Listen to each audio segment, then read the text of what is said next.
But with Ashton Genty, the thought is, wow, this guy is a special, special talent, which shouldn't surprise anyone. But you never know when someone goes to the next level. And I feel like when you're talking about Abdul Carter, I mean, being in the trenches and going up against the way that the Commanders have built up their offensive line, or how the Cowboys, even though they've had some injuries, it's just going to be harder for Abdul Carter, I think, to have the impact, especially with the other guys on that offensive line. So I'm going to go Ashton Genty.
Let's get back to You Better You Bet on the BetMGM Network. Let's get back to it here on the BetMGM Network on a Monday. It's You Better You Bet. I'm Femi Abebefe, hanging with you guys this afternoon. 20 minutes from now, we'll be joined by Nick Kostos with all of his thoughts on the biggest topics from around the NFL, including the saga between the Dallas Cowboys and Micah Parsons. Micah Parsons at practice once again today, even though he requested the trade Friday. We covered that in depth during the show on Friday. Jared and I, Nick has not gotten the chance to talk about Micah Parsons. I'm sure he'll rap about that, as well as other things from around the NFL from over the weekend. Busy weekend in Buffalo, Cleveland, training camps, a lot of news. The Rams, as we detailed in the last segment, Matthew Stafford not going to be participating in the joint practice with the Dallas Cowboys tomorrow, and had to see another back specialist over the weekend. So things still touch and go with the Rams and Matthew Stafford as he tries to get ready for the 2025 season without practicing. We'll see. We'll see how that goes. It doesn't seem like a great strategy. But Matthew Stafford, of course, has played a lot of football. People might say, doesn't need training camp. I don't know, man. Like, even old guys like to Tom Brady was out there practicing.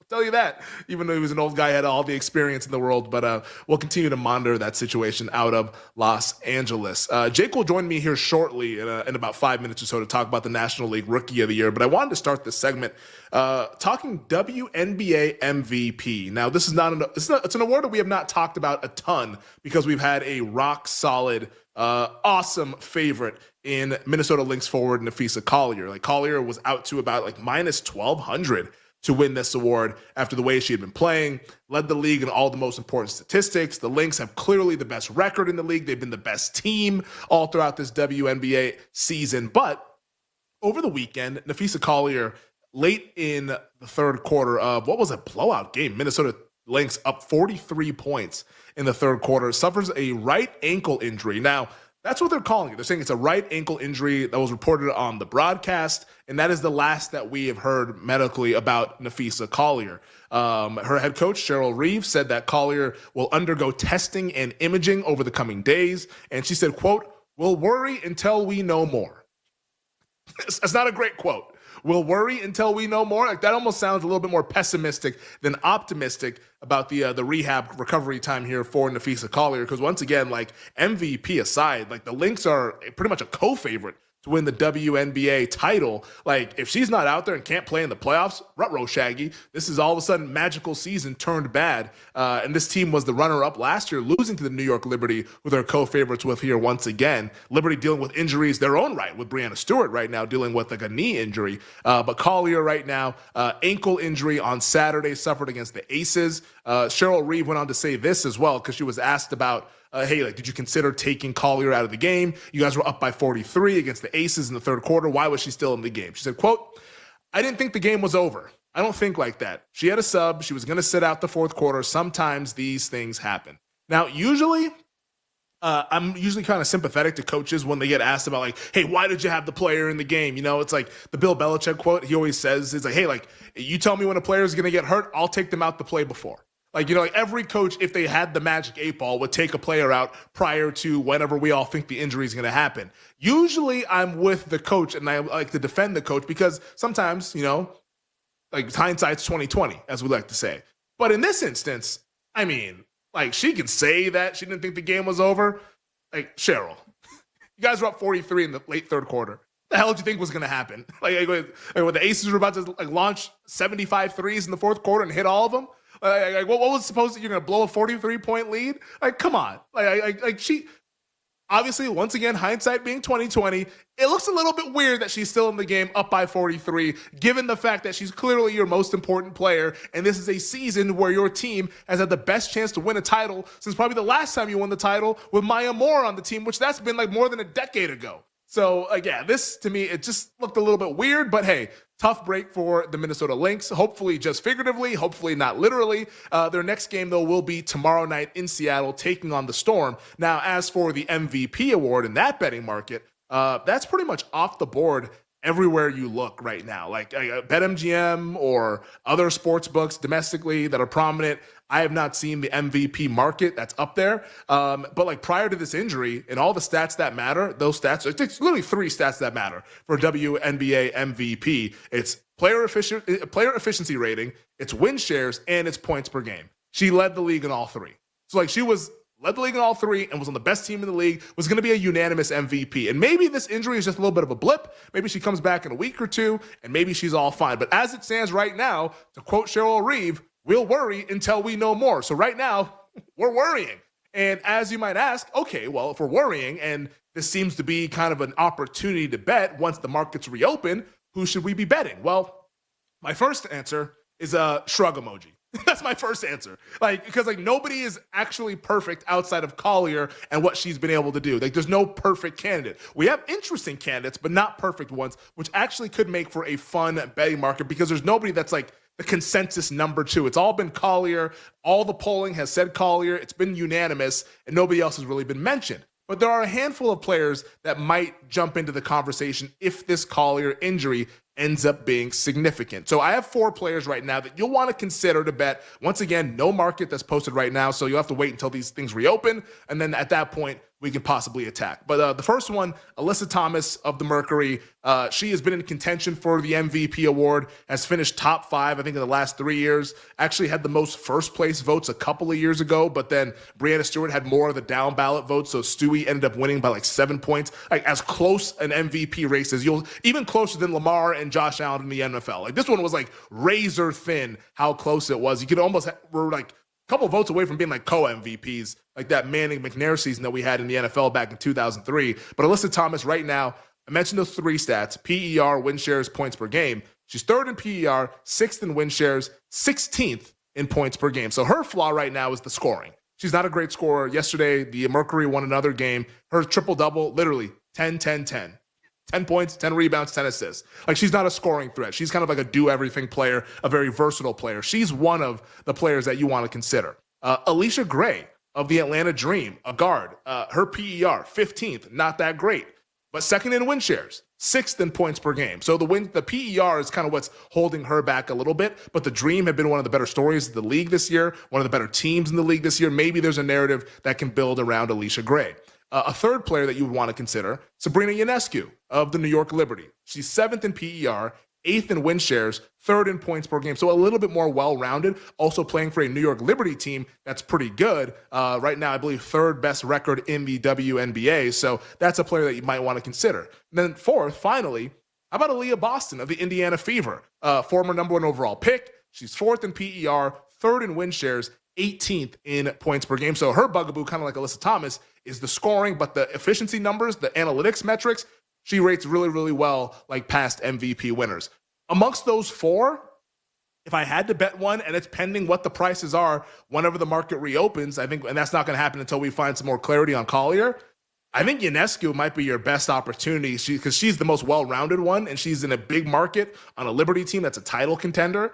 I think that's how I would be betting WNBA MVP whenever the market reopens. But let's also wait and see. If Collier's just out like a week or two, don't bet anything. Collier's just going to win the award, and it'll be hers because she is the perfect candidate amongst all the players who are in contention. So that's WNBA MVP. Want to talk some NL Rookie of the Year here with my guy Jake Hassan, our baseball aficionado here on the program. Coming off of the Jacob Mizorowski IL stint, now plays 15-day IL with a tibia contusion. That does not sound comfortable for the old Miz. 33 and a third innings pitched, 2.70 ERA this season. Only 2 outings of 6 innings or more that he's had so far in his 2025 campaign. I guess when you look at the betting market, Drake Baldwin has taken up a lot of the win probability now, but he's still touch and go, kind of platooning back and forth with Sean Murphy. How the hell are we supposed to bet NL Rookie of the Year as we're now 2 months away from the end of the season? Shrug emoji. Femi, I wish I had an answer. I don't know. Mizorowski, I'm willing to put How many guys can we make a case for? I think you could almost make a case for like 6 guys maybe having a chance. It's crazy. I legitimately agree with you. It's just there's so much and it's not because all these guys are good. They all suck. They all are terrible. And Mizorowski was already behind the 8 ball just because he was a pitcher. He wasn't favored, and he has so few innings pitched. I'm willing to put a line through him at this point because it sounds like he's going to miss at least 2 weeks, and the Brewers are already limiting his innings. So I'm willing to put a line through him. So that leads... Throw a dart at Drake Baldwin, Isaac Collins, I guess, Augustin Ramirez, I guess, Matt Shaw, I guess. It's just all of these guys are so brutal. If you want to take some shots, I guess you could take a shot down the board with a Caleb Durbin or a Matt Shaw. It's just, and Tyler put this in the chat, I don't think Drake Baldwin should be minus 250. He's hitting like 250 over the last 2 weeks. And like you said, Femi, he's still platooning with Sean Murphy. There'll be days where Drake Baldwin doesn't start for like 3 games. So does that guy really deserve to be minus 250? I don't think so. He can win, but I don't think he deserves to be minus 250. Augustin Ramirez hits a bunch of home runs. He also hits about 210 on the season. So yeah. I don't know how this is going to go. We have our bread buttered with Matt Shaw, and I don't want to bet anybody else. And we have Augustin Ramirez from like the first 2 weeks of the season when he got called up. So one of those 2 guys could win. I don't feel good about anybody else. I got a bunch of tweets about Isaac Collins over the weekend. Okay, I mean, sure, can win. Doesn't make me feel good. Don't want to bet it at 6-1 because he's just another one of these guys that's going to finish with a 750 OPS. Yeah, whoa, I don't know, man. It's just so brutal. I hate this market. It's actually brutal, but I think it might be fun because like it'll be fun in the brutality of it. It's kind of like last year's American League Rookie of the Year, which did not really work out in our favor, but we don't have to relitigate that. Who in the hell is Warming Bernabel of the Colorado Rockies in like 15 seconds? Like this guy just apparently just hitting a bunch of home runs. He's only played 8 games, but given the fact that everybody sucks, if he has a 2-month heater, he might win the damn award. That it absolutely could happen, and it could be anybody of these guys that start to get called up late on these bad teams. They could win because Drake Baldwin's leading the pack, and we always say, "Oh, wins above replacement is who wins this award." But Drake Baldwin's got like a 2.1 wins above replacement. That's not uncatchable. Yeah, it's crazy. And by the way, on Augustin Ramirez, I think he's the one guy that I don't think his baseball reference war 0.0. I mean, I don't know what you're supposed to do with that. Like, what are you supposed to do? You know, win an award off of that? It's pretty brutal there. But yeah, like NL Rookie of the Year. Let's keep tracking it every single night because it is like probably the most fun baseball award, but fun in the brutality that everybody absolutely stinks out loud. All right, on the other side, Nick Costos joins us with his thoughts from all the biggest topics from around the National Football League. It's coming at you next here on You Better You Bet. We'll be right back with You Better You Bet, presented by BetMGM, the sportsbook born in Vegas.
Oklahoma. Whew. Man, you look at where they stand in the SEC. Oh, have times changed? Oklahoma in the bottom half there. They are 35-1 to win the conference. The win total is 6.5. I think literally every college football guest that we've had on the show this offseason has gone out of their way to bring up John Mateer. Every single one. They go 6-6 last year. Win total 6.5. It's minus 200 to the over. Minus 200. Now, I would say Oklahoma has the toughest schedule in the entire conference. Road games, they go to LSU. They go to Tennessee. They play at home Texas, Alabama, Ole Miss, Venables on the hot seat, and probably needs to win more than 7 to keep his job. I mean, life can be difficult with Oklahoma football if you're losing. But man, Sam, I'm looking at that schedule and minus 200 to the over. It's going to be tough for them to get to 7 wins. I would play the under.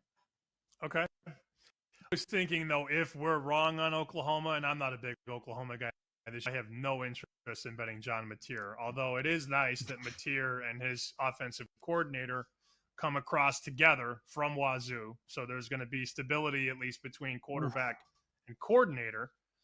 What happened? They got Michigan, too. I miss Michigan. Week 2, number 2. But if we're wrong on them, they're 5-1-ish to make the playoff, to be one of the 12. If they can survive a very tough schedule. The good thing is you don't have to go to Texas, and you don't play Georgia. But this is a very difficult at South Carolina, at Tennessee, at Bama, end the season with LSU.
BetMGM Network presents to you the most unique show in sports. This show kicks ass. Oh, hell yeah. A show so unapologetically original, it needs its own word to describe it. Wagertainment. Money won is twice as sweet as money earned. Featuring the prop king himself, Nick Costos. Some people are addicted to drugs. Cam Ward's addiction is getting in front of the media after Titans practice and declaring the entire team, including himself, to be mid. If you told me Travis Hunter's playing this season fully at wide receiver, I am running over women and children. Not my child. She's precious. To place bets on Travis Hunter. This is You Better You Bet. Brought to you by BetMGM, the sports book born in Vegas. On the BetMGM Network.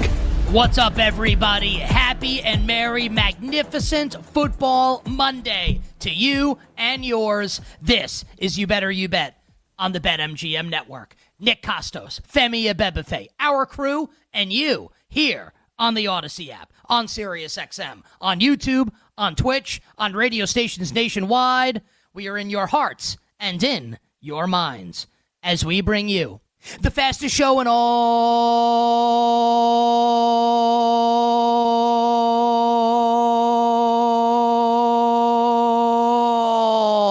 of Wagertainment.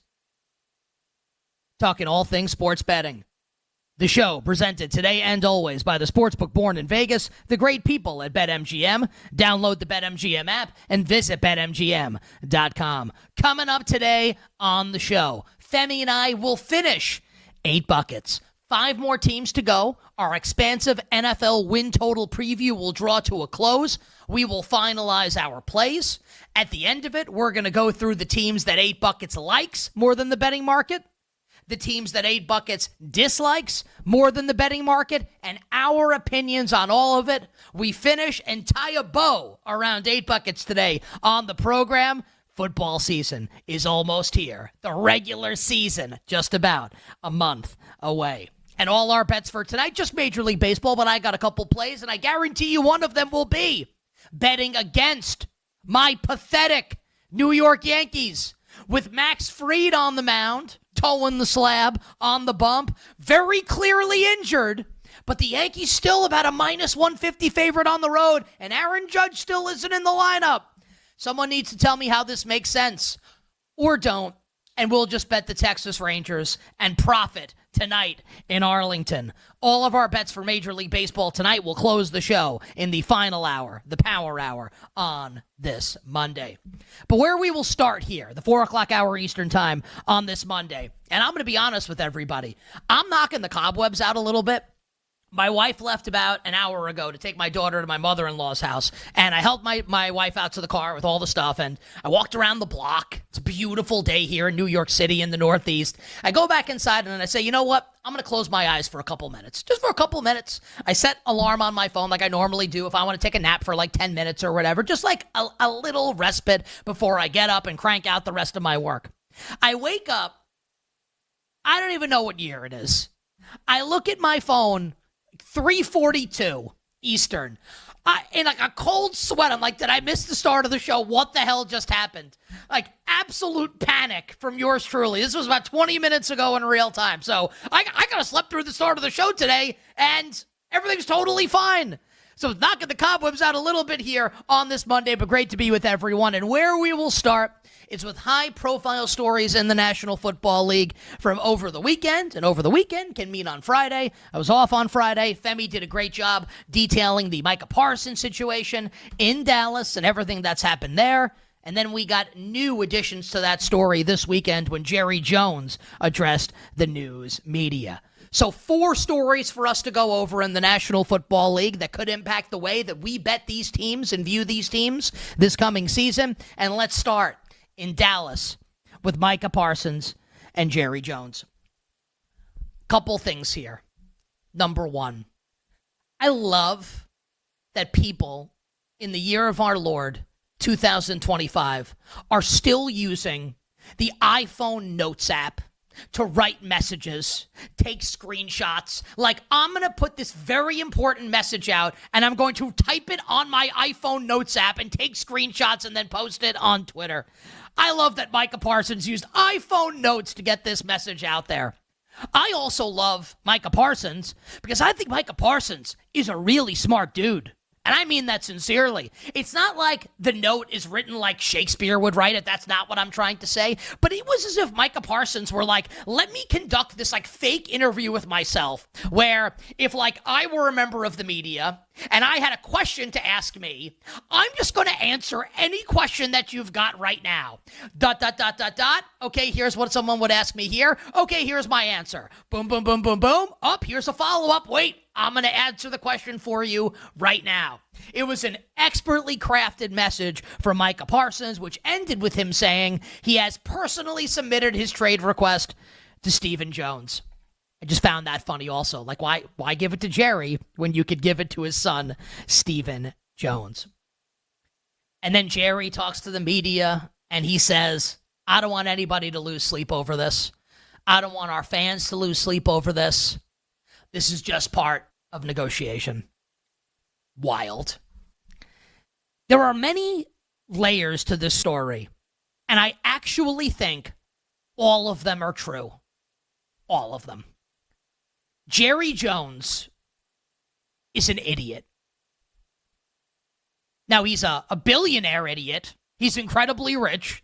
And I don't think he's been an idiot throughout his life, like certainly. But I mean, this is extremely idiotic what's going on here. The way that the Cowboys have handled these high-profile contract extensions recently, Dak Prescott, CeeDee Lamb, now here's Micah Parsons, is they're asinine. They're ridiculous. He's acting like a child. Like Micah Parsons is a 26-year-old all-pro edge rusher. Like, this should not be, like, do we need to pay this guy? Should we talk publicly about what happens if someone gets hit by a car or someone gets hurt? Or do we just pay this all-world edge rusher in a year where you're desperately trying to win? I mean, look at what the Denver Broncos did this past weekend with defensive lineman Zach Allen, who's a good player, not a great player. Sean Payton said, we all kind of collectively said to each other, Sean Payton, George Payton in Dallas, in Denver, if we don't pay Zach Allen, like what kind of message does this send? Like, who are we going to pay? Like, they get it. Jerry Jones should be thinking the same thing about Micah Parsons. We got to pay this guy. It's ludicrous that they haven't paid him. In the same way, the CeeDee Lamb situation was ludicrous. None of it makes any sense. So, yes, like, Jerry's dumb. And yeah, if I were a Cowboys fan, I'd be furious right now. I'm sure Femi's furious about this because how could you not be if you love this team? This guy's one of the best players in the league. Like, he's on a Hall of Fame trajectory if he stays healthy. At a premium position. And they're like, D'ing this guy around. Can I say that word in this instance? Word that rhymes with, like, Wick. They're D'ing him around, man. Just pay him. Like, this should not be that difficult. Like, grow up and pay Micah Parsons. So everyone that has that opinion is right. Jerry's being a clown. It feels like Jerry's losing his fastball, and Micah Parsons deserves to get paid. That is absolutely true. What's also true is Micah Parsons is not getting traded. Micah Parsons could George Costanza this-ish.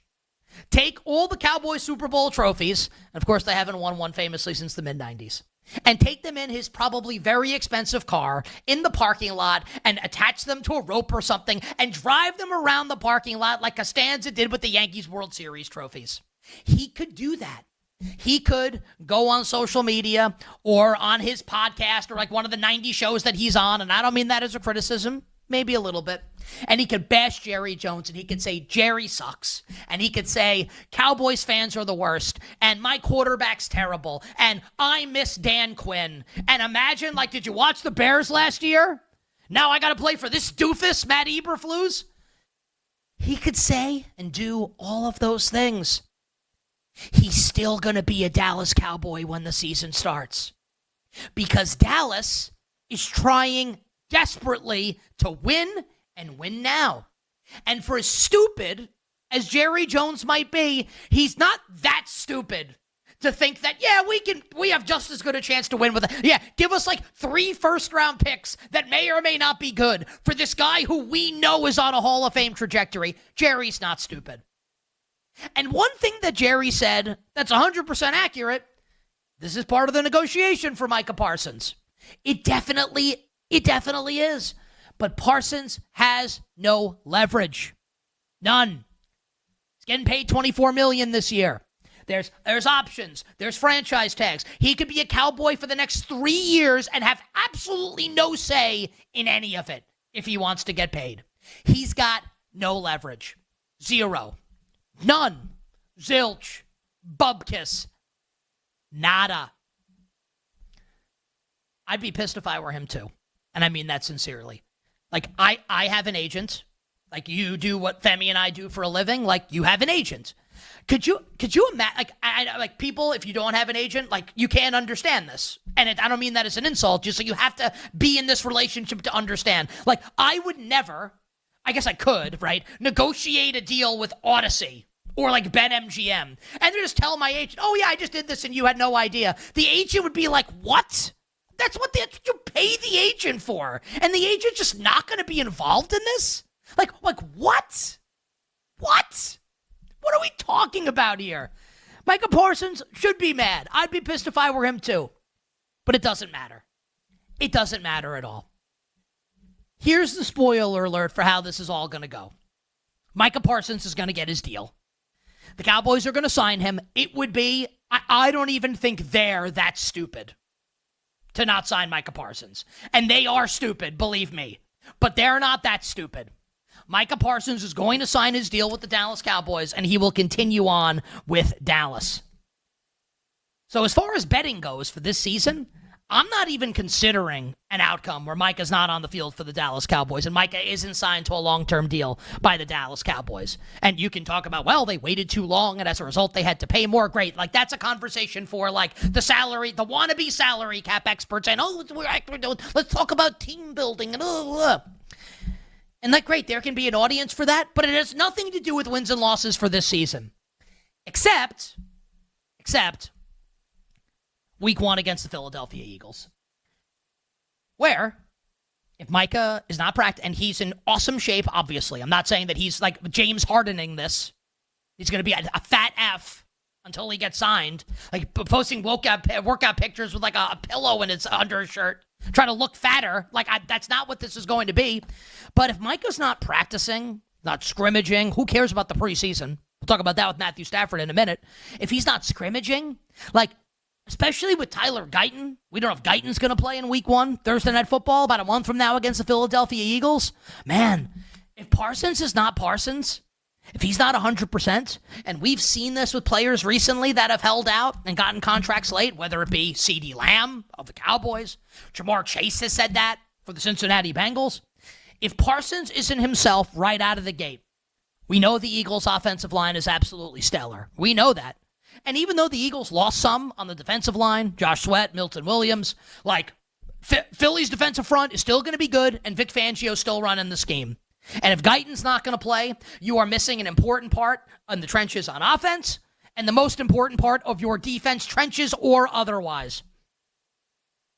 And I've been saying, I think this Cowboys pass game has got the chance to be electric this year. I'm cautiously optimistic about Brian Schottenheimer. And I think that if you wanted to poke holes in the Eagles, you would start with their secondary. Despite having Quinyon Mitchell and Cooper DeJean, I don't really like the secondary outside of those two. But man, Parsons is not Parsons. Guyton's not playing. Not that he's Willie Roaf or like Jonathan Ogden or Orlando Pace, but like they need him, especially like projecting him to be better in year 2. They don't have these guys. Man, that might be like freight train coming for the Dallas Cowboys on the opening Thursday night of the NFL season. So yeah, like Micah Parsons is pissed, and he should be, and Jerry's dumb, and it's great for debate shows on TV, and it's great for traditional sports radio, and it's even fun. I just had a lot of fun talking about it for 12 minutes. I really enjoyed it. I think that we're going to look back on this in a month, and we're going to say that this story turned out to be a nothing burger. and that Micah Parsons signs with the Dallas Cowboys, and he will play for Dallas this season, and he will continue on his path towards being an all-pro, and maybe one day, and we saw a couple players, 4 of them, get enshrined into the Pro Football Hall of Fame this past Friday night. Perhaps Micah Parsons will get his gold bust at some point as a member of the Dallas Cowboys, and you know that Jerry Jones and Stephen Jones and Cowboys fans would love one day for all of those accolades for Micah Parsons, the sacks, Pro Bowls, All-Pro, to include at least one Super Bowl title. I don't think it's going to happen this year, but he'll be there long term. I don't think the Cowboys, who are stupid, could possibly be dumb enough to screw this one up. On the other side, we'll talk 3 other high-profile NFL stories in L.A., Buffalo, and Chicago. And then it's 8 Buckets time. We'll be right back with You Better You Bet, presented by BetMGM, the sportsbook born in Vegas.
Over or under? Under for me, actually, man. I get the projections liking them to win 8 games, but it's been a weird offseason, right? They're spending a ton of money. I like the incoming class, but they lose their starting quarterback, Jake Retzlaff, to Tulane. They do have weapons at the skill positions. They got Chase Roberts, who had 52 receptions last year for 854 yards. They have JoJo Phillips, Parker Kingston, Cody Hagan all coming back. And they have their running back, LJ Martin, who in a backup role had 718 yards, averaged 5.2 yards per pop. But as good as the defense is projected to be, only 3 starters back. And last year, they burned me. That's why I'm staying away. I lean under, but I can't bet under because last year, every week, I went against them, and they burned me. They were that fluky team, like TCU a couple years ago. They won 4 games by a combined 13 points. The margin of their 2 losses was 9 points. Every game was a close game, so are they going to have that luck again consecutive years? I'm not sure. So I lean under, but I can't bet it, man.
You're tuned in to You Better You Bet with Nick Costos and the crew on the BetMGM Network.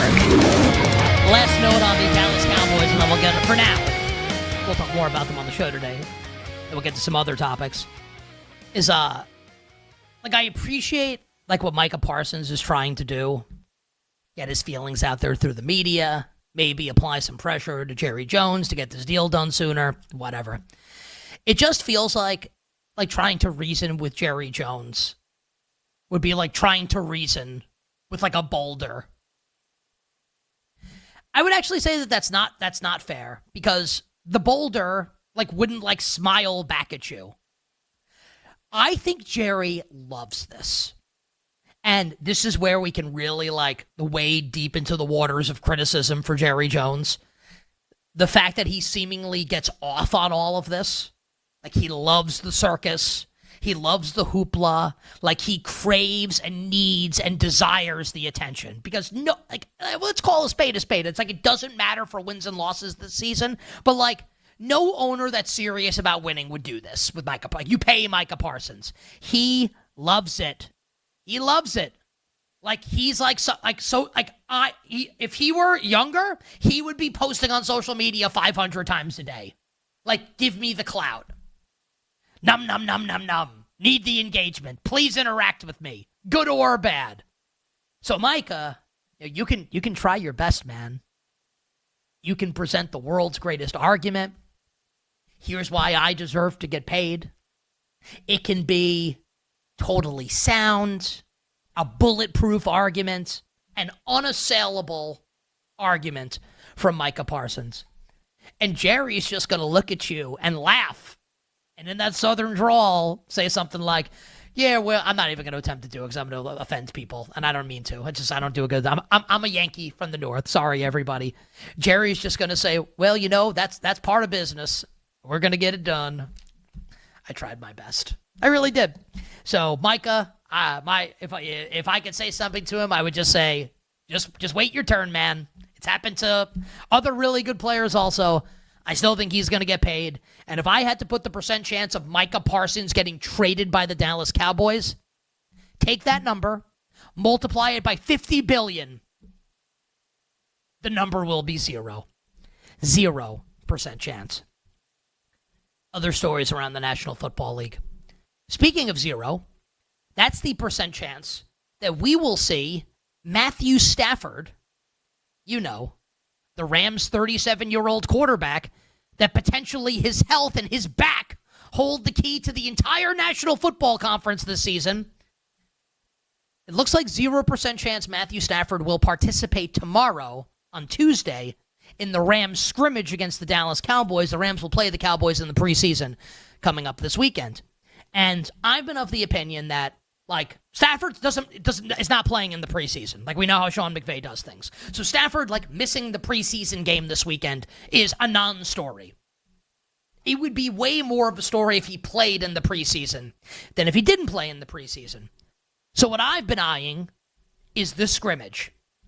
Is Stafford going to play in the scrimmage? Because it feels like this is what Sean McVay values. He's going to play him in the practice scrimmage. He's never going to play in the preseason game. So we weren't going to learn anything off of the preseason game, but we were going to get a data point off of the scrimmage. Is he good enough to play in the scrimmage a month before the season starts, or is he not good enough to play in the scrimmage a month before the season starts? And it looks like the answer is no, and he's not going to play. And Jimmy Garoppolo is going to get the lion's share of the work, and former Georgia quarterback, two-time national champion Georgia quarterback Stetson Bennett will get the rest of the work for the Los Angeles Rams. I'm just going to continue saying what I've been saying on this situation, except now I'm armed with even more ammunition on this point. When Sean McVay says a couple weeks ago, this is back soreness, and he's week to week, everybody's antenna should go up, at least a little bit. And maybe you want to be really optimistic and you want to say they're just being really careful with him and nothing matters except him being on the field for week 1, Sunday, September 7th at home against the Houston Texans. Maybe I'm a little more pessimistic, or maybe I'm just looking for an angle to make some bets. Maybe it's a combination of both. I see back soreness, July, 37 years old, week to week, and I see a potential problem, and that it seems like they're downplaying. We are now weeks into this, and there's still no timetable for him to return. Now, maybe a week from now, here he is. He's practicing, and he's slinging it, and he looks great. Maybe it's in 2 weeks. To be really fair, maybe it's the week before week 1, and he's out there and he's slinging it.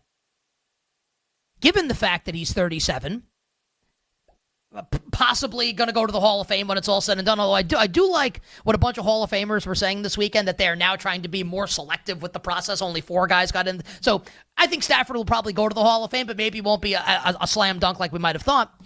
You know, Stafford is a really, really great football player, has won a Super Bowl, and maybe you want to say, well, he doesn't really need the practice. He's been in the system for years. He can just be ready to go a week before week 1 and go out there and sling it on the DeMeco Ryans-led defense.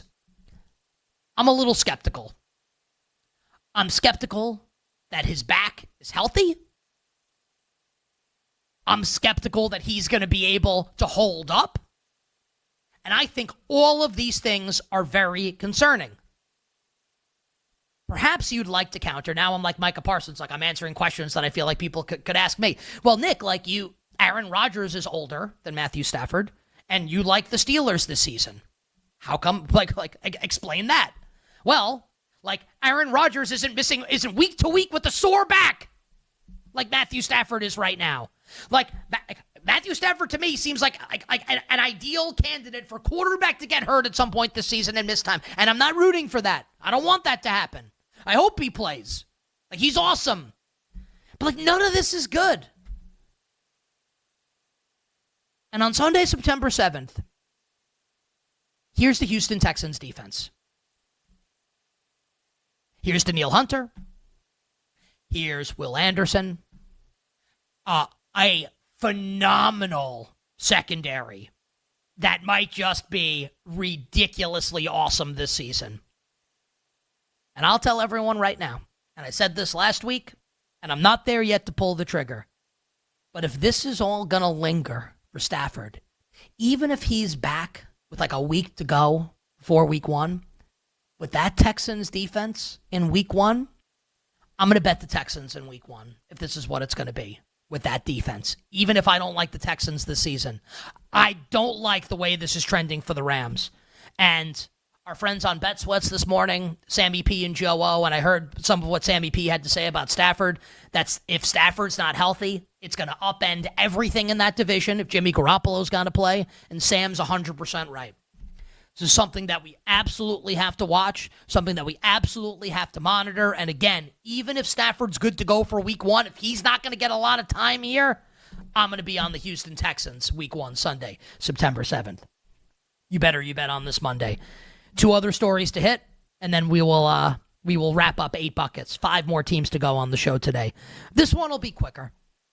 In Buffalo, this story actually cracks me up. Star running back James Cook is holding in at Bills practice.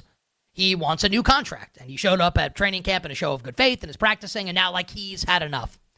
And in a scrum with media this weekend at Bills camp, James Cook like channeled his inner like Drew Rosenhaus at the now infamous Terrell Owens outdoor press conference where T.O. was doing crunches like in his driveway, and dude, it's one of the funniest things ever. Like, is T.O. gonna next question?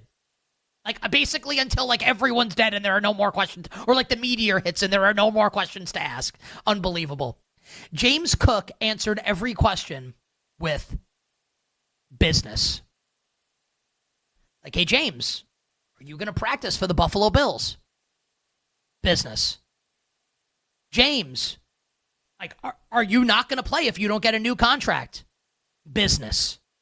James, are you worried that your holdout could adversely affect Josh Allen and the Bills' offense this year?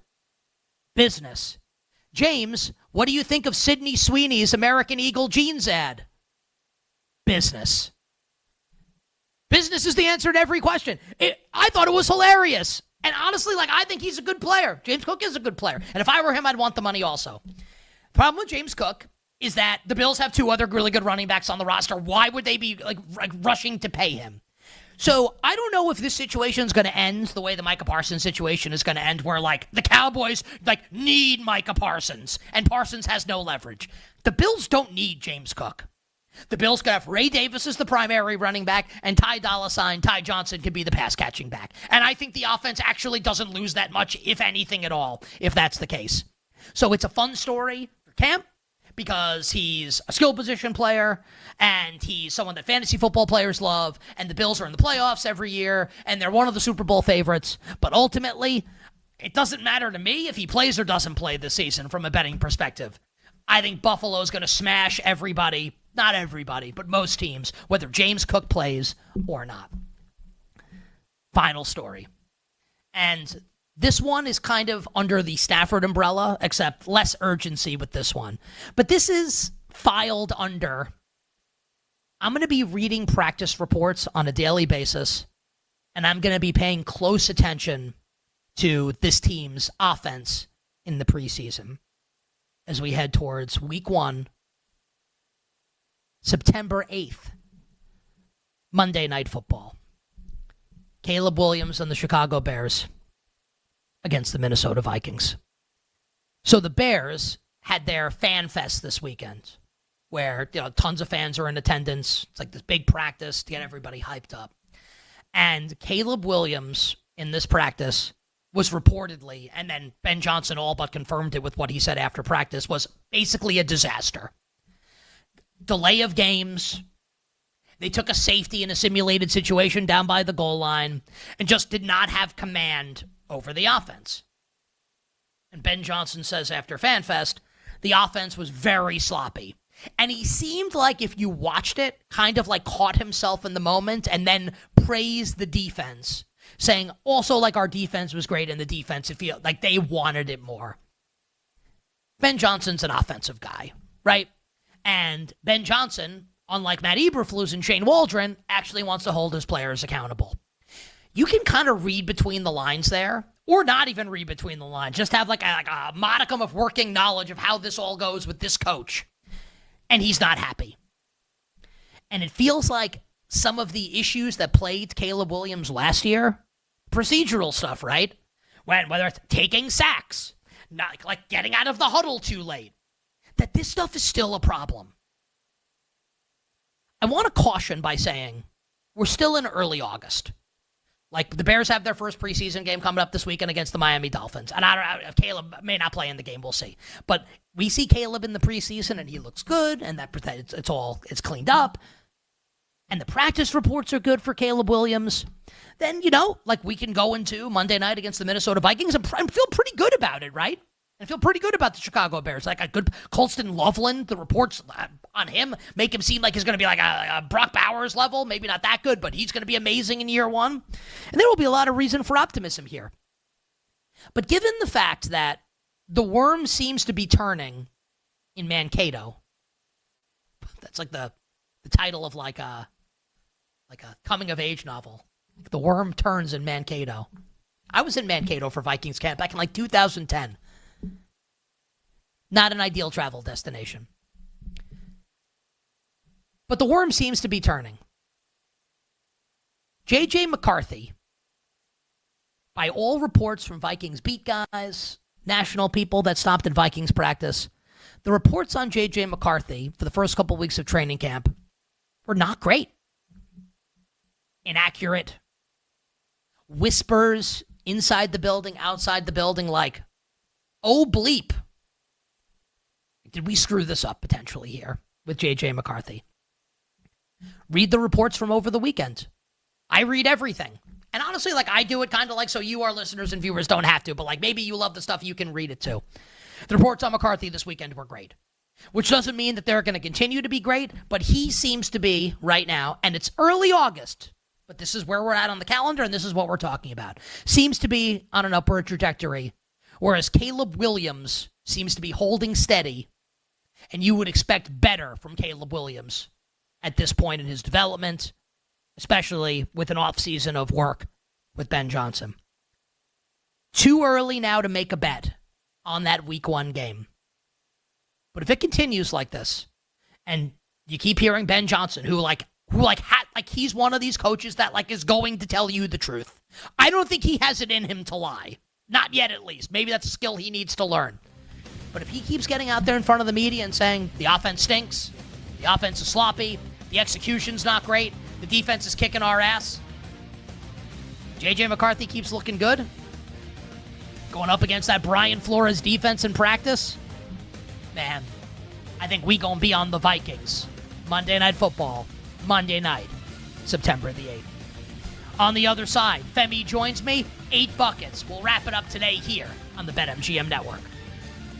We'll be right back with You Better You Bet, presented by BetMGM, the sportsbook born in Vegas.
Over or under?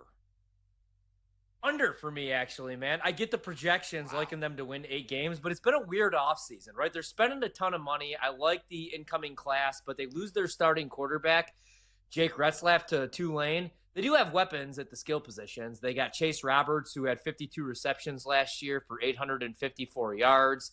They have JoJo Phillips, Parker Kingston, Cody Hagan all coming back. And they have their running back, LJ Martin, who in a backup role had 718 yards, averaged 5.2 yards per pop.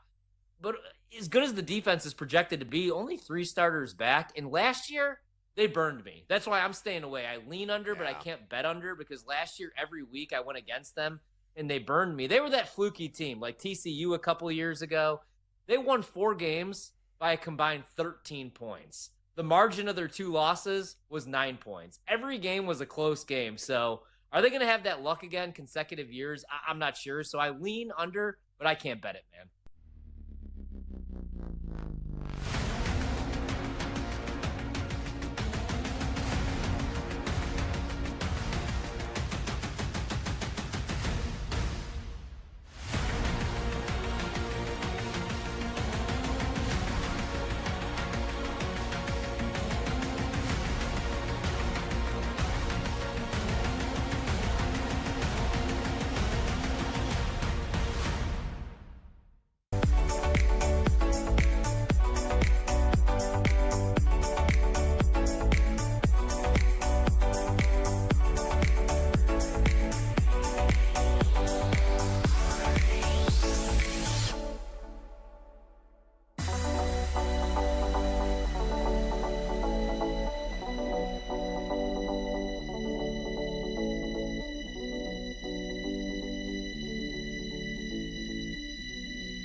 This is You Better You Bet with Nick Costos, Femi Abebefe, and the crew. Presented by BetMGM. Kind of sad. Gonna wrap up 8 buckets today. Femi Abebefe with me wearing his, this is your pool hat, right? For people that are not watching the show, you are missing out. Oh, yeah. This is what I have out there in the backyard on the weekends. You know, it's hot as hell out here in Vegas, so got to get the pool hat, add the shades to it, give me a nice cold beverage. Saturday was a lot of fun. Like, I was out and about early on, running a bunch of errands and stuff. Like, I had to pick up some like salt for my water softener. You know, like these are like homeowner things that like my wife was like, "Don't you like this?" We're at Ace Hardware together. No. I mean, it's just like for our whole like water system. So the water, it was like literally it's in our garage. Like we have like a water softener for like the whole like. Is this make like sure the is this system like a is Vegas operating. thing? Because I've never heard of this like in New York. But I'm pretty ignorant. Yes. I've only lived in New York and Florida. That's it, and Connecticut. Like, same thing as New York. Growing up in the Pacific Northwest, I'd never heard of such things. I think this is strictly a Vegas thing. So like in areas where maybe the water is just like not as good, I guess. I'm assuming that's what it is. We don't have any really mountains where it's trickling down. Tyler and Mike Brown say in Jersey they have to deal with it also. But I mean, yeah, Jersey's kind of like I'm going to live there at some point probably. I was going to say something terrible, but then I'm going to live there soon. So, you know. But so what did your wife say to you? Did she actually? So you were in Ace Hardware, and what did your wife say to you? She says, like, don't you just love this? And I said, actually, I don't. I'm not a hardware store guy. You know, like we've documented that here on the show. Like, I'm not Mr. Handyman, Mr. Fix-It, and all that stuff. But these are things that you got to pick up at hardware stores. Like, I remember when we bought the home, like we had a maintenance guy come through, just kind of like run through things, and he's like, yeah, like you want to make sure that you keep up with this. You want to make sure your water softener is like between like 3/4 and 1/4 full. Otherwise, you could run into some problems with your water system, et cetera, et cetera. So like, it's just like little things that you kind of have to like keep in mind. Where like the weekend gets here, I just want to chill and float in the pool. Like I don't want to have to make a run to the hardware store. I want to throw some meat on the grill, like get the hot dogs going, get the burgers going, all that kind of fun stuff. But we eventually did. But first, I had to run some errands. But it was a great Saturday, nonetheless. Though really fun weekend. I have very bad news for you. If you are, because like I'm actually on the other side now. Especially if you have a kid, if you and your wife have a kid at some point, like you like. What you were saying, like you don't want to go to Ace Hardware on Saturday? No. Sorry. Like you're gonna have to do. So I used to like fight like tooth and nail with about certain stuff. Like I don't want to do it. Why do we have? Not only do I do the stuff now, I just do it. I'm just like, you know what? Okay. And it's like ingrained in me now, like just to do it. I don't know what the hell happened to me. I would love to know what would happen if I said to my wife, and it's like I could still do whatever I want. It's just like there's going to be consequences that come with it. Exactly. Where I just said to her, like, yeah, like we're moving in a couple of weeks. Like, you know what? Like, I don't want to do anything today. Like, I'm not doing it today. I don't want to. You just... It's not really how it goes. It becomes an issue. It was an issue for me a couple weeks ago. I've dabbled with the idea. I'm thinking about becoming a handyman, of becoming handy. Mine's out of the gutter, everybody, because I've been handy in that way since like the mid 1990s. But what I'm talking about is like I'm thinking about DIY projects. Well, because you know, like we ordered like this water table for my daughter that like we put in our backyard. So even if you're like a moron with fixing, which I am for sure, an idiot, if you have even, and this is a problem for me, if you even have like a little bit of patience and instructions, like you can figure it out. Like it's really not that hard if you have instructions and patience. And like I will say, and I'm not good at it at all, that when you accomplish something, like when you fix something or put something together and you are done, man, like top of the world. I feel like a man. It's like, is that what it feels like? See, my thing, like, I'd much rather spend my time doing something else. Like I get, yes, like, what you're saying is right. But my point is, you're not going to have a choice at some point, though. Yes, no, I 100% get that. But like, there's certain things where I'm just like, if I could just pay somebody to go ahead and do this, I'd rather like, and it's like, yeah, like if you're handy, you'll save a bunch of money. But I'd rather just like pay somebody to do it, and then I can do something else, something that's a little bit more critical in my opinion. You know, because like time is also money. Like, I don't know, like spending time with people, hanging out, like if I ever have a child, if I'm fortunate enough to do that, I'd rather just be able to, like hang out, like let's actually. The pursuit of leisure. The pursuit of leisure. That is my goal in life. The pursuit of leisure. Like everyone always tells me all this stuff. It's like, oh, like you don't like to be out there in the outdoors and do that, dude. If I wanted to be in the freaking outdoors, do you think I would have gone to college? No, I would not have. I would not have wasted my time doing that. So no, I just want to hang out, chill, do what I want to do, relax. And if I could pay somebody to go out there and put together our outdoor furniture, I will do that, as opposed to doing it myself, which is like the whole Wayfair thing. You can either do it yourself or you can pay a little bit extra for them to fix it and do it all for you. Fix it and do it for me. And then I can do something that I want to do. And when you're done, I will go out there and enjoy that damn outdoor furniture like I've been doing the last couple of weeks. So yeah, if that makes me less of a man, by so-and-so's definition, I don't care about your definition. I'm doing me, you do you, and let's all have fun. We should bring your wife in on this conversation, see what she has to say. All right. We have 5 teams left in 8 buckets. And, listen, I think that's a that is a territory that most married men probably occupy. Exactly. Okay. Content this week on the show. Preseason games Thursday, Friday, Saturday, Sunday. Do we have is there a Monday night game next, like a week from tonight also? I think it might be a week. So not a week from tonight, but maybe like week 2 of the preseason. I believe there's Monday night football. What's the game? Let me look at the schedule here real quick. I do not. I can pull it up real quick. Yeah, because they usually do like a Monday night one because every crew wants to have like their version of their preseason. So it's Bengals and the Commanders. So a rematch of the week 3 Monday night game last year. Yeah, Jaden Daniels breakout party. August 18th. Hope everybody wants to see Marcus Mariota play quarterback and Jake Browning. Exactly. Like who decides these, like which teams to put on? Like, can we get like the QB competition teams in primetime? Like I don't want to. Like I get it. Like, let's put the contenders on there. No, the contenders are playing nobody. we don't want to see those teams actually. Like I don't know. Who give would you me want to the see? Ravens maybe. I want to see the Colts. You want the Colts? You want to see the Colts and the Colts versus Colts who? versus Saints, Colts versus Browns. Like, give me that. Like, that's the preseason game I'm locked in on because we're learning stuff. Colts versus Vikings if McCarthy's going to play in the preseason. Give me that kind of matchup in the preseason. Don't give me Bengals and the Commanders. Joe Burrow and Jaden Daniels are going to be wearing bucket hats chewing sunflower seeds. What the hell am I want to watch that for? I don't think Joe Burrow puts stuff together in his house. He probably pays people to do it. He's got that kind of look about him. Smart man. So we will do our preseason depth chart, quarterback depth charts the next couple days, and we will try and determine some preseason bets that we will make this week. We got awards coming up, fantasy football content, but today we're going to finish 8 buckets. So, Jake, do you have the poorly edited by Tyler Ken Barkley soundbite explaining 8 buckets? If so, please play it here. Yeah, playing 8 buckets. So Nick and I have bucket hats on. That's 2 buckets. We have the bucket of bets right here. That's 3 buckets. We will draw a team out of the bucket, an NFL team. Whoever we draw, we will go through every game on their schedule, all 17. And when we go through each individual game, we will ask ourselves what the point spread will be in that game. And based on our consensus answer, we will then put that game into one of 5 buckets of games. Blowout win and blowout loss, if the spread is 7 or more in each direction.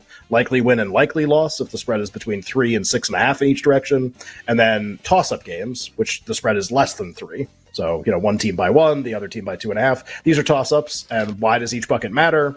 Because depending on what bucket a game goes in, that's how many wins you get. So if it's a blowout win, you get a full win for that.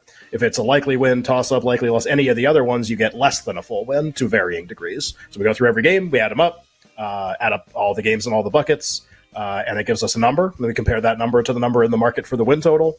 And it's sort of one way of many, many ways that you can think about NFL win totals. Okay, so 5 teams left here, and at the end of this, in the final hour, the power hour of the show, we will detail the discrepancies that 8 buckets win total has with the betting markets. We're very excited to do.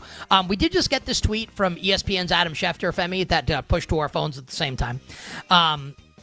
This per Schefter moments ago. On their first depth chart of the season, the Jacksonville Jaguars are listing number 2 overall pick Travis Hunter as a starting wide receiver and a second string cornerback. To which I, fantasy football enthusiast Nick Costo, say, hallelujah. Like, I don't want him playing defense at all. Well, I guess Yeah. I mean, from Jaguar stuff, like to win the division, he probably needs to play some corner. But I want him to play offense primarily. I'm not interested in Travis Hunter as a corner first and a receiver second. So this is good news, I think. Man. Yeah. Oh, I think it's really offense, strong. man, with Liam Cohen, Brian Thomas Jr., and Travis Hunter. Oh man, they gonna cook in Duval. I can't wait for it. I can't wait for them to put 35 on the Panthers in Week 1. That is very possible. Which the point spread where I just look at it, just shake my head every single time and say, are we really going to be able to do this? And I think we will, which is bet Jacksonville under a field goal at home against that terrible Panthers team. But hey, the betting market seems to think that Carolina can be frisky in the game. But yeah, I think, to me, I want to see him try to pull this off because it's actually very admirable and like ambitious to play both ways in the NFL, but might be a little bit crazy. But hey, let's see him try to do it because he did it in college and won the Heisman Trophy. But college is one thing, the NFL is a whole other thing. But offense always felt like would win the day in this argument between the two sides. So good for Travis Hunter. O'Roy bets, I guess, can be live, but D-Roy bets, maybe not so much. 5 teams left here, Femi. Let's draw one out of the salad bowl of bets, and let's get cranking. All right, we got the Niners, Rams, Lions, Jets, and Falcons left, and we just drew the Atlanta Falcons, led by Michael Penix Jr. in year 1 as the full official starter for the Falcons, and their win total over at BetMGM, currently sitting at 7.5, juiced over, minus 145 to the over, plus 120 to the under. I was reading some Falcons training camp content from over the weekend. Michael Penix apparently has got, and I'm really pumped for the Falcons offense this year, that there's some like accuracy issues with Michael Penix right now. Like completed only like 58% of his passes last year in 3 starts. So it's like a really small sample size. You know, if Penix doesn't hit the ground running here and he's not like magnificent off this, like Kirk Cousins is still there. No. Not after what I saw last year. If Penix is bad for the first 6 weeks of the season, you don't think they'd maybe go to Kirk Cousins? No. I don't think so. I think this is it's Penix better work or everyone's fired. That's the card that you'd play potentially would be Kirk Cousins. On the other side, Falcons 8 buckets, and we'll roll through the other 4 teams as well. We'll be right back with You Better You Bet, presented by BetMGM, the sportsbook born in Vegas.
So I don't think there's a ton of buzz simply because it's the Titans. Like, they're not a good team. They're a mid-market, franchise. So we'll see. And we've seen this story plenty of times before. Like, you guys had it in DC with the Sam Howell offseason where everybody's Sam Howell's such a leader. Everybody loves him.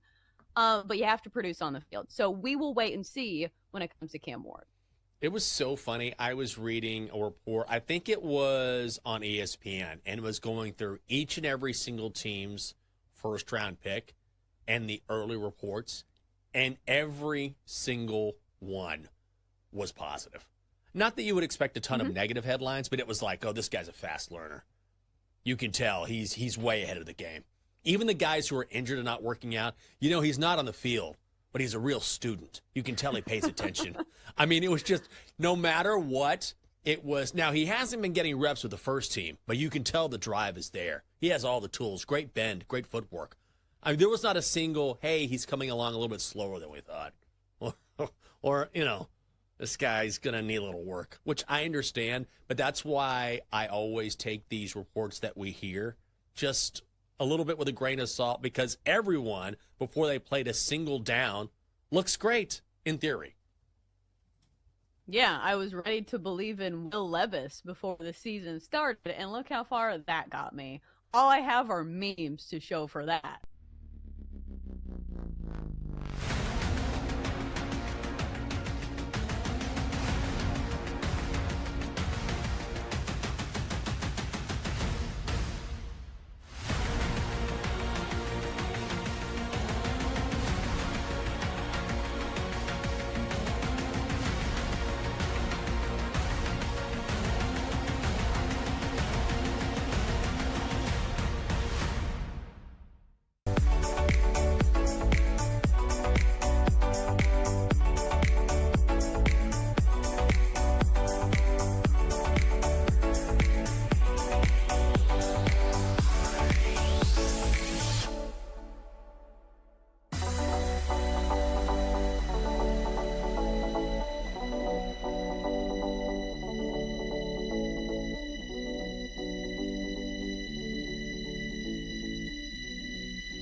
Biggest names in the business are on You Better You Bet with Nick Costos and Femi Abebefe. Hey, this is Joe Buck, and you have done it. You have found it. You are listening to You Better You Bet. Great decision. The great Iron Eagle. Nick and Femi are such close friends.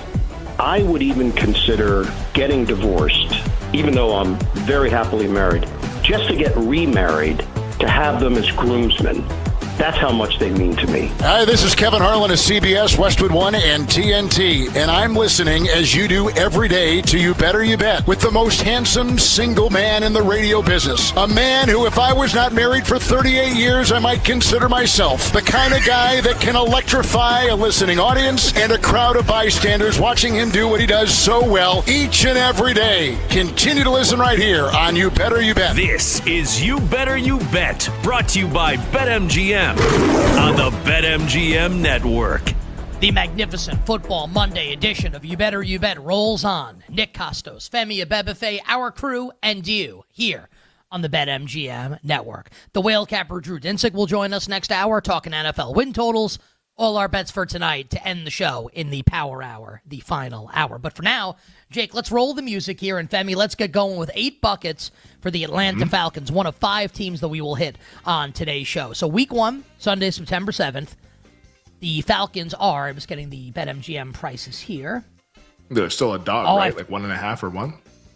I love that BetMGM is the separate preseason and NFL tab is great. Yes. Yeah. Tampa is a 1.5-point favorite. The juice is towards the Bucs. So Tampa is a road favorite right now in Atlanta.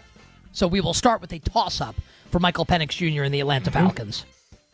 We will move on. At the Minnesota Vikings, where I believe that this will be a likely loss, more than 3. Did we have this at more than 3? I mean, definitely.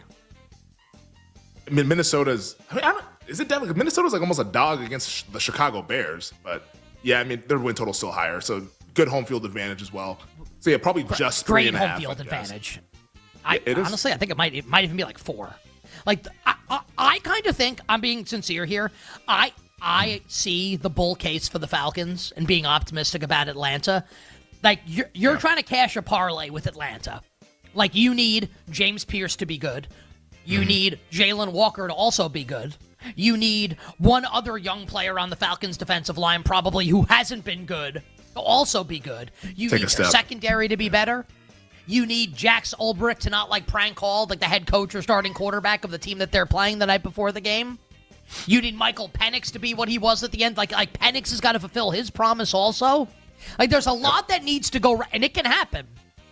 There's a lot that needs to go right for the Falcons to be better than Tampa. And I said it last week. I'm warming up to the idea of the Bucs just winning the division.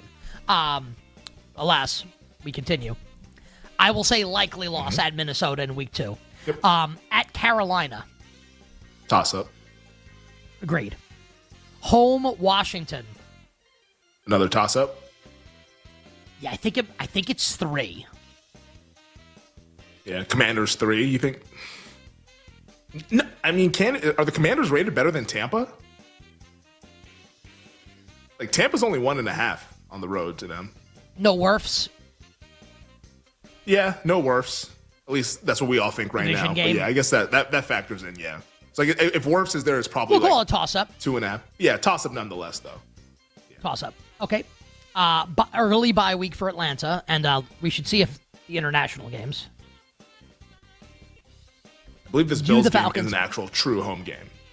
Atlanta has one international game. It's on Sunday. It's against the Colts, so we'll remember that when we get there. Gotcha. Home Buffalo is a likely loss. Likely loss. Yep. At San Francisco is a likely loss. I don't think that's 7. No. I'd take 7 if it was 7. Yeah, probably home just Dolphins. 6. Toss up. Yeah. At the Patriots. Yeah, I think it's another toss up. Toss up. This is an international game. So this is a Colts home game, but it's international. So it's against the Colts. Colts win total 7.5. Falcons win not much higher. It's probably just a toss up. I don't think it can be Atlanta, more small than 3. favorite. Yeah. I think the Falcons would be favored, but not a big favorite. Is this Germany or is it London? Where is this game? Let's see. This is Berlin, Germany. Okay, there we go. Solid game. Ending the Colts quarterback situation. Home Panthers. Is this just 3? I think it's 3, yeah. Yeah, it might just be 3. Panthers get a decent amount of credit, too. Toss up. At the Saints. Goodness gracious. Toss up. I think it's a toss up also, yeah. Yeah. At the Jets. Another toss up. Home Seattle. Schedule. You got another toss up here. Agreed. This is quite the schedule here. At Tampa. Likely loss. Likely loss. At Arizona. We did this and we kind of quibbled with it, right? I said 3.5. You said it would be 3. I think so, yeah. But I'm trying to remember which one did we land on. Was it? I think this should be 3.5. You think 3.5? I mean, it's going out west. Not the easiest travel spot. All right. We'll say likely loss then. Just at 3.5. Home Rams. Toss up. Yeah, I think it's probably 3, right? Rams minus 3, Yeah. or 2.5, 3, somewhere in that Maybe range. 2.5, And then yeah, home, depending. and then home Saints is a likely win. Yep. Favored by likely more win. than 3. Is All right, that so their where do only we come likely out? win? I feel like I didn't do a lot of see likely the wins. schedule here. Came out to 7.5 is what I came out That's to their on only. Atlanta. That is their only likely win. Yep. Yeah, that's wild. So, I mean, like you were saying with the parlay that the Falcons have to hit, because BetMGM win total 7.5, 8 buckets, 7.5. Like this could literally be like one of those high variance, big ceiling, low floor kind of teams. If things work out well, we could be looking at a 12-5 Atlanta Falcons team. If things go poorly, this is 5-12, maybe even 4-13, and there's a new general manager and a new head coach in 2026. There's something about Penix that I like, and I tend to be more on the this is going to go well side. I do think they're legitimate like challengers to Tampa in the division. Like we talked about it earlier this offseason, that plus 200 still sticks out to me as a bet for the Falcons to win the South. There's just something about this offense where I think it could finally, after years of projections, could finally take that step into being like one of the elite offenses in the league. I like Falcons quite a bit. Like I'm in on this team. I don't think I'm doing anything. I do think all the toss-ups are interesting because if you think the defense is going to be better, which it could be, and you like Penix, then you can make the case that why can't they win a lot of these close games if you really like the quarterback? And if the defense is going to be better, I would also throw another wrench into this if you really like Atlanta, which is I think the head coach is a horrible in-game coach in big moments in Raheem Morris, which it's not like Todd Bowles is great either, but I mean, like Raheem is not good. I do love the offense, and I'm a Penix guy also. You know that. I think I'm just doing nothing here with Atlanta. And acknowledging to your point that, like, I think Penix's upside is to win MVP. I think that's, like, in the range of outcomes. Because if the defense is good and he's good, they could definitely rack up wins in a crappy division. With all these toss-ups, if they're good and, like, they win a lot of those games, then why not? I worry about the downside and that the defense is bad and that if things don't start well for Atlanta, I'm being serious now. Like, this is going to sound like it's a joke, but do people start wondering, like, why are we paying Kirk Cousins all this money to not play? I'm just saying, like, let's get ahead of that now. Yeah. And people I like ask the questions. I like Penix. I want him to play the whole year. I'm just a little concerned. I think it's going to leave me off of Atlanta, Femi, to at least start the season. So you're a lot more pro-Atlanta than I am. Yeah. I'm in wait-and-see mode. Like, we get through the preseason, and the pass rushers look good, and Penix looks good. We can revisit this in a couple weeks. But for now, I'm off of this. I'm off of Atlanta. I think it's one of those big ceiling teams, just to wrap up on this one. Like, either bet to make the playoffs or bet to win the division. I don't think there's a whole lot betting that minus 145 on the over. I just do the big outcome stuff with all the toss-ups that they have. I think you're 100% right. Okay, let's get another team. Back 4 into lives. the bowl. Yeah, back into the bowl here. Got 4 teams. Yeah, back in my pot smoking days. It used to be one of my favorite things. Let's load up another bowl. We got the New York Jets right now. The New York Jets, where, some positive vibes at training camp with Aaron Glenn in year 1. Justin Fields avoids the injury scare. Remember when we did that conversation? That was a fun one there for a second. The win total over at BetMGM on the New York Jets is currently sitting at 5.5, well, pretty much 6.5. 6.5 heavily juiced to the under, minus 145, the over plus 120, but pretty much the win total is like 6. Heavily juiced over on 5.5, heavily juiced under at 6.5. But that's what we have at BetMGM. Not expected to be good this year, the New York Jets. In fact, they're expected to finish in last place in the AFC East. Okay, at BetMGM, BetMGM now has a juiced 3 towards the Steelers in week 1. So we're still at toss-up territory, but we are heading towards likely loss. And I think the Steelers are gonna. Yeah, I like the Steelers a lot in that game in week 1. The only thing that I caution of saying that the Steelers might just like destroy this team is that like Tomlin on the road as a favorite is typically pretty bad. Now, what does that mean for this game in a vacuum? I don't know, but like just going off historically how these things go with Tomlin, like I feel like this is an ugly game. I'd much rather bet the under because I don't think the Jets are going to really score a whole lot. And the Jets defense, I actually think, is going to give the Steelers a lot of problems as well. So I'd go under, if anything. And I know the total is already like basement low, but not low enough, in my opinion. I actually don't care about anything you just said. I want to bet on Aaron Rodgers. just being I may be obtuse, I may be a loser when it's listen. Like I like the Steelers. I don't know what to tell everybody. I like the Steelers. So we'll call that's a toss up for now. Toss up for now. Okay. All right. Okay. Home Bills. I mean, this was a blowout. Is that what we put this one at? This is definitely a blowout. Yeah. Yeah. Okay. Yeah. At the Tampa Bay Buccaneers. I mean, I think we're dealing with another blowout, aren't we? Or at least close to it. I think it's blowout. Tampa's win total is like 9.5 juiced over, and going down there where it's gonna be hot as hell. Feels like it's 7. Monday Night Football at the Miami Dolphins. Likely loss. Likely loss. For the Jets.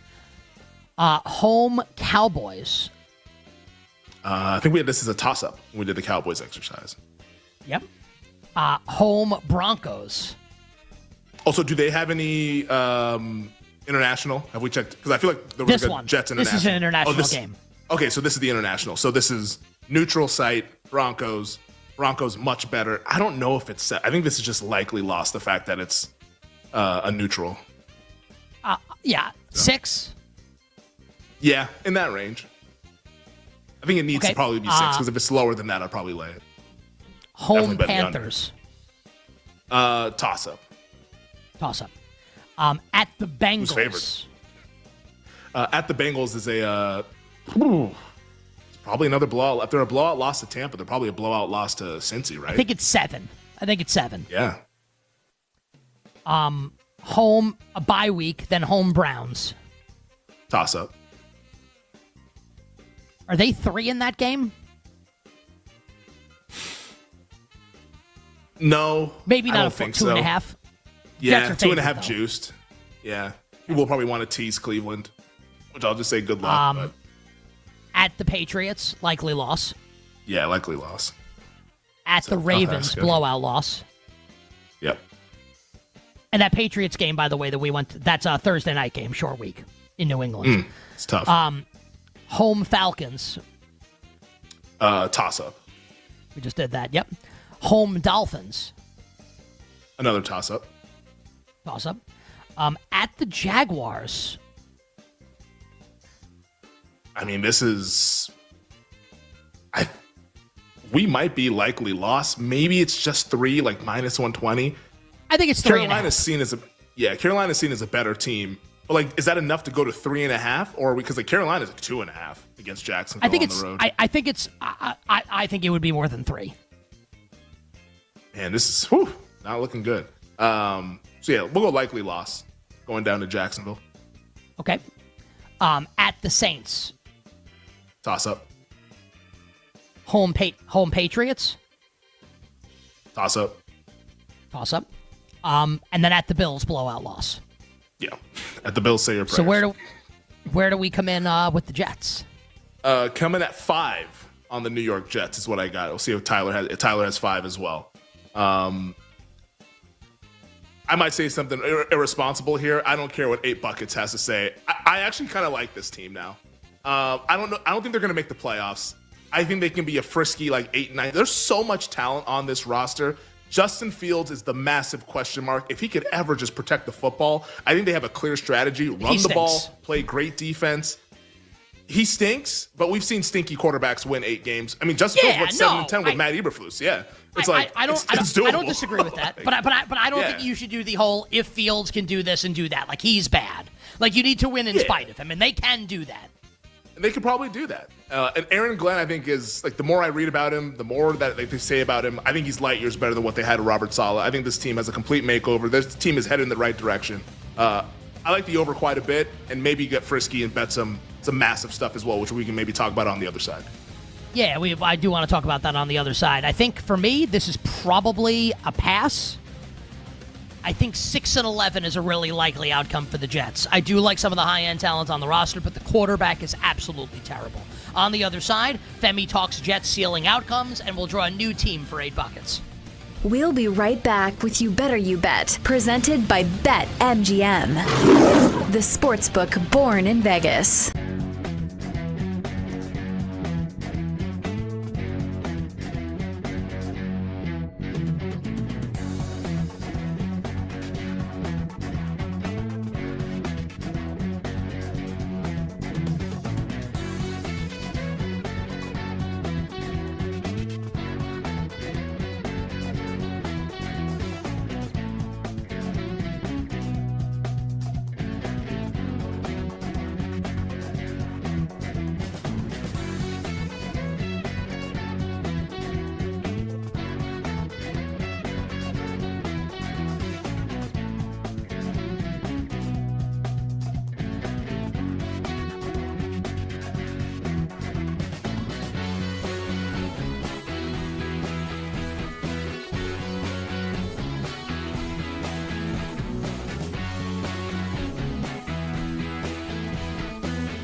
So I don't think there's a ton of buzz simply because it's the Titans. Like, they're not a good team. They're a mid-market, franchise. So we'll see. And like, we've seen this story plenty of times before. Like, you guys had it in DC with the Sam Howell offseason where everybody's like, oh, Sam Howell, such a leader. Everybody loves him.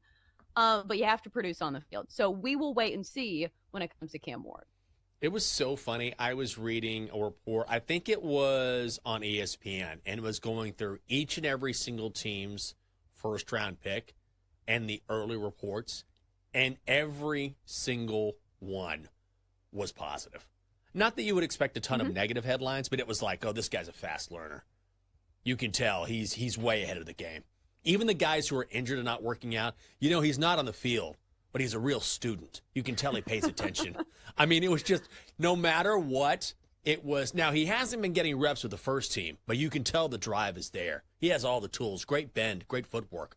I mean, there was not a single, hey, he's coming along a little bit slower than we thought. Or this guy's going to need a little work, which I understand. But that's why I always take these reports that we hear just a little bit with a grain of salt, because everyone, before they played a single down, looks great in theory. Yeah, I was ready to believe in Will Levis before the season started, and look how far that got me. All I have are memes to show for that.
This is You Better You Bet with Nick Costos, Femi Abebefe, and the crew. Presented by BetMGM. All right, Femi, before we draw another team out of the salad bowl here, you said something that honestly was like, this is kind of like a friends don't let friends bet ceiling outcomes on the New York Jets. So we may have to have like an off-air conversation, like an intervention at some point here. I wasn't the one that had the Jets syndrome last year like you did, all right? So, like, I've not been on this gangrene whole thing, drinking the Kool-Aid. I've always been out on the New York Jets. This year, though, I think it's a complete culture change. I think Aaron Glenn is going in there and is, like, holding guys accountable, which to all the veterans, Garrett Wilson, Quinnen Williams, they'll tell you was not happening last year. So we're already off to a really good start here for the Jets. This is the exact profile of a team that produces a Coach of the Year winner.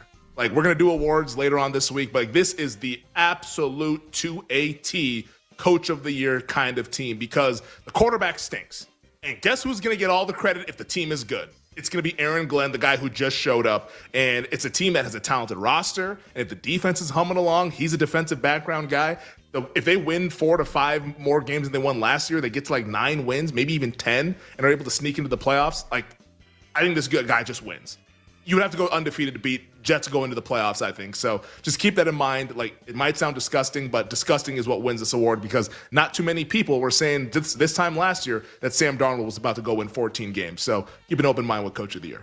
It's a little appetizer for later this week. if the Jets make the playoffs, I think Aaron Glenn should be like coach of the decade. Forget about year.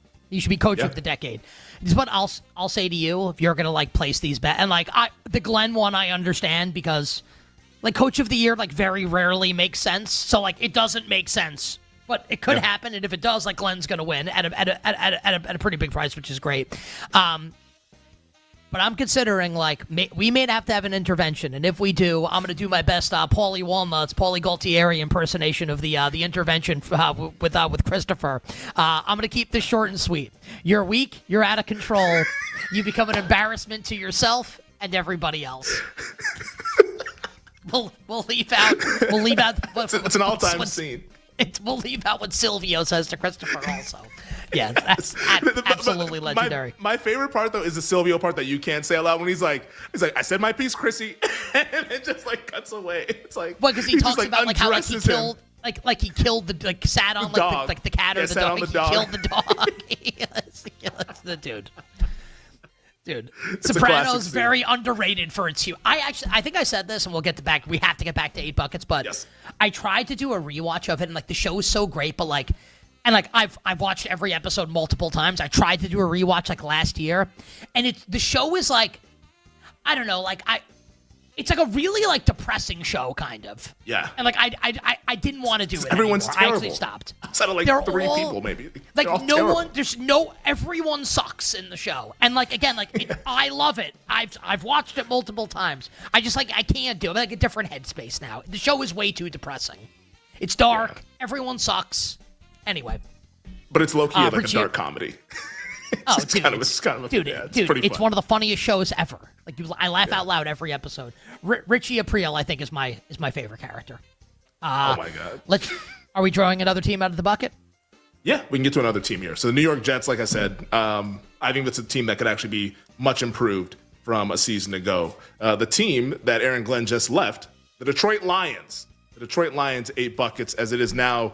An interesting year for Dan Campbell, who's gotten a lot of praise, but now it's kind of like a lot of people looking to see, was he a coordinator merchant, quote unquote, benefiting from Ben Johnson and Aaron Glenn now with the 2 new coordinators in Detroit. Their win total at BetMGM is currently sitting at 10.5, juice to the under, minus 135, the over plus 110. We just saw them actually last Thursday in the Hall of Fame game. So Ben Johnson, obviously head coach of the Bears. Aaron Glenn, the head coach of the Jets, which we just did. Frank Ragnow retires. Taylor Decker's not fully healthy yet. They already lost. How do you pronounce his name, the defensive lineman? Levi Onwuzurike. Onwuzurike, yeah. Onwuzurike. Okay, so my issue is a spelling issue then. Onwuzurike I should be able to get. Yeah. I didn't know there was an N. Yeah, it's like Onwu, I believe. I didn't know there was an M in it. An N. That's where I'm. Okay. Levi Onwuzurike. I got it. Yeah. Onwuzurike. He's not listed on the roster anymore since now he's on like season-ending IR. But I was looking for a spelling, but I couldn't find one easy enough. So, but yeah, Levi Onwuzurike. Okay. Go Huskies. All right. Really good for University of Washington. It was. Was he? Okay. Hey, week 1, Lions on the road at the Green Bay Packers, America's game of the week, and the game is basically a pick-em. Yeah, it should be pretty good. Toss-up in week 1 to start for the Lions. Mm-hmm. Home Chicago, week 2. I think we had this as likely win. Like I don't know if it's a full 7. No, it's definitely not 7. No way it's 7. I mean, more of these Caleb Williams reports, it might be 7. But yeah, likely win for the Detroit Lions. And like, dude, like Caleb can still. Caleb can still be awesome. Like I'm not saying at all he's going to be bad, but you'd like for him to like not take like 9 delay of game penalties and like throw insane interceptions in practice. It can all be turned around. It's early. Let's clean up the operation. You'd like for things. Yeah, you'd like for things to. That's fair, right? You'd like for things to be a little better. I'd ask Bill, but he's on a boat somewhere. Yeah, I'm a little jealous. I'm a little jealous. I'm definitely if I'm jealous. being honest. Not a little. I'm 100% jealous. I'm very jealous. There's nothing little about it. At the Ravens. I think we said likely lost, didn't we? Like Baltimore's rating is 3.5. ridiculous. Yep. Yeah, and I think, and this is a Monday night game. Oh man, yeah, prime time at that stadium. Where like whenever they play a good team in the regular season, they destroy them. Yeah, likely lost. Home Cleveland. This is a blowout. It is. At the Bengals. Toss-up. I don't think it can be. Yep. Yeah, it has to be toss-up. Because I think Ravens are like 3.5, so then the Bengals would be 3 at most. I think it's probably less than 3, right? Yeah, I think so. I don't think it can be 3, which might sound crazy because it's Burrow at home, but still. No. Lions are super talented. 2? Okay. At the Chiefs. This is Sunday night. Wow. Love it. Likely loss. Yeah. Dude, absolutely. I mean, yeah. I think it's likely loss.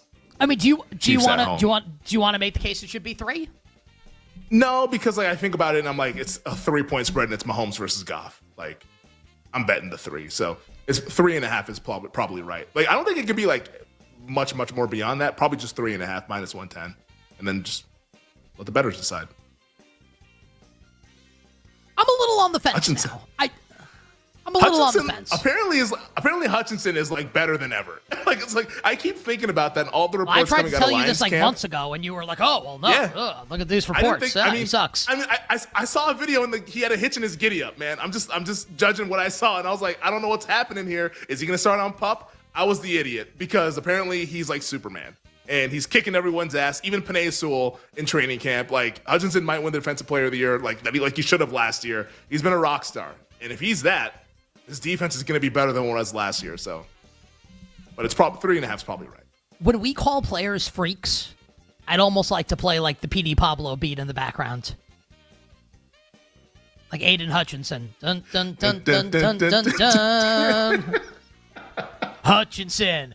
Garrett, Abdul Carter, TJ Watt, Frank Alink, Parsons, Bosa. Like it's just like listen up all these names. But I don't want to sack that. All right. Yeah. That gets dangerous. All right. So likely loss. We want to call this? Yeah, likely loss. Yeah. I'm a little on the fence, honestly. Okay. Home Tampa.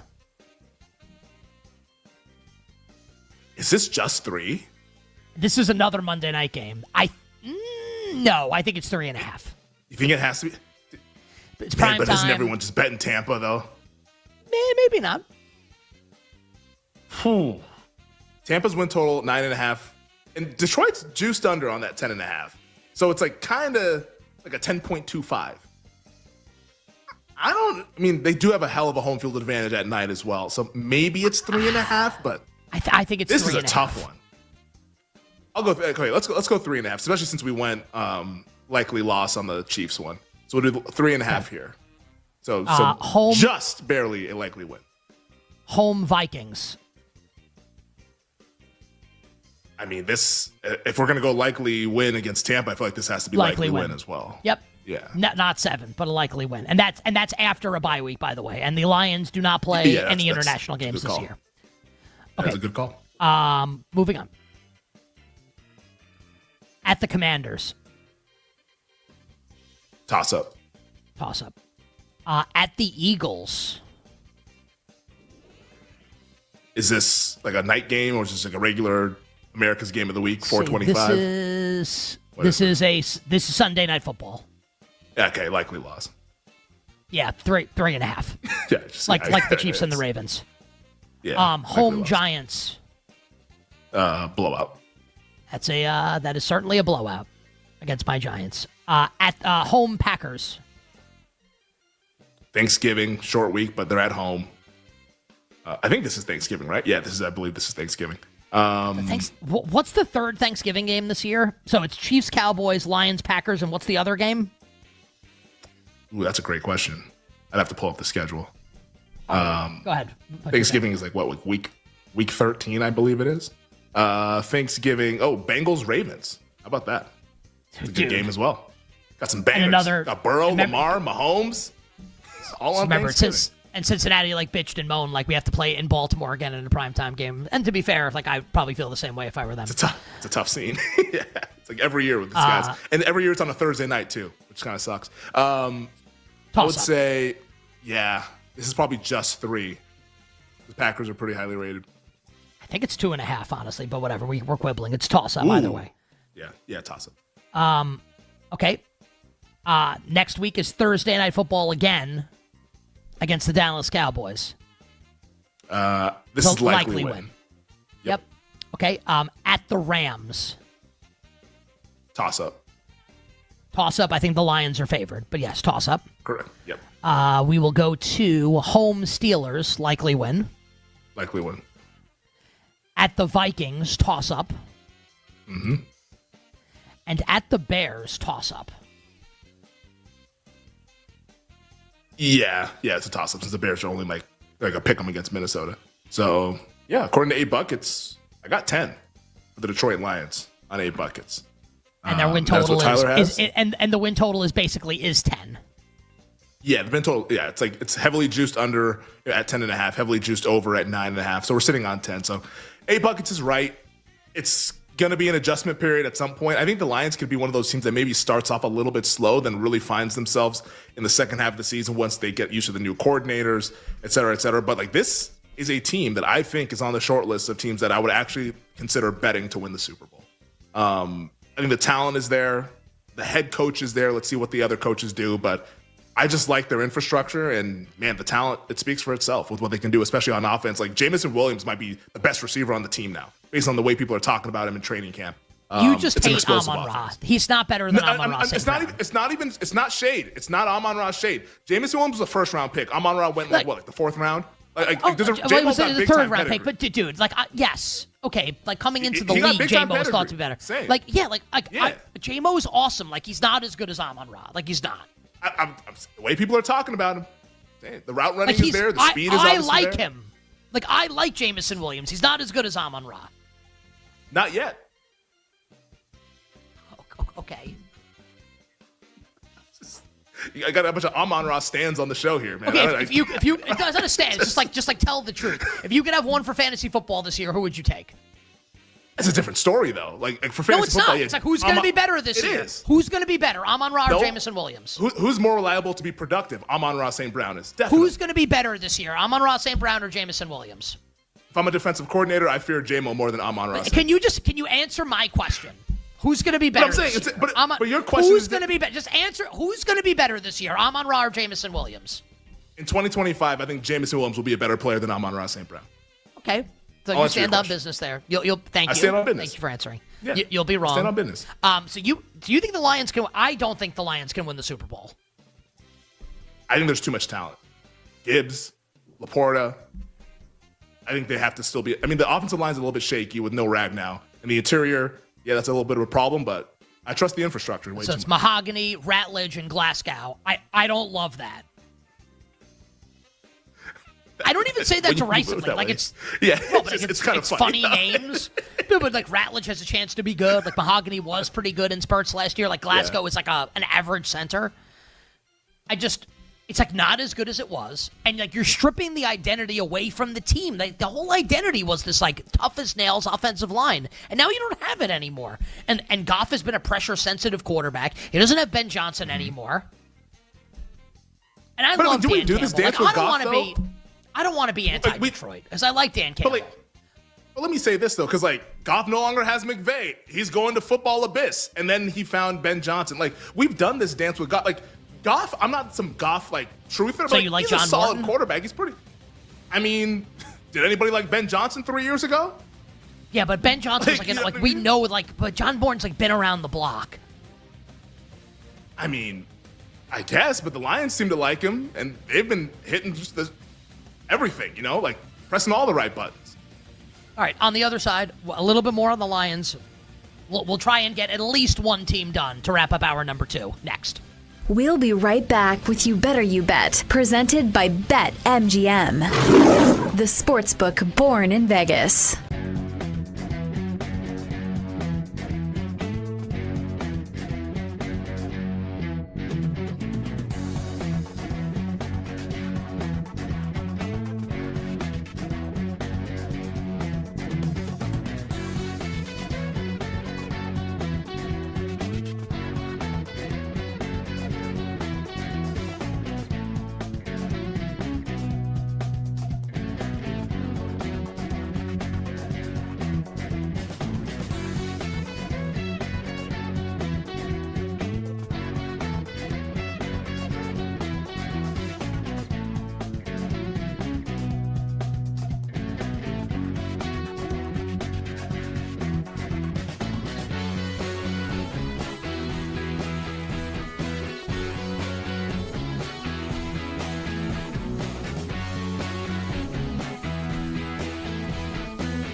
The number on Olave for touchdowns is 3.5. That's it. Is he not catching 4 touchdowns with Kellen Moore running the offense? He should. And if you're a rookie quarterback, what are you going to do? You're going to look to the one. You're going to look for the most talented receiver on the field. Maybe he can come save me. If it's not the outlet guy, if it's not going to be Kamara, I would think he would be looking to Olave. But Olave's injury history, like that's something. I think the season-long props on this team are very interesting because in the receiver room, not only are you projecting on a quarterback, a rookie quarterback, and what he's going to be able to do his first time through the league, but you're also looking at guys that missed a lot of time last year.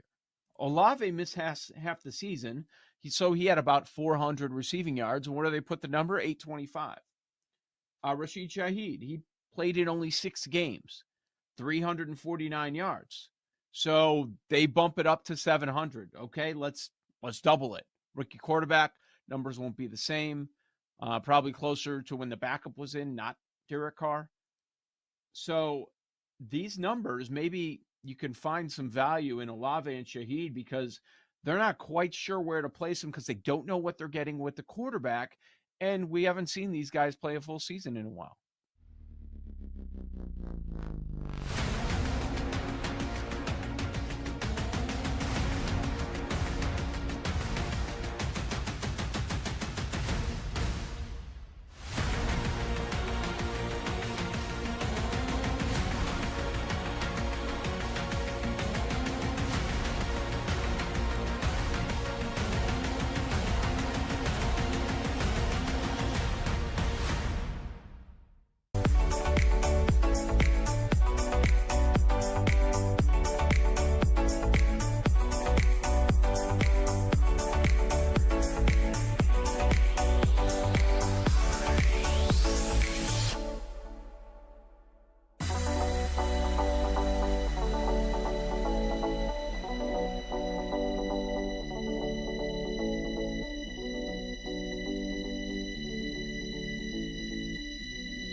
This is You Better You Bet with Nick Costos, Femi Abebefe, and the crew. Presented by BetMGM. So, what are your Lions bets going to be? Do you think?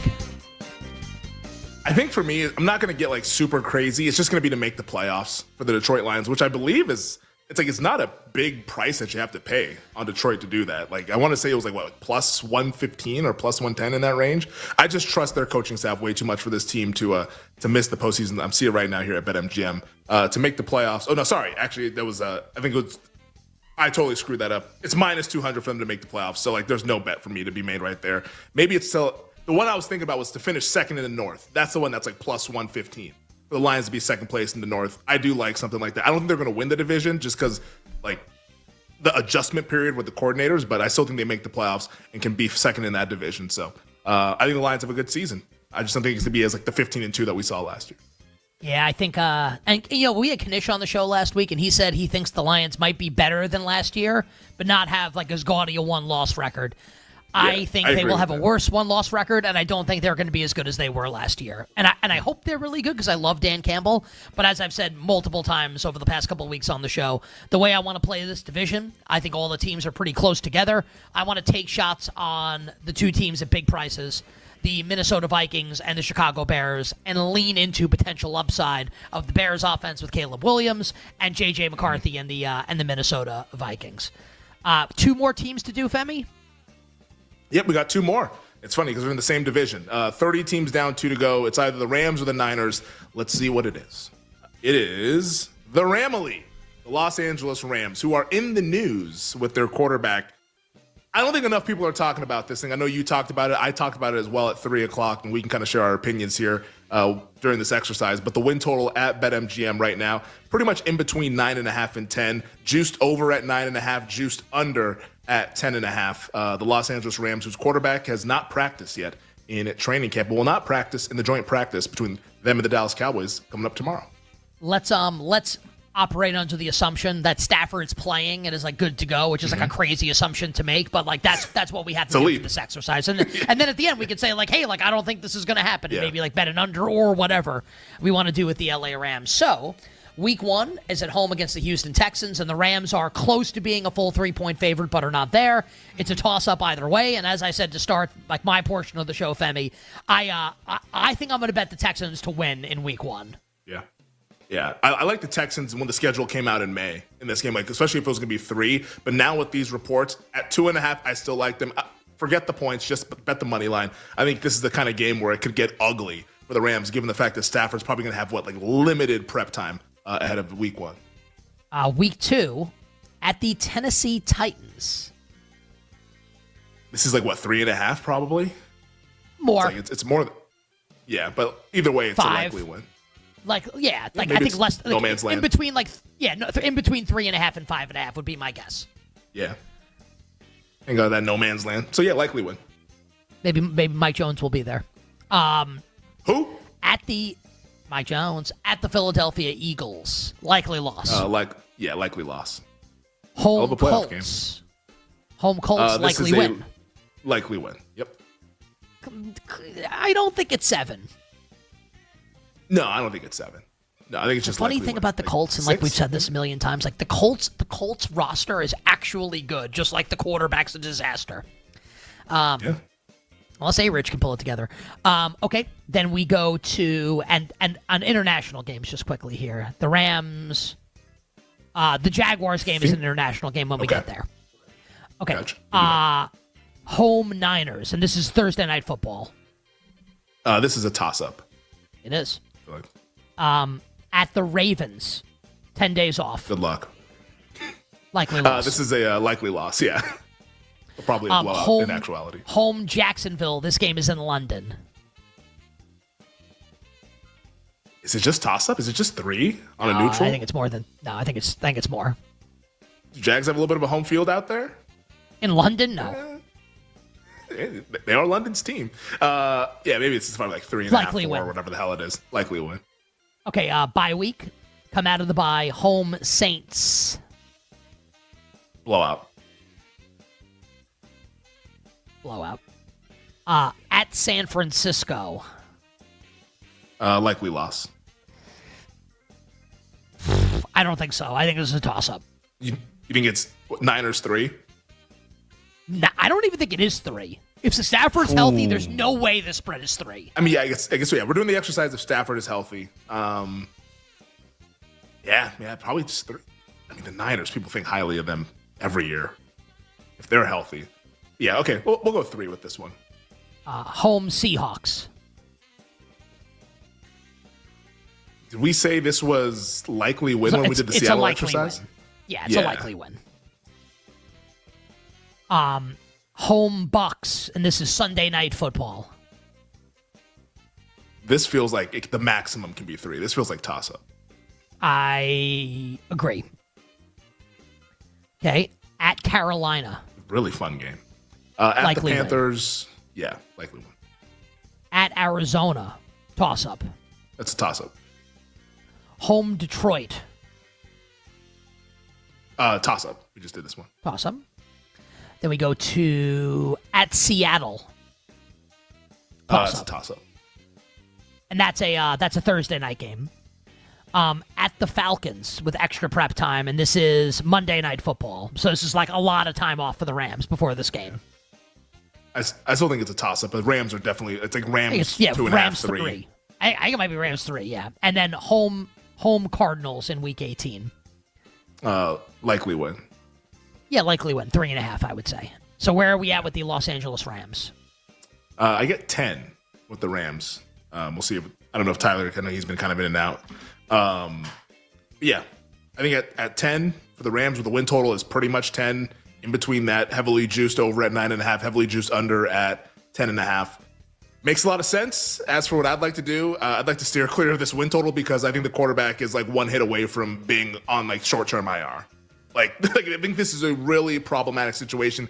Honestly, it reminds me a lot of like Tony Romo and like toward the end of his career as like a Dallas Cowboys fan when he always had the back issues. And it wasn't just in 2016 when he finally got hurt in the preseason game and it was the Dak Prescott era beginning there in that season. Like 2014, which was a really good Romo year. If people remember that one, like he didn't pretty much do anything in OTAs or in training camp. And week 1, he tried to play against the 49ers at home and he threw 3 interceptions. It had like one of the worst games of his career. I think Matthew Stafford might be in line for something like that against this Houston Texans defense week 1. I think this is going to be where any sort of hit, if he's getting up funky, it's probably going to be the back. Backs don't get better. You have to manage them or they get worse. I think this is, if you like the Rams this year, I would be terrified of investing in this team. They're the one team where it can really get off the rails if we have to see Jimmy G play the majority of the season. Yeah, I'd bet, honestly, I'd bet under if I had to do something here. Yeah. And I like the rest of the division, too. Like, I think San Francisco will do the Niners next. I like Arizona. I'm warming up to the idea of Seattle maybe being a little better than the betting market expects. But my thing with Seattle is I think, like, the offense, the range of outcomes for the offense, I guess, like, they can never be, like, a top. Like, the players aren't that good. And, like, the offensive line, what's the upside is for it to be, like, average. And Darnold's the quarterback. And Kupp's the 2. The defense could be great, though. Like, but if Seattle, even if you want to slot Seattle in as a last place team, like I'm just going to bring all the divisions up right now. Let's just say, you know, we can quibble, right? Let's say the Jets finish in last in the AFC East or Miami, whatever. Mm-hmm. Browns, Titans, Raiders, Giants, Bears. Bears aren't a good one, but that division's stacked. Like Saints, like Seattle's like not a last place team in a lot of those divisions. Like this division just rules.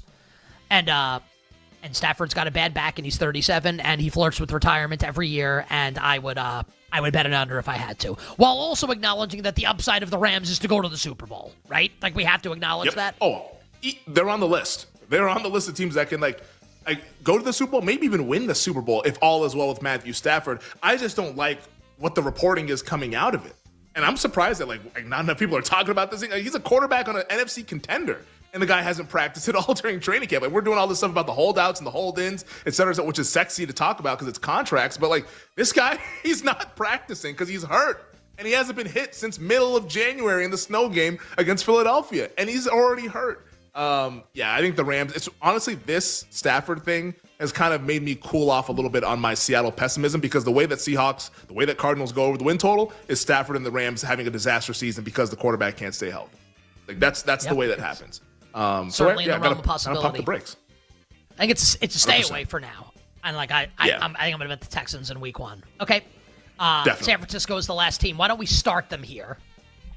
49ers. The 49ers, whose win total right now at BetMGM, it's rather high for a team that had a season that they had last year, but given the fact that they had a bunch of injuries, San Francisco sits at 10.5, juiced a little bit to the under, minus 118, over minus 102. But the Niners expected to have a big year given the schedule that they have. The 49ers are dealing with like a bunch of injuries and like in the receiving core to start the year, which is not good. Jennings. Jennings is banged up. Like Pearsall, like is good for now, but is in and out of the lineup. Ayuk, we don't know when he's going to be back. Jacob Cowing's dealing with an injury. It's like everyone's going to be good to go. And last year was the injury season from hell for San Francisco, where they're one of the best like double-digit loss teams in the history of the league. Aaron Schatz of FTN, formerly Football Outsiders, they like invented DVOA. I was listening to a podcast Aaron Schatz was on, and he was saying like the Niners like the best worst team in the history of the league basically last year, without a lot of close losses. The special teams was terrible, and they had all those injuries. Gosh. So I think Femi, a lot of people are Jake Moody won the kicking job again. By the way, they cut Greg Joseph. Oh yesterday. No! So Mad Eye is going to be the kicker again. And just to say this because we haven't done it. The Ravens' new kicker, Tyler Loop, was going to kick for them with Justin Tucker and his situation, and he got cut, looks like the greatest kicker of all time. Wow. They found themselves he won an the Aubrey. job. Maybe. Okay. Maybe. Brandon Aubrey's ridiculously good. All right. It's incredible. San Francisco in week 1 has been bet out to a 2-point road favorite at Seattle. So the expectation is the Niners are going to be really good this year. That is obviously a toss-up to start. Yeah, toss-up.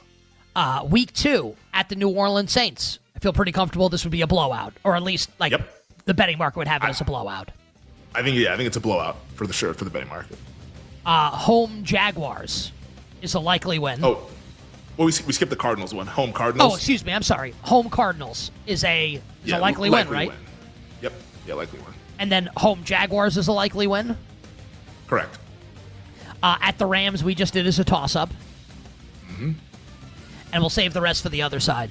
And we'll also roll through all the deficiencies discrepancies 8 Buckets had with the betting market. Drew Dinsick will join us. All our bets for tonight. The Power Hour coming up next. We'll be right back with You Better You Bet, presented by BetMGM, the sportsbook born in Vegas.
Okay. So I was going to ask you, if you had a really rich parents or you had a really rich mom who had a ton of money and owned an NFL team, would you use the stadium to get married? 'Cause obviously there is like the family business aspect. There are tons of parking. If you wanted to invite, 50,000 people, you really could. Or would you say, hey, we're really rich. I can get married anywhere? No, I would not use a football stadium. I mean, I guess if you're both huge mega football fans and your family owns a team, then it has a different meaning. But for someone who wants his wedding to be very intimate and special, I can't think of anything more not intimate than getting married at a football stadium.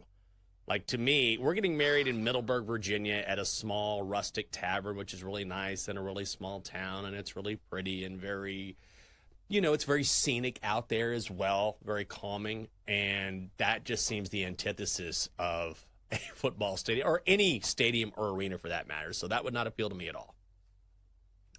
I think maybe there's some nostalgia wrapped in here, though, because it is the family business. And as somebody who got married in the church that I grew up going to, I do think that's a cool aspect to it. So maybe there's something to the effect of hey, as a little girl, I grew up running around on the sidelines here. It's just, when I think of football stadiums, I don't think of romance. I think of somebody who has a beer belly, who's in a uniform that's a little too short, and they're a little too drunk, and they keep arguing at the calls, and you're like, oh my God, this guy won't shut up. That's what I think of when I think NFL stadium. So maybe I have a different viewpoint. It just doesn't feel like somewhere I would want to get married. I feel like you would have to use a lot of flowers and decorations to make it feel smaller.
This is You Better You Bet with Nick Costos, Femi Abebefe, and the crew.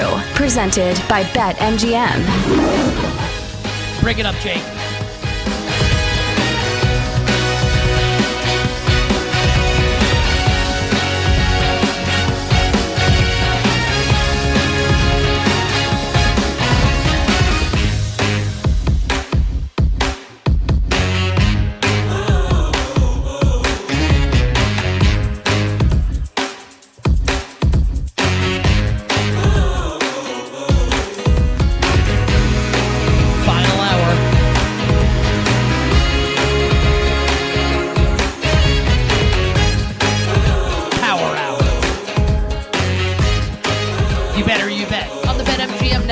Nick Costos, Femi Abebefe, the crew, and you.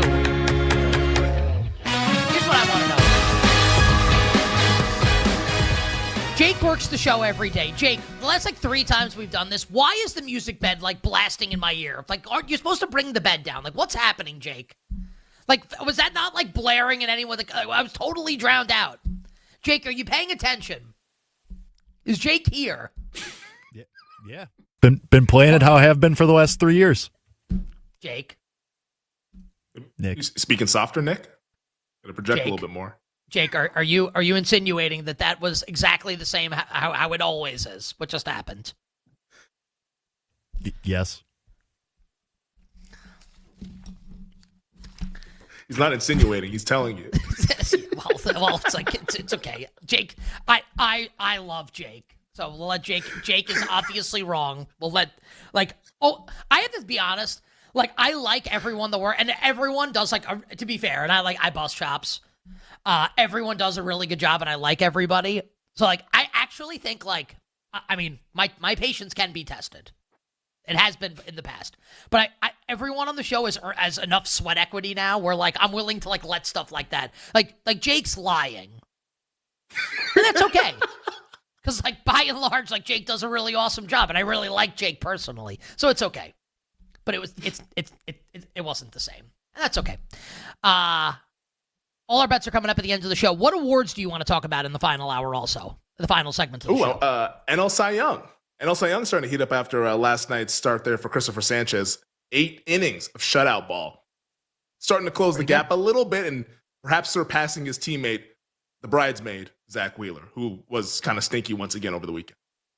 Okay, we will get to that. We will get to the whale capper Drew Dinsick in 20 minutes. But for now, let's get 8 buckets rolling here and continue on, Femi, with our final team out of 32, the San Francisco 49ers. So we left off at the Rams, which we call the toss-up. Now they will go on the road to the Tampa Bay Buccaneers, and I feel pretty comfortable saying this would also be a toss-up.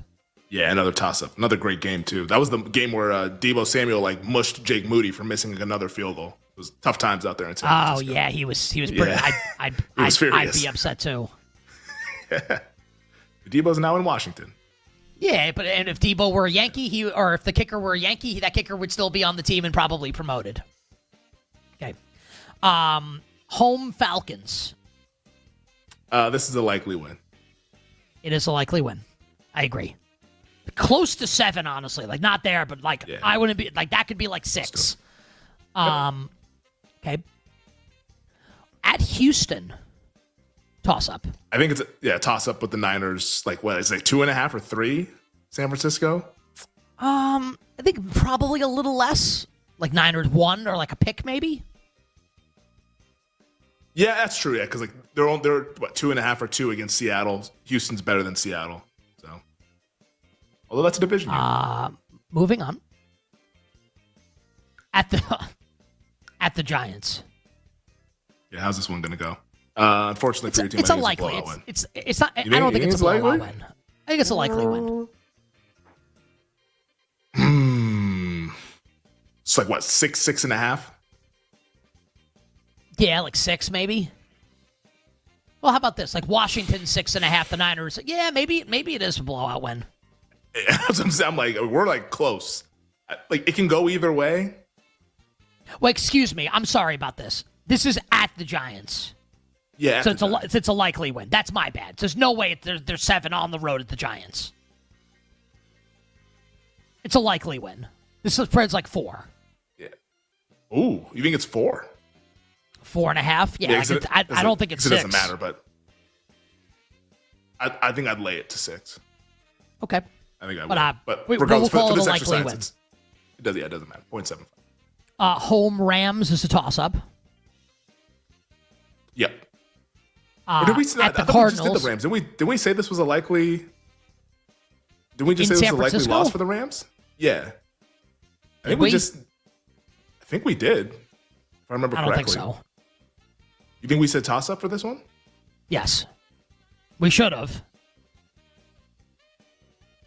Okay. There's no way the Niners would be 3.5 against the Rams. Oh, that's right. This was the one where we paused on, and I was like, we talked about Stafford injuries, and yep. No, you're right. Okay. We did pause on this one. At Arizona, toss-up. Toss-up, yep. Home Carolina. This Monday is night game. Panthers win total is now getting bet a little bit, but it's 7. I don't know. Yeah, I feel like this is, but I just don't trust my Carolina numbers because I know how I feel about the team, so I'm always going to be a little bit biased, but I feel like this should be a blowout. At the Browns, is it 7? Maybe not. I think we're close. We're really close, man. I think it might. Cincinnati's 5.5 at Cleveland. I mean, yeah. I guess the Niners. It's probably like 6.5. Yeah. We'll go likely. So likely win. Okay. Bye week. Home Tennessee blowout. Yep. Sorry, Cam. At the Colts. I think this is likely win. I think it's like 3.5. I think it's 3.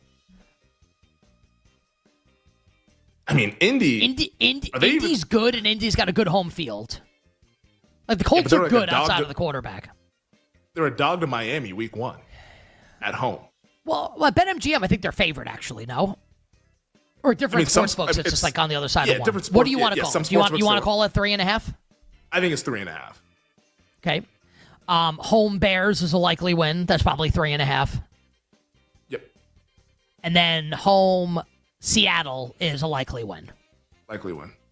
So what do we have for San Francisco? We have for the 49ers, 12 is what I have. Right on number 12. And the win total is 10.5 juiced under. Correct. Okay. Clearly, so 8 buckets likes the 49ers. Yeah, the schedule, which, I mean, every person, like the minute the schedule came out, it really just drove the point home that, wow, the 49ers have a really favorable schedule, given the fact that they were bad last year, don't have to play that first place schedule. So it makes a lot of sense. For me, if I were to bet the win total, I probably would bet the over, because you can either do the over or win the division. Either one, I think, works. Maybe the over might be better since, like, they're not minus 102 to win the division, are they? Or like, what's their division price? Is it minus money or is it plus money still? Because if it's plus money, obviously bet them to win the West. But like, this team is going to win the division, I think. Like, especially now with all the Stafford uncertainty. Plus 165. Okay, never mind. Just bet them to win the NFC West. That's the bet to make. Like, forget the win total. Bet them to win the division. Stafford banged up. I don't trust Seattle. I don't trust Arizona to win the division. I think the Niners have a clear path. 8 buckets is telling you that. This team, I think, bounces back as long as they don't have the rash of injuries that they had last year.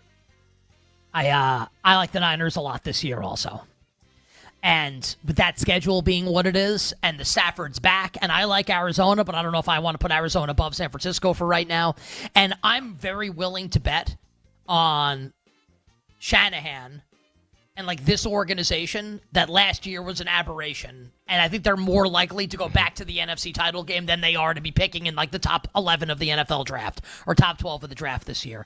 I do like the Niners to win the division. And if I had to bet their win total, I would bet the over. I think they're going to be awesome this year. You like them to win the NFC? No. I'm in the same boat. I don't think I'd ever bet them to win the NFC. I think it's just win the division and be a really good regular season juggernaut team. Playoffs, I mean, they've had success, but I'm just not as into them as like their price suggests. But yeah, I think they're going to win the division for sure. I'm surprised it's still plus 165. Like let's keep monitoring that, because the more we hear about this Stafford stuff, I feel like that's going to continue to shorten. And all of a sudden, we might be sitting here this time next month and it's like plus 120. Yeah, I like the Niners this year, and I like that bet San Francisco to win the NFC West at plus 165. Okay, so this is a great job by Mike Brown, who has now on the screen here if you're watching, and we'll read them in case you're listening in podcast form or on the radio if you're not watching the show. So we are now done with all 32 teams, and we obviously have written everything down. And we have all the discrepancies that are at least one full win from the 8 buckets win total and the actual betting market win totals at BetMGM, either towards the over or the under. So, Mike, toss these on the screen here. So if you're watching the show, Mike's done a great job with this graphic. Yeah. I will read. Well done, Mike. I will read these. So we will put the Niners in the over category, right? So I will add San Francisco. Mm-hmm. So here are the over teams. Denver, the win total 1 higher for the Broncos than it is for in the betting market, 10.5. The Ravens, we came in at 13.5. Ravens are at 11.5. So that's 2 more for Baltimore. Buffalo, 13.75, like plus 1.5 wins. Tampa, 10.75, so the Bucks plus a win. The Bengals plus a win at 10.5, and the Niners plus like more than a win. We just did San Francisco. For the under teams, my Giants, 4.25, a full win less than the betting market.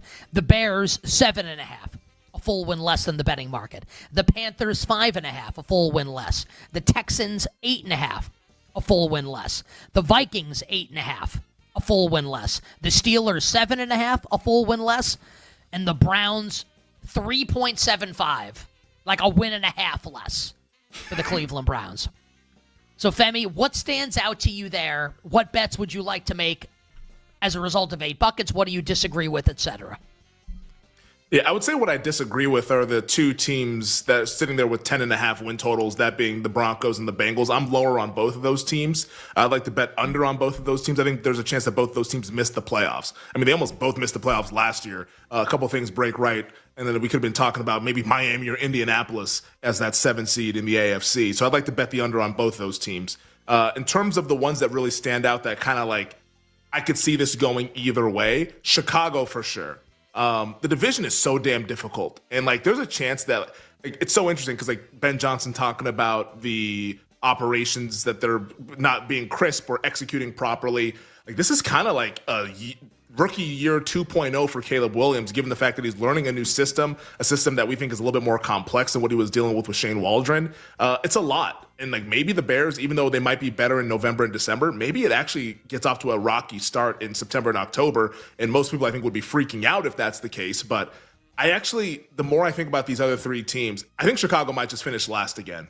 And the betting market might have it right. So like the 7.5, I actually agree with 8 buckets. Given the fact that like the win total sitting at 8.5, given the optimism, but the schedule and the rest of the teams in the division, I just like them more than the Bears. And I think I'd have to do kind of a little bit of reaching to like Chicago more than the other teams. That's probably the middle team for me. In terms of the bottom basement teams, it's the Jets. I'm going to like that over, even though 8 buckets likes that under at 5. And then, I mean, the Panthers, I think 8 buckets has them way right in comparison to what the betting market has. I don't see the bullishness. I think a lot of people are just projecting fool's gold from that last December.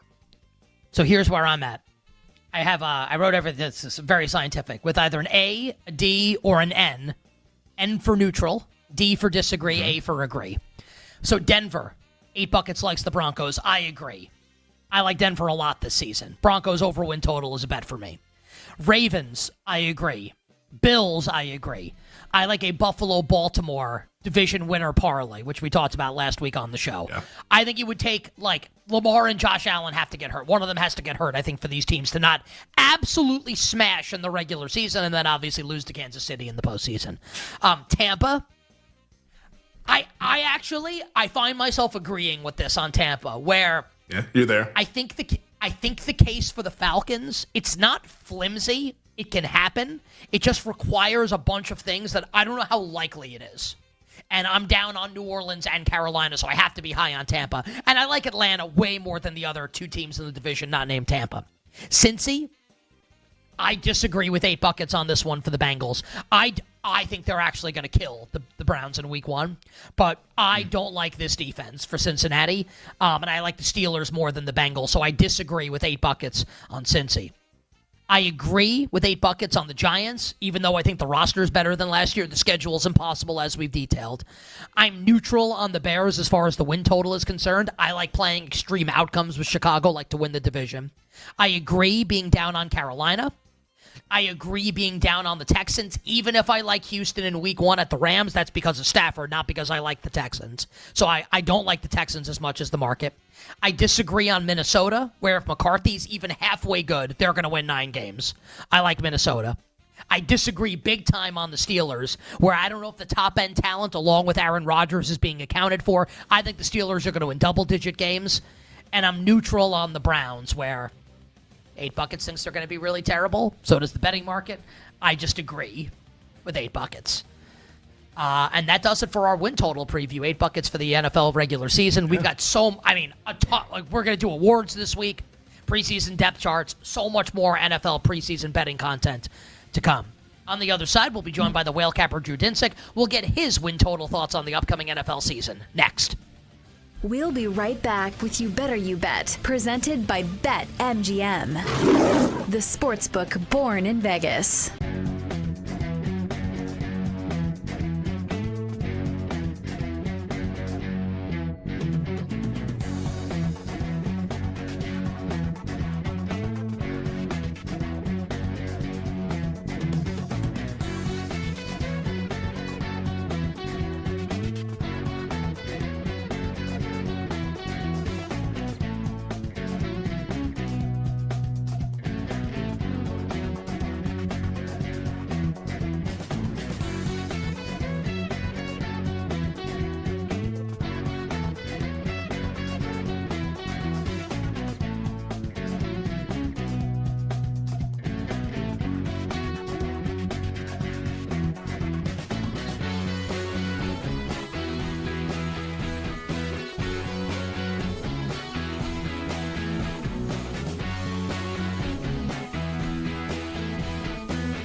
So I love the poll question tonight, and spoiler alert, I voted for Dak Prescott. I think he throws more than 30 touchdown passes, and I think he goes over 3,825 passing yards. Best price I'm seeing right now available is -114. I actually like the Brian Schottenheimer hire for the offensive side of the ball. You know, the defense, I don't know what to make of it. I think that they could be in some shootouts, which is another reason why I like the over on the passing yards. His first season as OC for the Cowboys, Dak led the league in passing touchdowns. You could also bet that right now 15-1. I'm pretty high on Dallas this year, at least their win total going over. You know, he averaged 36 pass attempts, 289 passing yards per game that season when Schottenheimer took over. So I'm not worried about, the loss of Mike McCarthy. I think that Dallas actually benefits on the offensive side of the ball. Dak over on passing yards and a little shot for him to lead the league in passing touchdowns at plus 1,500. That's the best price I'm seeing. 2 years ago, he led the league in passing touchdowns, man. So let's go with that one.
This is You Better You Bet with Nick Costos, Femi Abebefe, and the crew. Presented by BetMGM. All right, all our bets for tonight are coming up 20 minutes from now to close the show, Major League Baseball. And we have an update on the WNBA MVP race. Injury news out of Minnesota. We'll get to that and National League Cy Young 20 minutes from now. But joining us right now on the show to talk some NFL win totals, maybe a little week one, maybe some preseason as well, is our buddy, NBC sports betting analyst, and also co-host of the Deep Dive podcast, along with our friend Andy Molitor, the great Drew Dinsick, on Twitter at whale_capper. My friend, welcome back to the show. Happy August. What's going on? Oh, man, love August. We are really ramping things up and cannot consume enough direct content about what's going on at these camps because, if you're just getting sort of the surface level stuff, you can be wildly misled about certain players, certain groups, how they're, measuring up to get ready for the season. But if you can kind of sift through the noise and really find the straight, the straight dope, it is perfectly timed with you've already done your homework. You already kind of know the situation the team finds themselves in. And this is the last piece of the puzzle where you start to really crystallize serious opinions about these teams. So this week and next week, really two just outstanding, underrated times of the NFL calendar. Give us an example, Drew, of something that you would consider to be straight dope right now. Okay.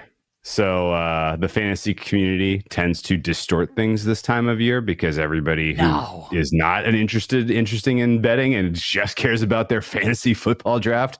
Good luck to you, by the way. They are tending to make more out of certain things.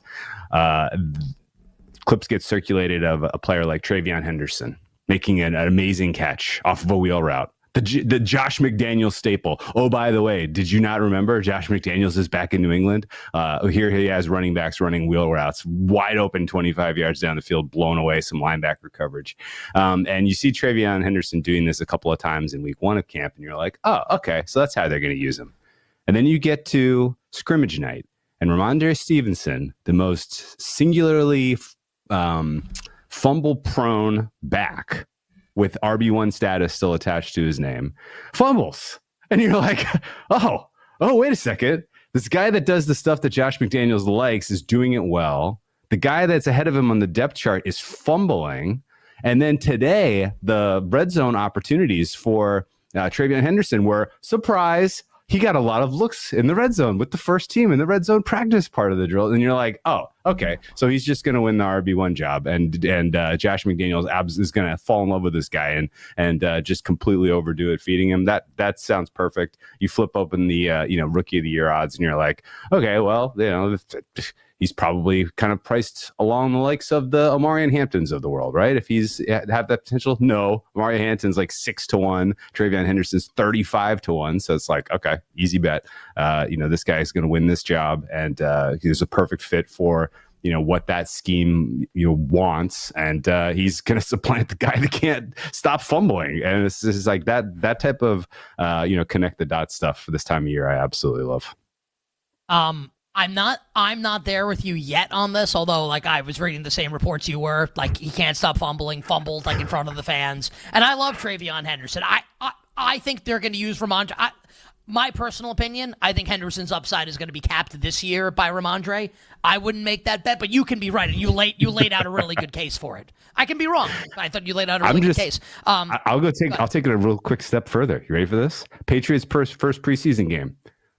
Henderson gets to start, surprising everyone. Whoa, Henderson's starting over Ramondre Stevenson, plays one series, and then all of a sudden, Josh McDaniels back to his old tricks, runs Stevenson into the ground, playing him into the third quarter of the first preseason game, and I'll tell you what, if that happens, if Ramondre Stevenson's playing in the second half of the first preseason game, I'll raise the white flag on this one.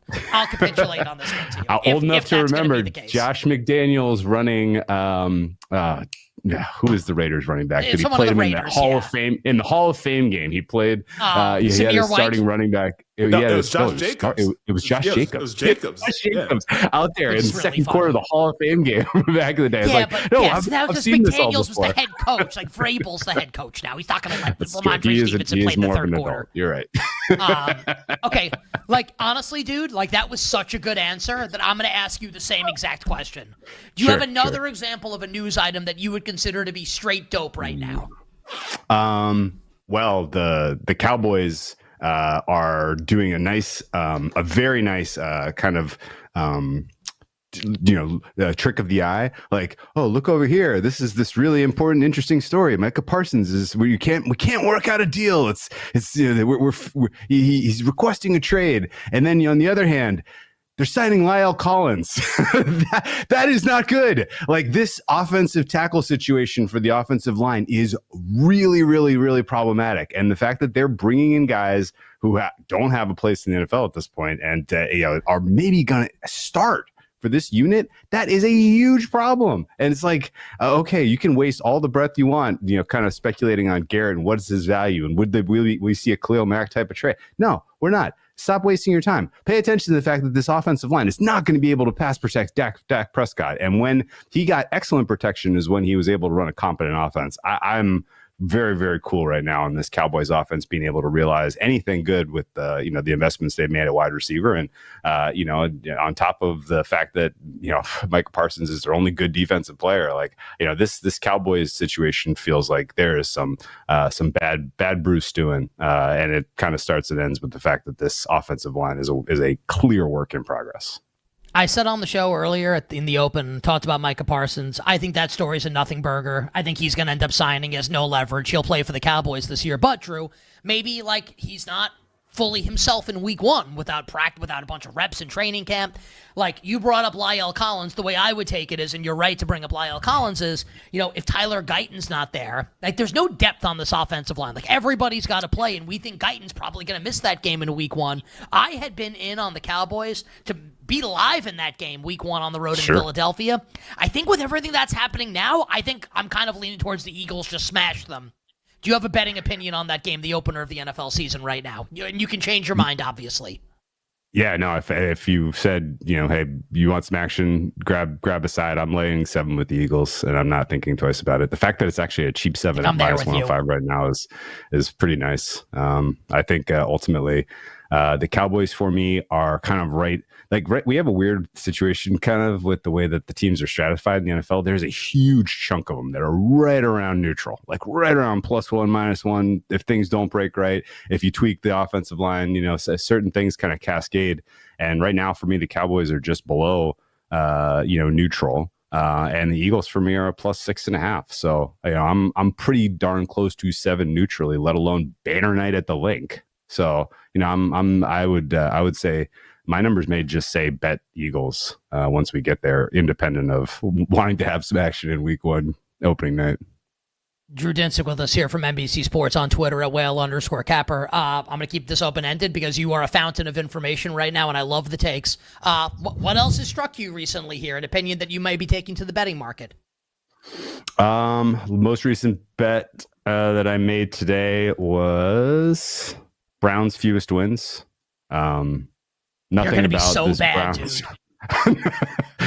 This Browns situation looks real rough. On paper, at full strength, this defense was good enough that you're going to want to take the points with this Browns team, against the middle class of the NFL. You look at their schedule, they are dogs. They're going to be dogs of a touchdown or more. 4 of the first 6 weeks? Like, the schedule does not do them any favors whatsoever, on top of the fact that it seems like Joe Flacco is winning this quarterback competition. I cannot believe that I'm saying this out loud. Joe Flacco is winning this quarterback competition, and the offensive line does not look fixed, in my opinion. You can make a very light case that they have skill in the wide receiver room, but after that, the skill position group is pretty horrible. And the issues that I don't think have been fully digested by the market include the fact that the linebacking room has completely turned over now, and they do not have a CB2 on this roster.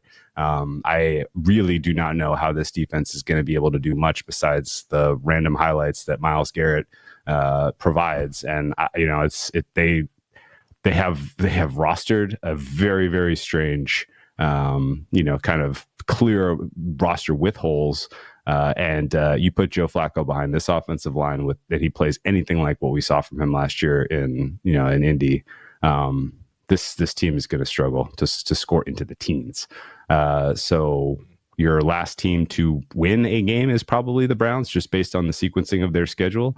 And then ultimately coming up with the fewest wins feels reasonable when you combine the fact that they are this talent poor and this difficult of a schedule. Like, I also don't even really see what the upside is here. Flacco's just going to get run out there and get run over for 5-6 weeks. And then it's going to be cries to turn to one of the rookies. We'll see what he's got. He's not going to have anything. And then let's see what the other rookie has. I don't know that Kenny Pickett is even making this team, given that how little he's had in terms of reps with the ones at this point because of the hamstring injury. So, this is going to be one of the worst teams we've seen in football in a while. And if ultimately they sniff their win total, I'll be shocked. So how do you really feel about the Cleveland Browns? It's just like, my God, sorting every single aspect about the team outside of Myles Garrett. But hey, you know what? That's our opinion right now, sitting here on August 4th. Let's continue to empty the NFL training camp notebook. What else has kind of stood out to you and you think is actionable as we're now 1 month exactly away from opening night? The flip side of the coin, you want to spin some positive news. I think there's an interesting, there's fascinating stuff going on in Buffalo.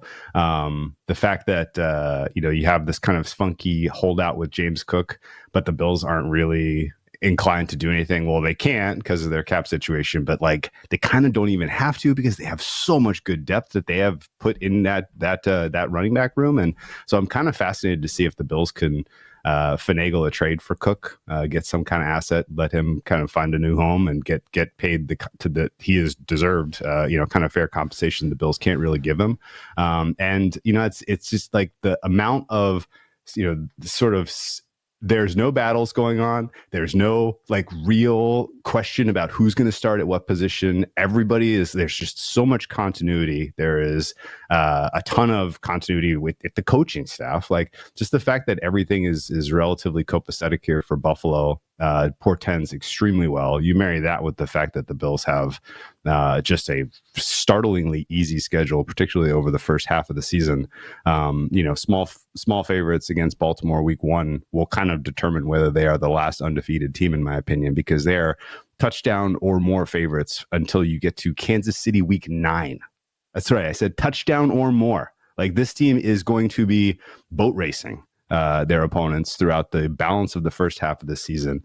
And ultimately, maybe a team like New England is better than people think. And that's more like a 5-point game instead of an 8.5, which is the current line.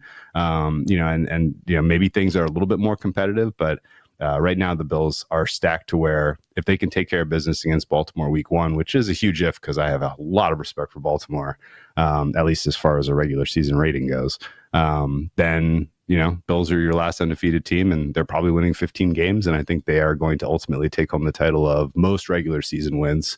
And I took a piece of that at plus 350. Bills Hard Knocks debuts tomorrow, Tuesday, August the 5th. Ooh. Drew, what is your worry meter 1 to 10 on Matthew Stafford? It's pretty low still. I think people who we know who would know are more concerned than I am, which doesn't feel great. But I think ultimately the Rams take the preseason so lightly that this is sort of the one team and the one player dealing with an injury that he has dealt with and played through for a long time, that I kind of need to see the report that says he is not playing week 1 to exercise real concern over this team. And I think ultimately the Rams, as you look at their schedule, they get a lot of AFC South in the months of September and October, and they should beat those teams, but there could be messy, ugly, sloppy games where the defense is really keeping them in it, and there's just going to have to be a couple of plays made by key players at the end to get them some wins. But if we kind of look up after 6 games and the Rams are 3-3, and they are kind of trending towards playing better and trying to play their best football once we get to the month of December, that's not going to shock me at all. Stafford is a guy who I don't think is necessarily going to ever kind of compete for an NFL MVP again. He's never probably low likelihood to start 17 games just because of this lingering back issue. But he's the kind of guy that you just get him a seat at the table, home or away, in this NFC playoff picture, and the Rams are still thinking they have a chance to ultimately go to the Super Bowl, and I think that's realistic. And so I think ultimately the long answer is not really that concerned until we get to December and he's not healthy, and at that point, then you're really wondering, well, what was the plan here? Because if this thing was this fragile and he was this banged up, it doesn't make sense necessarily to go with about this sort of team building exercise that the Rams have done. So it'll play out, I think, a little bit clunky, but I certainly would expect that the Rams start the season slow on offense, and that if they have success, it's because the defense is carrying them. You're awesome. At Whale_Capper on Twitter, NBC Sports. Check out the Deep Dive podcast with Drew and Andy Molitor. Stay well, my friend. Good luck on the preseason this week, and we will catch up with you soon. All right, best luck, guys. That was the Travion Henderson thing. I disagree, but he laid that out really. That was all great stuff from Drew there. On the other side, we'll talk WNBA MVP, NL Cy Young, and give you all our baseball bets for tonight. We'll be right back with You Better You Bet, presented by BetMGM, the sportsbook born in Vegas.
They are a scary, scary team. Offensively, they can go toe-to-toe with anyone in Major League Baseball. Period. Stop. You cannot make that argument otherwise, including the Dodgers at full health. The question is going to be their pitching. Now, Ranger Suarez has been amazing.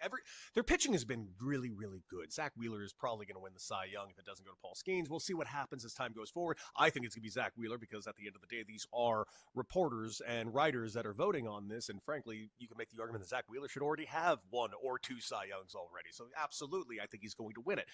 But man, they do need to get active in the trade deadline. That everything is with a caveat of whether or not they're active at the trade deadline, because I will not say the Brewers yet. And the reason I won't say the Brewers yet is, one, they are very young, even though they do have some elderly talent in like a Christian Yelich, who's having a phenomenal year himself. It's more so they're young, and each time they get into the playoffs, they keep getting knocked out early. And that's not like a recent thing. That has basically been the Brewers' MO for like the last 25 years. The Mets, I'm not ready to believe in yet. I really am not. I still don't believe in their pitching staff very much, and I do think in October that's going to end up biting them. The Giants, I don't believe in unless they make some serious moves at the trade deadline. I'm not ready for the Cincinnati Reds yet. The Padres would have been my answer, but the Padres seemingly are all over the place, and now they're looking to trade Dylan Cease to get their hands on Duran out of Boston, if not somebody else. To me, it's almost by default, but I do think the Philadelphia Phillies are the best team that can do it. And by the way, I'm not sleeping on the Cubs either. I just need to see what they're going to do at the trade deadline.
This is You Better You Bet with Nick Costos, Femi Abebefe, and the crew. Presented by BetMGM. All right, some thank yous to dole out before we wrap up the magnificent Football Monday edition of You Better You Bet with all our baseball bets for tonight. One wonderful guest, the great Drew Dinsick, the whale capper, gave us some really, really good thoughts on NFL training camp news, what matters, what doesn't, bets for week one, award bets, Travion Henderson, Offensive Rookie of the Year. I'm not there on that, but I love kind of the dot connecting there with Ramondre Stevenson fumbling in the fan-attended scrimmages, and he fumbles all the time, and Henderson seems to be Josh McDaniels type of running back. Fascinating stuff from the whale capper, Drew Dinsick. If you missed any of today's show, all sorts of good stuff. Just search You Bet wherever you find your podcasts, the Odyssey app, Spotify, Apple, and iHeart. And, of course, you can watch the show on YouTube at youtube.com/@ that is not AT, that is shift 2, the @ key, at the BetMGM Network, youtube.com / the BetMGM Network, because you know how this company operates. We can't have things be easy. It can't be like youtube.com / BetMGM Network, and we have to have like an ampersand in there. I don't understand. youtube.com / the BetMGM Network. Bill Zimmerman is on a boat all week. God bless him. We're jealous. So our executive producer is Tyler Morales. Tyler's not here right now. This is the true story because someone, and we hope the person's okay, outside Tyler's house in New Jersey, someone crashed a car into a utility pole and knocked out the power on his block. So Tyler turned his camera on and he's in the dark. He's camping outside. We have a screenshot of it. Mike, put it on the screen here for people watching the show. Tyler is submerged in darkness. We told Tyler basically just to, we'll see you tomorrow. So Tyler is, Femi, do you think he's watching the show or no? Or listening right now, or you think he's done for the night? Oh, yeah. I mean, what else are you doing? It's dark out there. Not like you can do anything else. So he's probably pulled up on his phone or whatever, He's listening to the show. Dedicated to Wagertainment. Yeah. He loves Wagertainment. I would put it at minus 400 that he's listening to the show right now. I'm that confident that he's listening. What a freaking loser. Would you be listening? Tyler, come on, man. What a question. I'm not even paying attention while I'm hosting the show. I'm kidding. No, I would not. No. My power went out. You think I'd be tuned in? I know what happens. I don't need to listen to the show. I know what happens. I'm on the show. I know what happens. So no, absolutely not. Tyler did a great job today. And by great job, I mean he sat on the phone with me and Femi, and we laid out everything for him to do. But Tyler did a great job. We love Tyler. Our engineer is Jake. Who's our technical director? Sean, I guess. Sean Haw. We love Sean.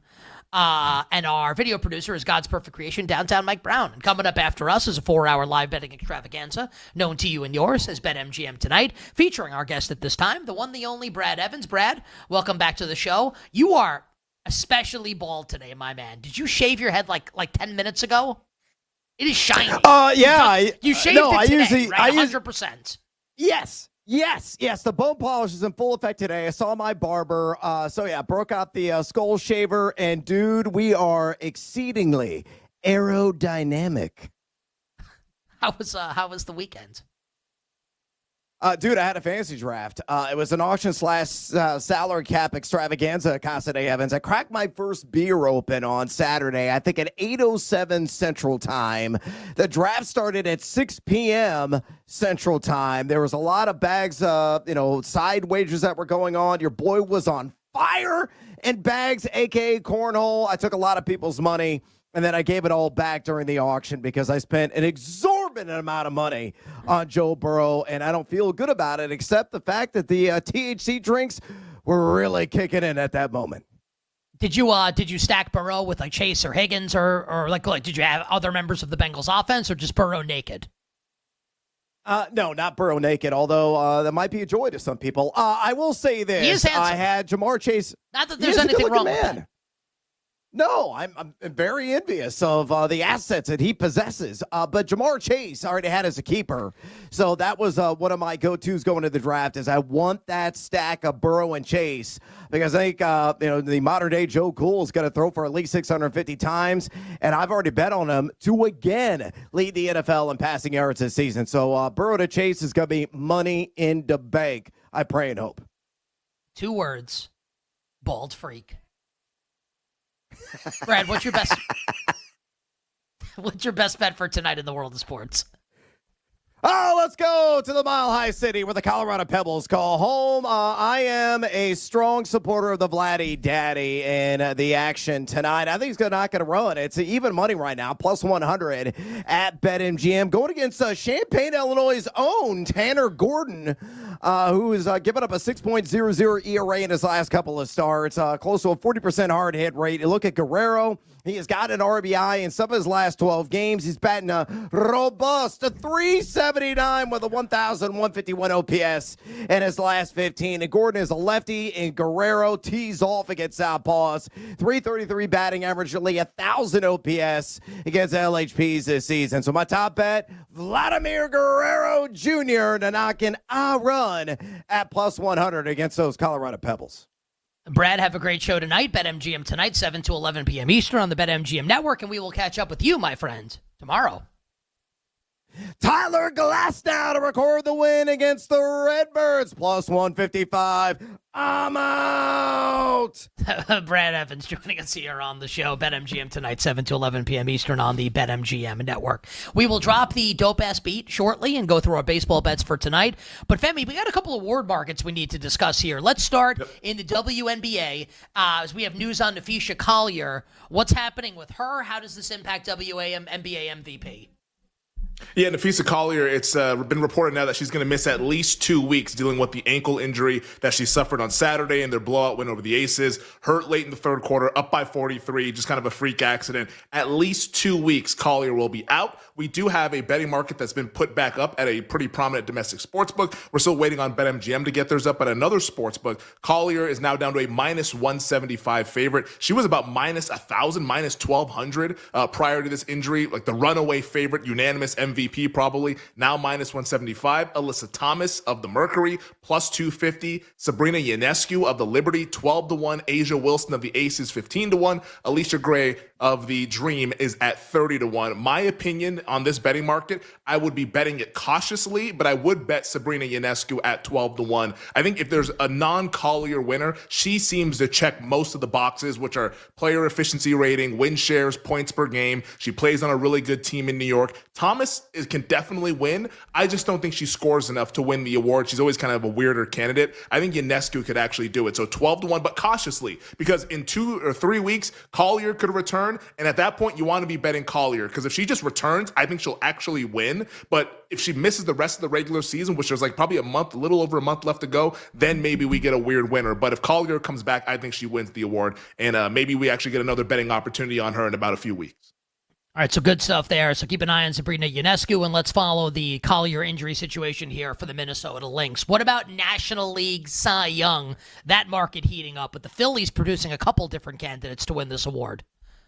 Yeah, this is what kind of makes it a little bit tricky. I almost prefer that if Christopher Sanchez played on a different team, then he would be a clear guy to go ahead and maybe take down Paul Skeens and Zach Wheeler. But still, as of right now, after what we saw last night, Sanchez, national TV, 8 innings, 6 strikeouts, no earned runs. Like, it was an awesome pitching outing for him. I think he's a bet right now at 14-1 over at BetMGM. There's just no way the gap between he and Wheeler can be plus 160 and 14-1. He's been better than Wheeler. And this has been brewing, but he has caught up to Wheeler and now surpassed him as he continues to stack up really good starts. And over the weekend, Wheeler just okay. Again, against the Detroit Tigers, 6 innings, 3 earned runs. That's coming off a game where the previous weekend against the Yankees, 5 2/3, 4 earned runs. Like, Wheeler seems like he's losing a little bit of gas while Sanchez has been humming along. Like, outside of one mass start against the White Sox, he's been dominant.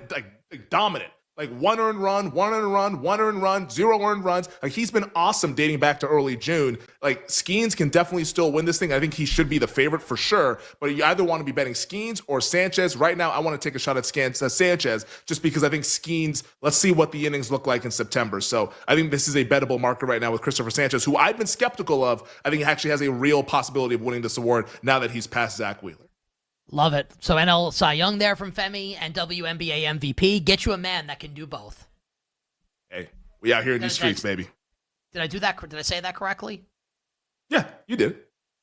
Get you a man who can do both. Brad was uncomfortably bald today, right? I was just distracted by him saying that he likes Joe Burrow's assets. Once he said that, I couldn't focus on anything. It was weird. It was just like no one's ever seen him naked. Was he talking about his money? It was very weird.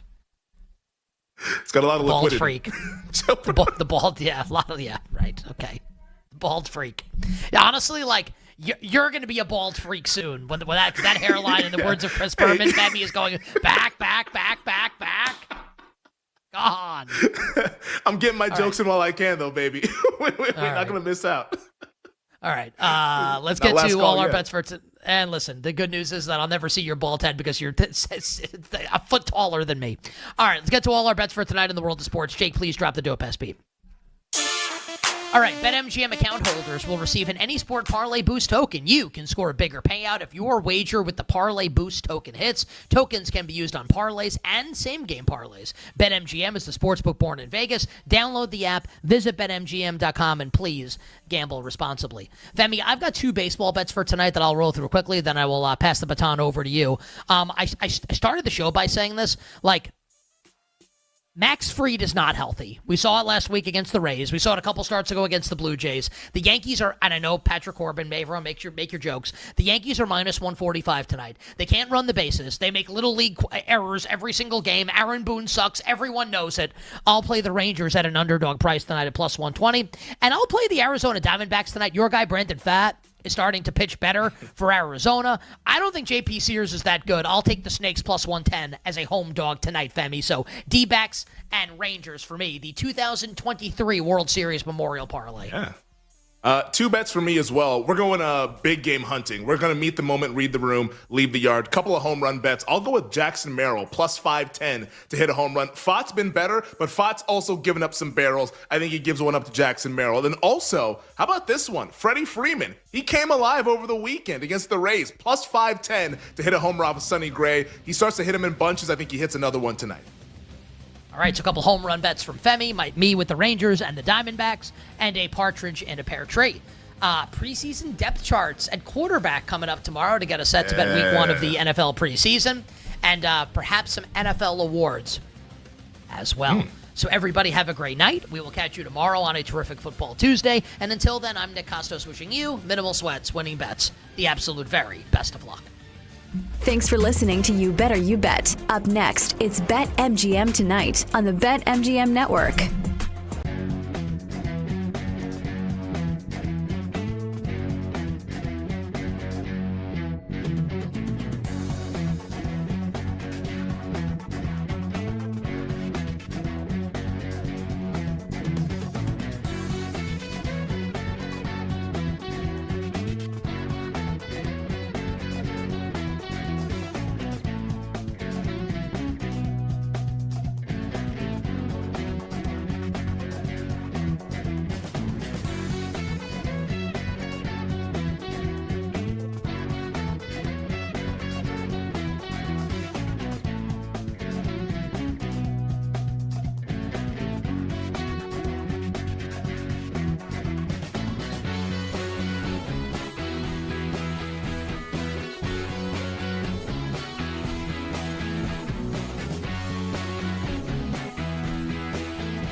Atlanta. So I'll start things off. OKC is going to be my NBA champion for next year. They're plus 240. I like the Thunder to go back-to-back for all the reasons that I just said. Major League Baseball right now, I think the team, especially at the price, I'm going with the San Diego Padres at 29-1. I love the Padres. I liked them last year. I thought the Padres and the Dodgers were the two best teams in baseball last year.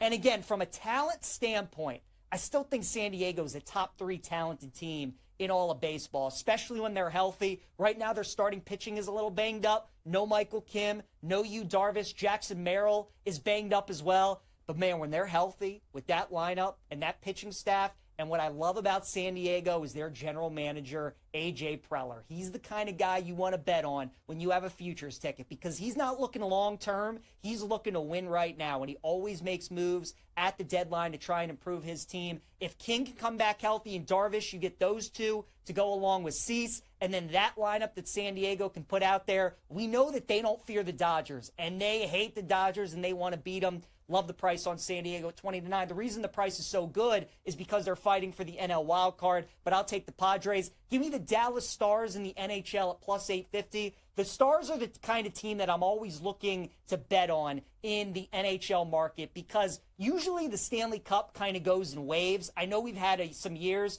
where it was a different winner every other year, but you think back to the past 15, 20 years, right? Penguins went on their run, then the Kings went on their run, and the Blackhawks went on their run, then Tampa Bay was in the finals just about every year, and now here comes Florida, right? All these teams kind of have their mini little dynasty runs where they dominate for 2 or 3 years, but there's always a team that kind of sneaks in there and win it, whether it's the Caps, whether it was the Blues a couple years ago, and Dallas has been knocking on the door for years, and they finally got rid of their head coach this offseason, Peter DeBoer. Got rid of him, a guy who's been great in the regular season but can't figure it out in the postseason. We'll see who they end up hiring, but I like Dallas plus 850. That team's good enough to win it all. Just need to get the right head coach. And then in the NFL, I think this is going to be the years that the Buffalo Bills finally do it. I really don't like anybody in the NFC. The Eagles, you could argue, are still the most talented team in the NFL, no question. We know how hard it is to repeat, though, in the NFL. Don't know if they're going to do that. The Lions, I expect to take a step back. I'm not quite there with San Francisco yet. Green Bay, I don't think is going to be there. Maybe the Rams, but man, they're just like a couple injuries away from really falling apart. I really think it's kind of the Eagles or nobody else in the NFC. In the AFC, it feels like it's the same 3 as it always is, right? It's either Kansas City, Buffalo, or Baltimore. I mean, Kansas City's been to the Super Bowl 3 straight times. I don't know if they can get back there for a 4th. The Ravens, you guys know how I feel about them. So I'm just going with the Bills at plus 700. I think this is finally the year that the Bills get it done. So give me Thunder, Padres, Stars, Bills as my 4-leg championship parlay.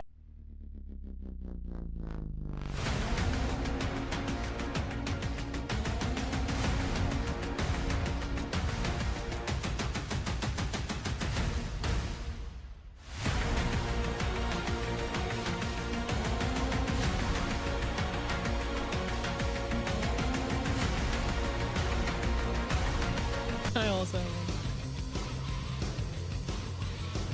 Commence. We are the betting show. There is no other show on the planet that packs in more picks nightly. With the big noise, Brad Evans. Oh, sharp action!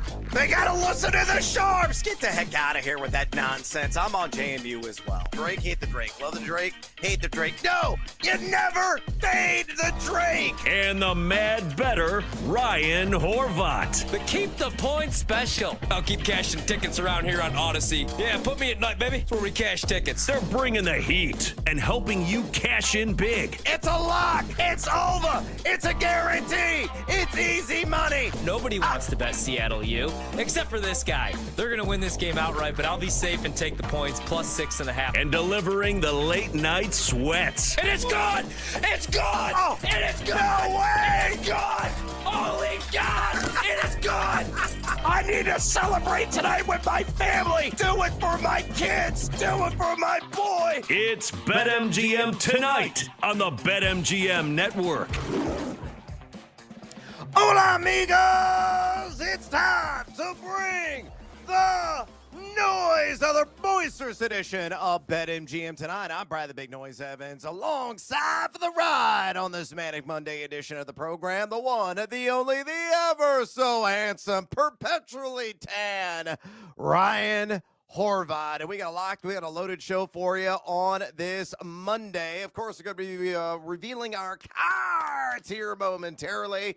Our top 3 plays of the night, followed by some more betting action. Parlay Pete is going to work his little peg leg on over here and get his parlay of the day on the board. We're going to say hello to our little friend. We're going to roll the shoulders, get seduced by the juice at plus money, and working some bonus time wagers as well from there. Another rousing edition of Better Up. We got a handful of games being played west of the Continental Divide, so we're going to be firing off all kinds of action. Hopefully, we're going to pitch a few strikes, get across the plate, pop them in, and score some of those winners. Then Doug Russell is dropping in, talking all things Green Bay Packers. Which wide receiver does Doug feel is going to lead this team in receptions, yards, touchdowns? We know you got fantasy football thoughts, and we want to serve the masses. Then a brand new segment called Buy or BS. A lot of training camp news coming out right now. What is meaningful? What is meaningless? Horvat and I are going to decipher some of the information that came off the wires, made the rounds over the weekend in the National Football League. Speaking of the NFL, Shannon Farron is then going to stop in. She's talking all things lightning bolts, a.k.a. the L.A. Chargers.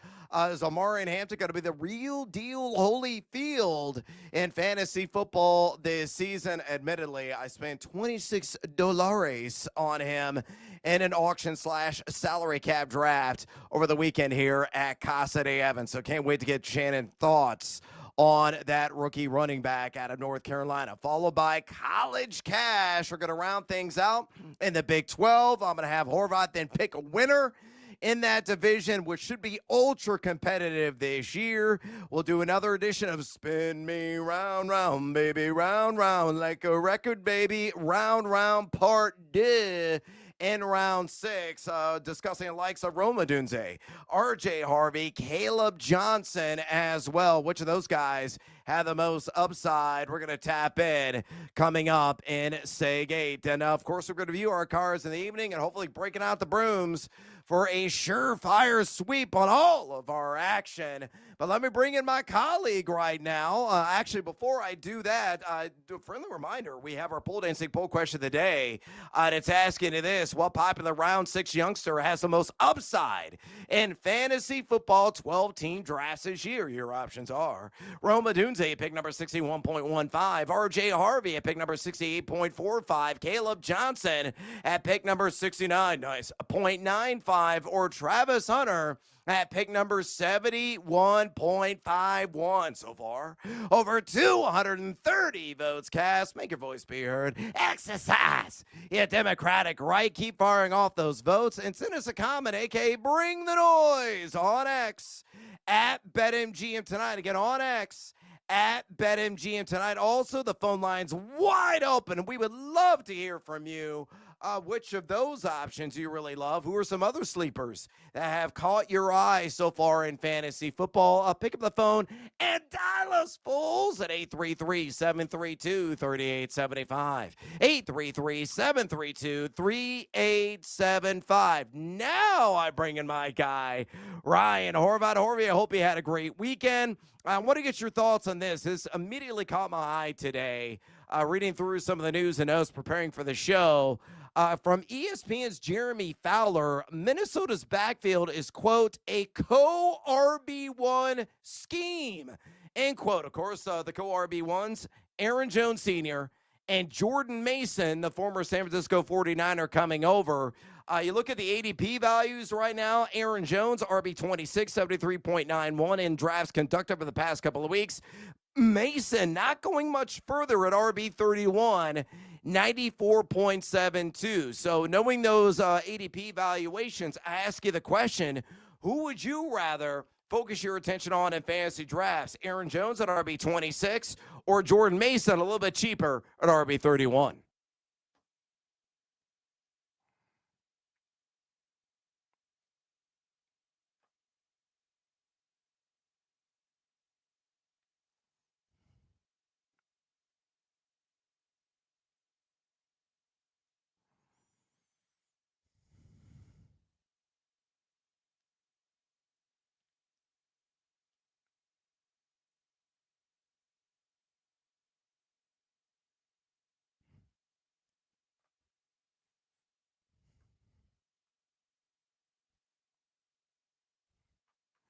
I like Jordan Mason quite a bit, and the reason being is very simple. I think he's going to get predominantly the goal line work in that offense, and they're going to be able to move the football. They're not going to necessarily nickel and dime people down the field, not when you got JJ to JJ, which could be dynamite, assuming the hamstring of Justin Jefferson holds true. I think J.J. McCarthy is going to be a breakout candidate in his first full season in the league. He understands the offense forwards and backwards, and that's only going to benefit the backfield.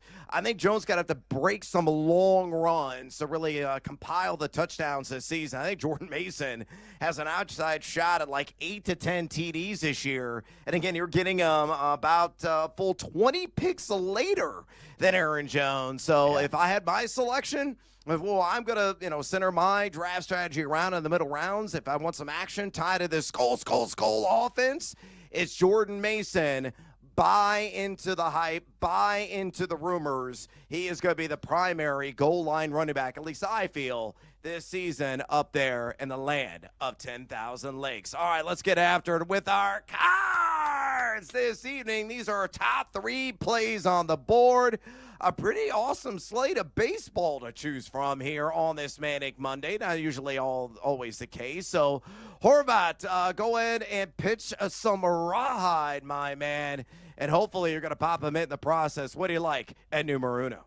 All right, I kind of actually, 1 second here. All right, I kind of like the Braves a little bit tonight, plus 114. But I am going to instead go with the player prop. I'm going to go with Christian Yelich. I hate the Brewers, man. They just won't go away. But I'm going to go with Christian Yelich to record an RBI tonight, plus 130.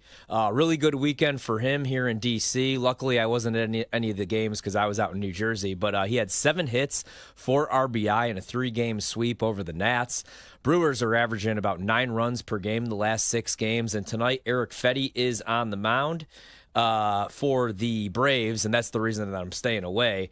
He's really struggled, has a 5.33 ERA, and obviously he's a righty. He's given up 30 earned runs and 9 homers over his last 6 starts. Yelich on fire, especially against righties, and so he's got a 281 batting average right now. So let's go with Christian Yelich to record an RBI, plus 130.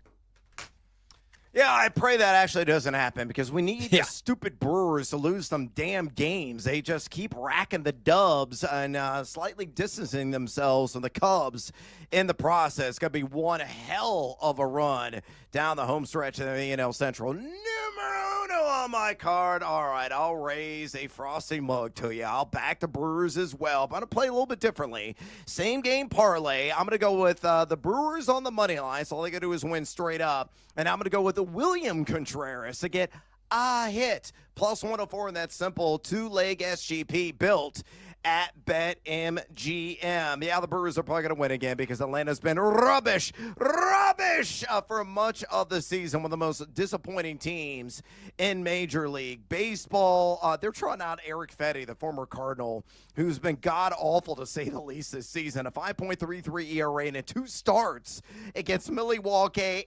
8.18 ERA. Ouch. He's going against Quinn Priester. Priester's been really good on the road, 3.47 ERA. And he also has already got a win against the ATL this season to start log back in early June. And you look at William Contreras, 9 of 16 lifetime, 3 extra base hits at a 1,579 OPS against Eric Fetty. So I will maximize the matchup. Give me the Brewers on the money line and give me William Contreras to get ahead against the Bravos, plus 104 there at BetMGM. Numero dos on your card. Harvey, serve me up. All right. There it is. Okay, good.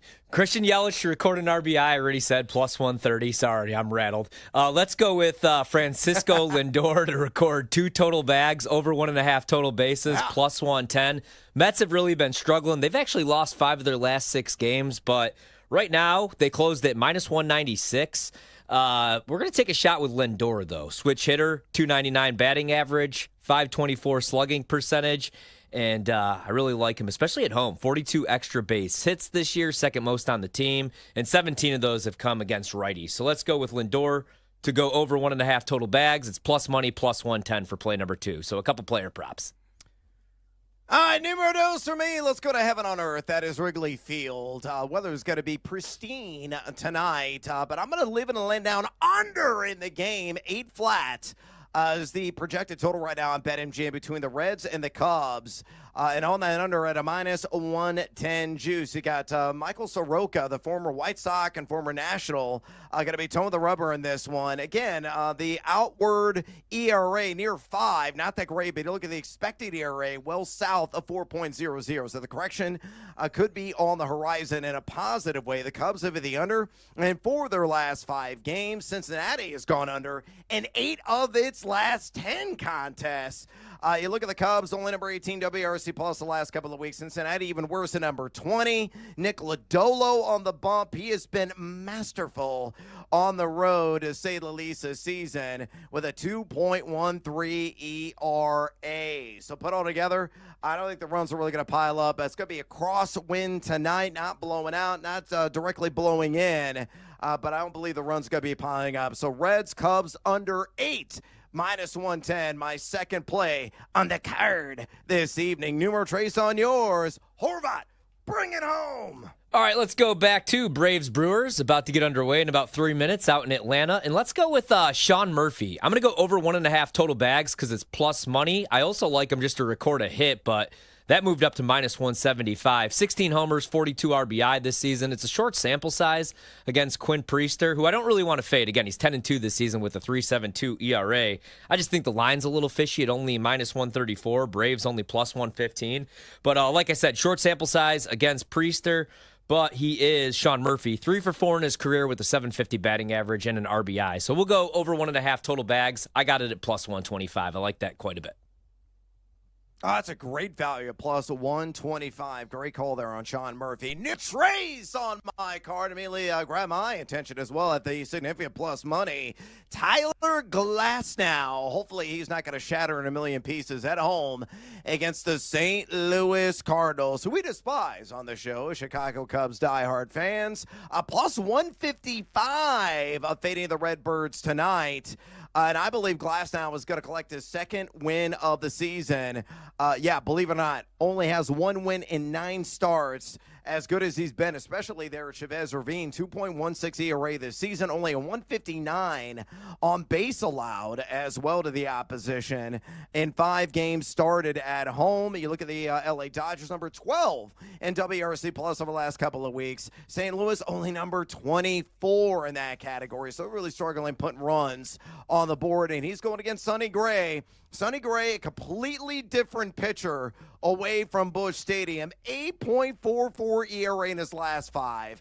5.84 ERA on the road. So I think Shohei and company going to give Glasnow plenty of run support. Hopefully he's going to make it through at least 5 innings, exit with a quality start and the lead, and then the bullpen comes in, slams the door, takes care of business, and your boy collects the dub at plus 155. Horvey, quickly, here we got about a minute before we got to take a siesta. Out of my 3 plays, calling in Glasnow to record a win at plus 155, Reds Cubs under 8, or that same game parlay, Brewers moneyline, William Contreras to get ahead at plus 104. Which one do you like?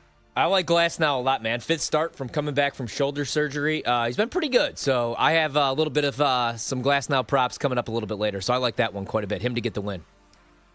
All right, he's got to double down on Glasnow. Right now, we got to take a little siesta. When we come back, Parlay Pete's got to slough on over here and get his play on the board. We're going to say hello to our little friend and get seduced by the juice. Don't go anywhere, fools. This is BetMGM tonight on the BetMGM Network.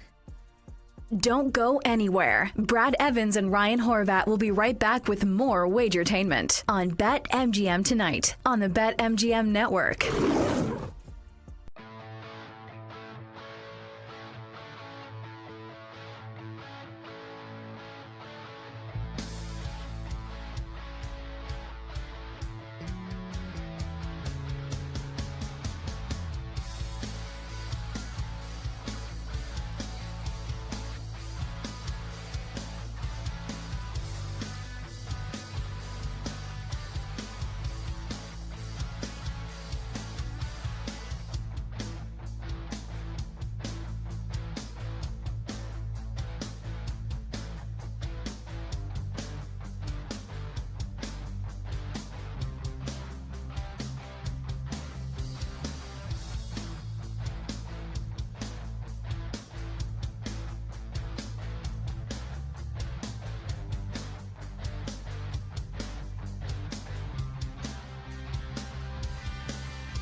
Now, Brad Evans and Ryan Horvath bring out their sledgehammers on BetMGM Tonight, presented by BetMGM, the sportsbook born in Vegas.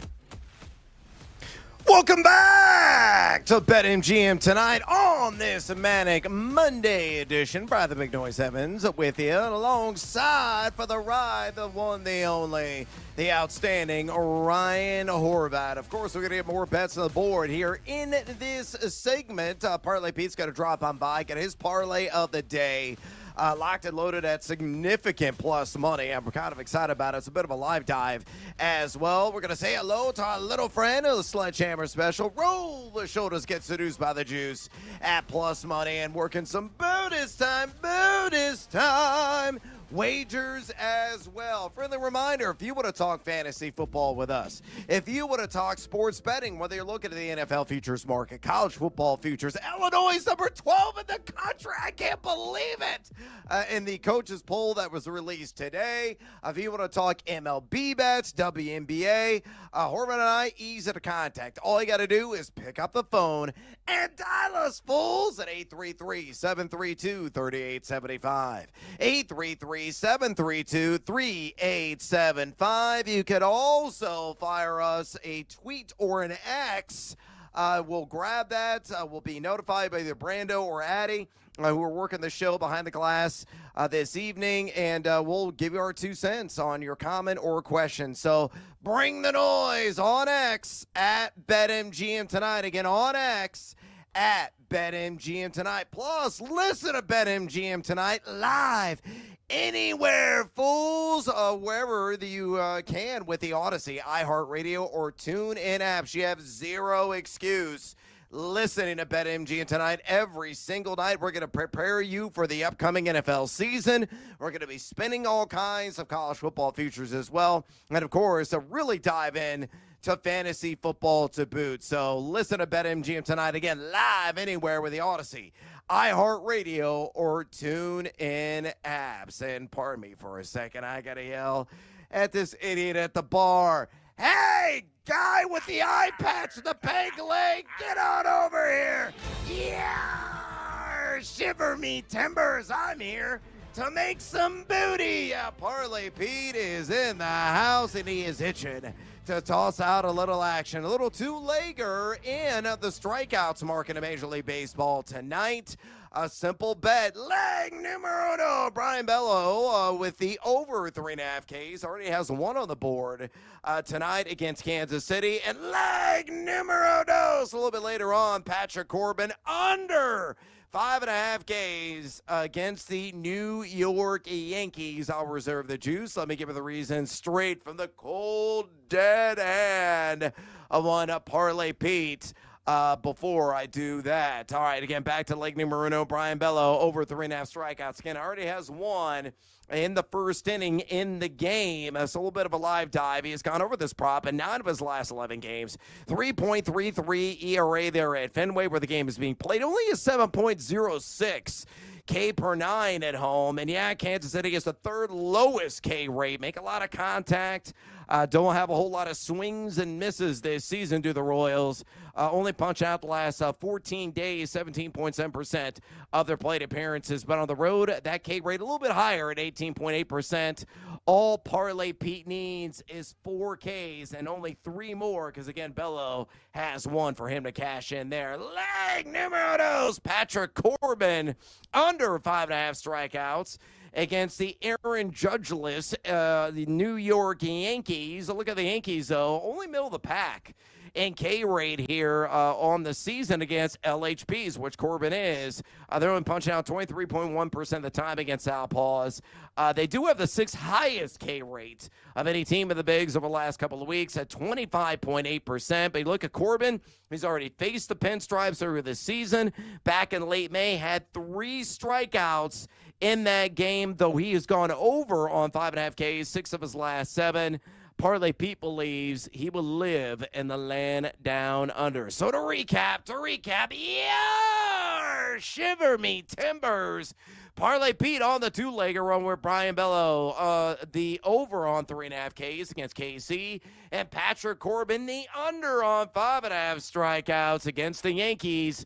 That shakes out to a cool plus 170 at BetMGM. By the way, Parlay Pete up 6.46 units lifetime on his wagers featured right here only on BetMGM tonight. All right, it's time to pivot, and say hello to our little friend, Ryan Horvat. What is the phrase that pays?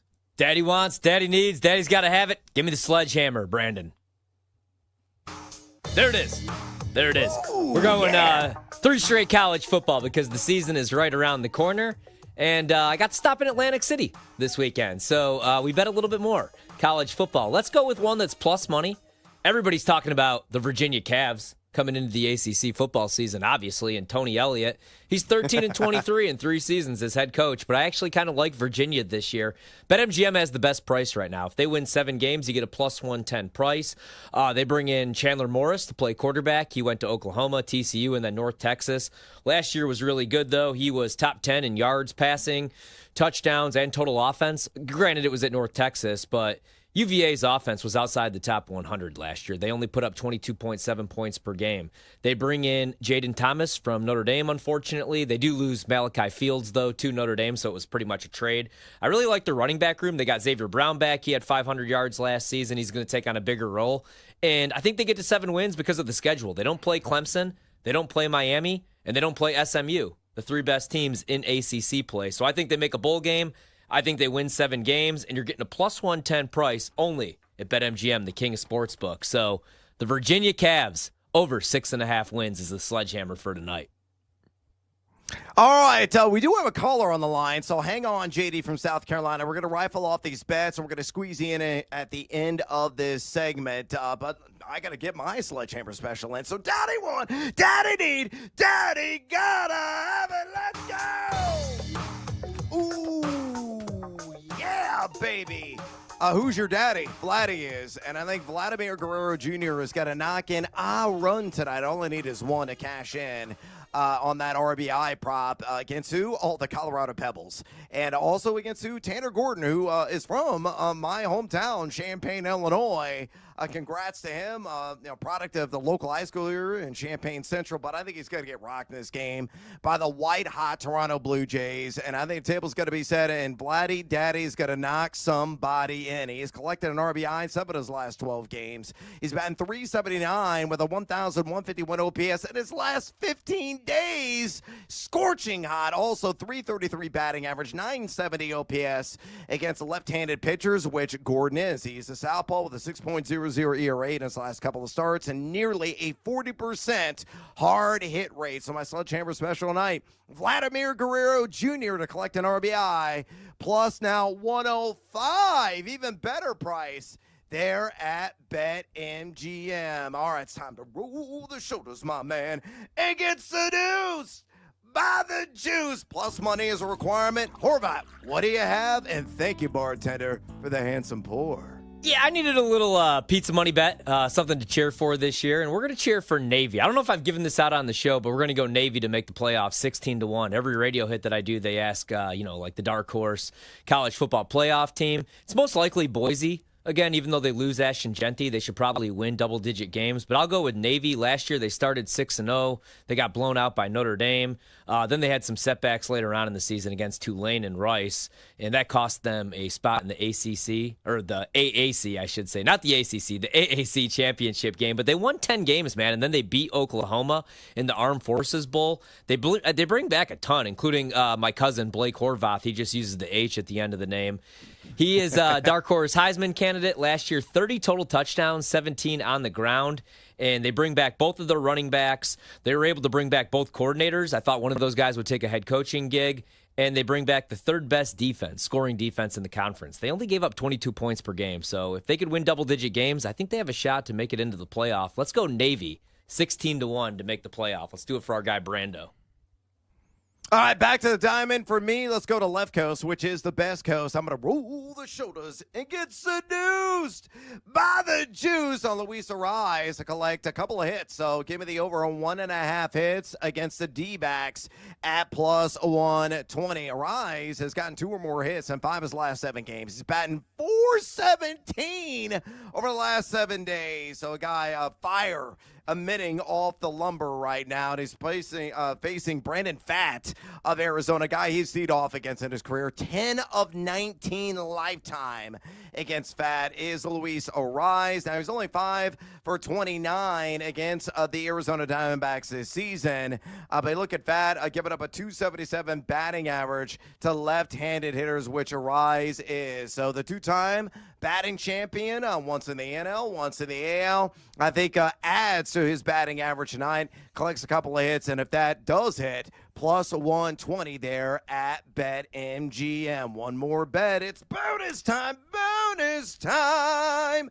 Whether you're looking at the futures market or action on the docket tonight, all I require is another wager, so give it to me, Harvey. Give it to me. Yeah, I'm on the same one as you, man, and I was going to give that one out, but we went from 8 to 7.5, now down to 7 in Cubs Reds. I like the under with Soraka going against Lodolo, but I'm going to stay away because now it's at 7. Let's go with just a Heisman bet. Last one for me, John Mateer, 25 to 1. I was going to go over on Oklahoma because if Venables doesn't win at least 9-10 games this season, most likely he's fired. They've had a losing season 2 of his first 3 years at Oklahoma. I'll go with Mateer here. You could still get 25 to 1. The new OC is Ben Arbuckle from Washington State. Last year they were together, and they had the 6th best offense in college football. They averaged 36 points per game. Mateer threw for over 3,000 yards, 29 touchdowns, also ran for 15 touchdowns, tied the lead in the nation with 44. I don't want to bet the over on Oklahoma, so let's go with Mateer, 25 to 1 to win the Heisman, a dual threat quarterback. Last Heisman bet for me this year. All right, my last wager in this segment, Brandon Lowe, and let's get low. I will take the laying down under 1.5 total bases. A little bit heavier juice against the Angels there at a minus 150, but I think this one comes through. Wise facing Yusei Kikuchi, so he's not going to be laying a little smoochy on Kikuchi in this one. Why? Kikuchi is an LHP, and Lowe this season only a 177 batting average, 509 OPS against Southpaws, and he's 2 for 9 against LAA on the year. He's gone under this in 8 of his last 10, and he's over 12 with 6 strikeouts lifetime against Kikuchi, who certainly had his number. So Brandon Lowe under 1.5 total bags in LA at a minus 150. All right, let's go to the phone lines right now. 833-732-3875 is the number. JD called it. He's from South Carolina, listening on the Fan Upstate with a fantasy question. JD, bring the noise. Hey, gentlemen, thank you for taking my call. I'll be honest with you, I wasn't sure if your phone number worked. So I just wanted to call and give this thing a little test-a-roo. It works. Do you have a question? You got to ask a question now. I do. Okay, Ryan, so I've told you before that I don't remember listening to you on Twitter. Me and you had a nice little back and forth on Twitter. So, yes, I have a question. Okay. I am so torn. So if I've got round 1, pick number 1 in my fantasy draft, gentlemen, where are we going this year? What is the format? Is it full point PPR, half point PPR, standard league? What is it? Yeah, listen, we'll stick to the basics. I am a basic Joe from South Carolina. So, yeah, let's go basic.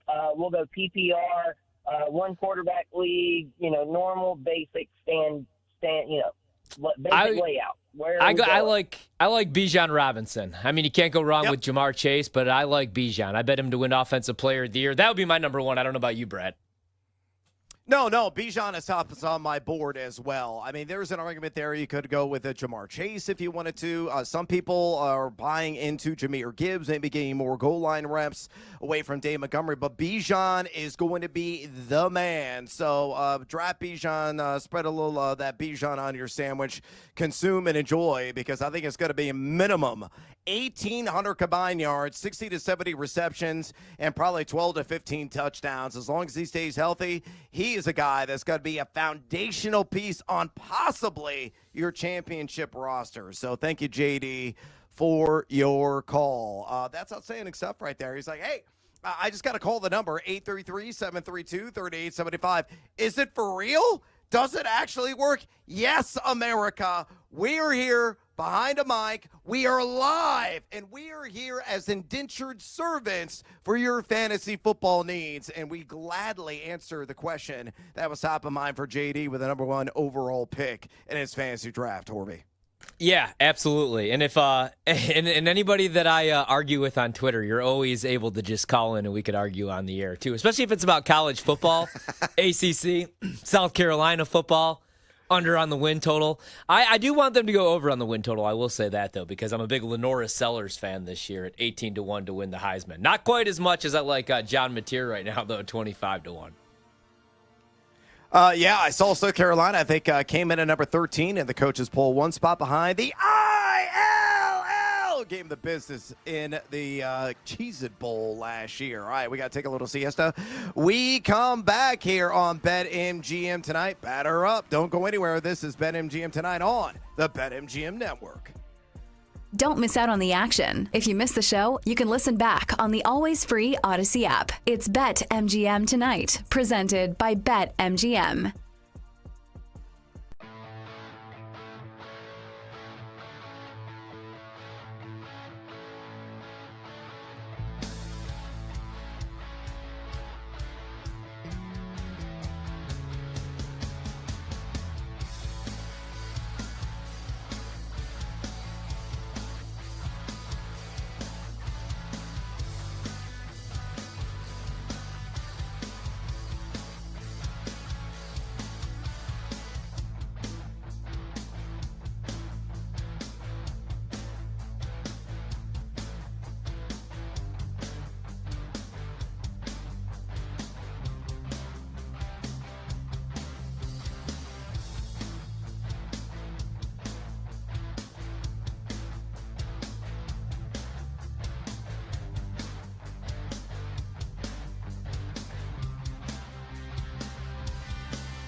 cash in on the diamond with Brad Evans and Ryan Horvath on BetMGM tonight, presented by BetMGM. Justin Turner. Turner to center. Adams back at the wall. It's good! Cubs win! Oh, Red Baron bomb on yesterday's thriller by the Chicago Cubs. Justin Turner, 40 years young, taking one out of the park. Truthfully, I was talking smack to my kids about Justin Turner when he set the dish. A lot of negative things, and then he immediately shut me up. And thank you, Justin Turner, for doing exactly that. A guy who's absolutely beloved in that Chicago Cubs clubhouse, and he finally delivered something on the field in crunch time. It was his first walk-off, believe it or not, of his career. And he's had one heck of a career, over 200 home runs, including home run 201 that he launched yesterday at Wrigley Field in that walk-off winner. Welcome back to BetMGM tonight, and credit to Marquis for that highlight rejoiner. I'm Brad the Big Noise Evans, joined by Ryan Horvath on this Manic Monday edition. Friendly reminder, we got our pole dancing poll question of the day posted right now on X, and it needs your vote. It's asking you this: what popular round 6 youngster has the most upside in fantasy football 12-team drafts this year? Your options are Rome Odunze of the Chicago Bears at 67.15 overall, RJ Harvey, a rookie running back of the Broncos, at 68.45, Caleb Johnson, fellow rookie running back, though, of the Pittsburgh Steelers, at 69.95, or Travis Hunter, another rookie, him of Jacksonville fame, two-way player, primarily going to be playing at wide receiver. 71.51 is the overall ADP. So far, nearly 240 votes cast. Make your voice be heard. Exercise your democratic right. Go ahead and keep firing those votes and drop us a comment. We're going to read them a little bit later on the show, so bring the noise on X at BetMGM tonight. Again, on X at BetMGM tonight. We got a lot of exciting action going on in the Pacific and in Mountain Time Zone tonight on the Diamond, so it's only appropriate that we fire off on another edition of Better Up. Let's cash in on the diamond. Ryan Horvath and Brad Evans are swinging for profits. It's Better Up on BetMGM tonight. All right, our own Willie Mays Hayes, Ryan Horvath, of course, going to be batting lead off. He's got to make some hard contact, split a gap, collect first base, maybe steal second, possibly steal third, and hopefully he's got to touch home at some point. And hopefully he's going to touch home on his first bet he's going to toss out there. That's exactly what he's going to do. He's going to give you the bet, and then he's going to give you the reasons behind said bet. And then when he is through with those reasons, he is going to drop a little baseball phrase. That'll be the hint. That'll be the cue to Brando working the board here on BetMGM tonight. Then drop a famous call or a movie line, and that sounder then will be my cue to run with it on another wager. We're going to squeeze in as many baseball bets as we possibly can before we get to our 5-leg accrue to cash hot hit parlay of the night, and hopefully you're going to start off the week with a bang on that one. So Horvath, you're up first. Step of the box and Better Up. You know it. Let's start with the big one, man. The one that everybody's talking about on social media. Kyle Farmer to record a hit. Minus 145 for the Rockies. I saw this as high as minus 165. I know what you're thinking. That's a lot of juice, but at home against the Blue Jays. Now, if you look at the overall numbers this year, not that great. He's hitting 217 with a 610 OPS, but in his career against Eric Lauer, he's 7 for 22. That's a 318 batting average with 4 RBI. Lauer's been excellent this season. He's 6-2 with the 2.68 ERA, but I guarantee that Kyle Farmer reaches base tonight. So much that I'm going to lay minus 145 at BetMGM on this prop. Brando, sing me a little 7th inning stretch. You lollygag the ball around the end. No, I mean sing it. Lollygag in and out of the dugout. You know what that makes you, Larry? Lollygag. Lollygaggers. Yeah, love it. lollygaggers. You want to talk about a group of lollygaggers? That's who I'm betting on tonight. So, prayers and thoughts to my money lost. Give me the Arizona Diamondbacks on the money line this evening. You look at the D-backs. They're taking on San Diego down there in the Sonoran. It's plus 118 is what I grabbed at earlier today on that straight-up money line available at BetMGM. You got J.P. Sears, who was just acquired from the Athletics at the deadline by San Diego on the bump against Brandon Pfaadt. And Pfaadt has got exactly that when it comes to ERA, but not at home. 3.68 ERA there at Chase on the season. And meanwhile, look at J.P. Sears, the southpaw, 4.55 road ERA this year. Rather unexciting away from the Creature Conference at home, which was formerly that bandbox in Sacramento. And again, this is the first start as a member of the Padres. Arizona's 4-3 against San Diego this season, straight up.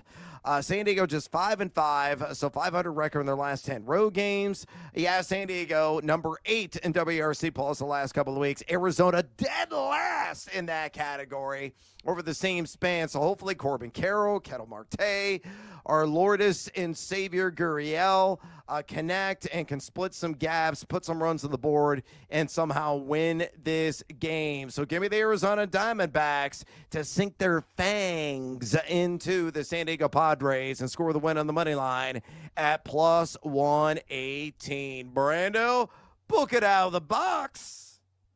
And Bonds hits one high. Hits it deep. It is out of here. 756. Greatest hitter of all time right there, right, Addy? I'm going to go with my Kings on the mound tonight, Brad. You talked about it earlier. Tyler Glasnow, strikeouts, outs, whatever, alts, ladders, whatever it is, man. Somehow I need him to lead the league in strikeouts, which isn't going to happen since he missed pretty much 3 months of the season. This will be his 5th start back, though, since he came back from that shoulder injury. That was on April 27th. He's got an ERA of 3.52 the last 3 seasons. He's one of my favorite pitchers. He's been pretty good since coming back. He's got a 2.45 ERA, 22 innings of work. The pitch count's been going up. He's given up a batting average of just 167. So let's go with Glasnow over 17.5 outs. And I like the strikeouts as well. Anything that you could find on Glasnow, I'll be paying attention to him tonight. Brando, in honor of the great Tyler Glasnow, hit me with a little four-seamer. Yeah, forgot to put that one in.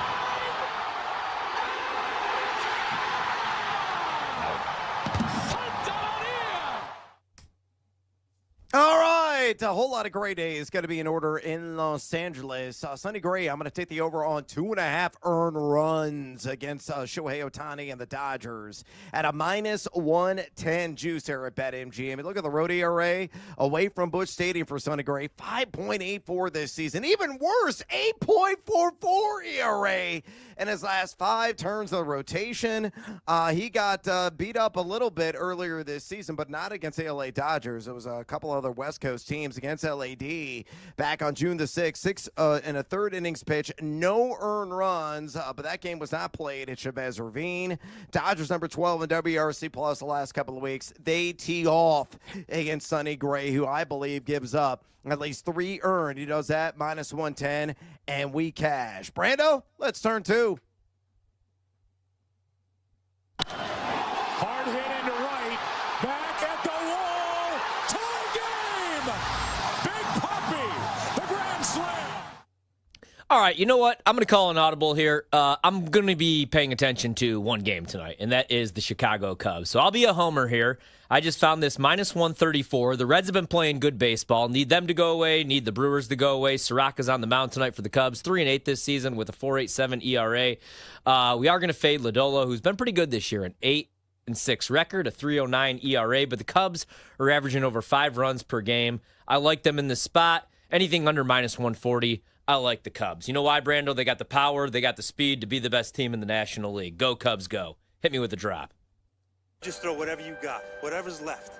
The boys are all here for you. We'll back you up. We'll be there. Because, Billy, we don't stink right now. Go Cubs. From your lips to the baseball god's ears. I hope that one comes to fruition. My last play here, same game parlay. Give me the Dodgers again on the money line. And again, they're going to tee off against Sonny Gray, who's going to be giving up left and right and center run after run after run. And give me Freddie Freeman to get a hit. So Dodgers money line, Freeman to get a hit, plus 105, believe it or not. They're at BetMGM. Freeman, a pretty decent history against Sonny Gray. 5 for 17 lifetime, though he's only 1 of 13 against the Cardinals so far this season, but he's batting .314 at Dodger Stadium. He's gotten a hit in 11 of his last 12 games. And again, Sonny Gray, 8.44 ERA in his last 5. So to recap, same game parlay, Dodgers money line, Freddie Freeman to get a hit at plus 105. All right, let's get our crew to cash in right now. All that's required is these guys to get a hit. So I'm going to give you my first pick to click. It's Luis Arise. Again, 10 for 19 lifetime against Brandon Pfaadt. So I'm going to play that card all diggity day long. He's got a slap on the outfield, and my leg is going to cash. Ryan, who's your pick to click? I was thinking about taking Vladdy to homer tonight at plus 375, but I'm done with that for the year. So let's just go with him to get a hit tonight against Tanner Gordon, who's actually been a little bit better against righties, but it's Vladdy, and it's against the Rockies. So we'll go with him just to get a hit. All right, Addie, you're up next. Who's your guy? So whenever I saw this game was happening tonight, I will be honest, I was very excited because Joey Loperfido, former Astro who was traded last year, I'll never forgive Dana Brown for that, but Joey Loperfido versus the Rockies to get a hit. Like that. All right, Joey Loperfido. Good call there. Brando, you're up next. I'm going to go with Manny Machado. Manny Machado with hits in 10 of his last 11 games. He also leads the Padres in batting average this year. So give me Manny Machado. Oh, the macho man. Yeah, he's been white hot to say the least. Monty, you're up next. Bring us home. I'm going with Yandy Diaz. He's got an elite rating on my website, batters-box.com. In 46 games with an elite rating, he's gotten a hit 74% of the time. Oh, 74% of the time it works every time. All right, so to recap, Luis Arise, Vladdy Daddy Jr., Joey Loperfido, Manny Machado, and Yandy Diaz. All 5 of those guys collect a hit at plus 196 at BetMGM. All right, we got to take a little siesta. We come back. We're talking Packers with Doug Russell. Don't go anywhere, fools. This is BetMGM tonight on the BetMGM Network. How can you not be romantic about baseball? Wherever you go, we're there. Listen to the BetMGM Network live on Odyssey, TuneIn, and now on the iHeartRadio app. Wagertainment for every fan.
The betting show. There is no other show on the planet that packs in more picks nightly. With the big noise, Brad Evans. Oh, sharp action!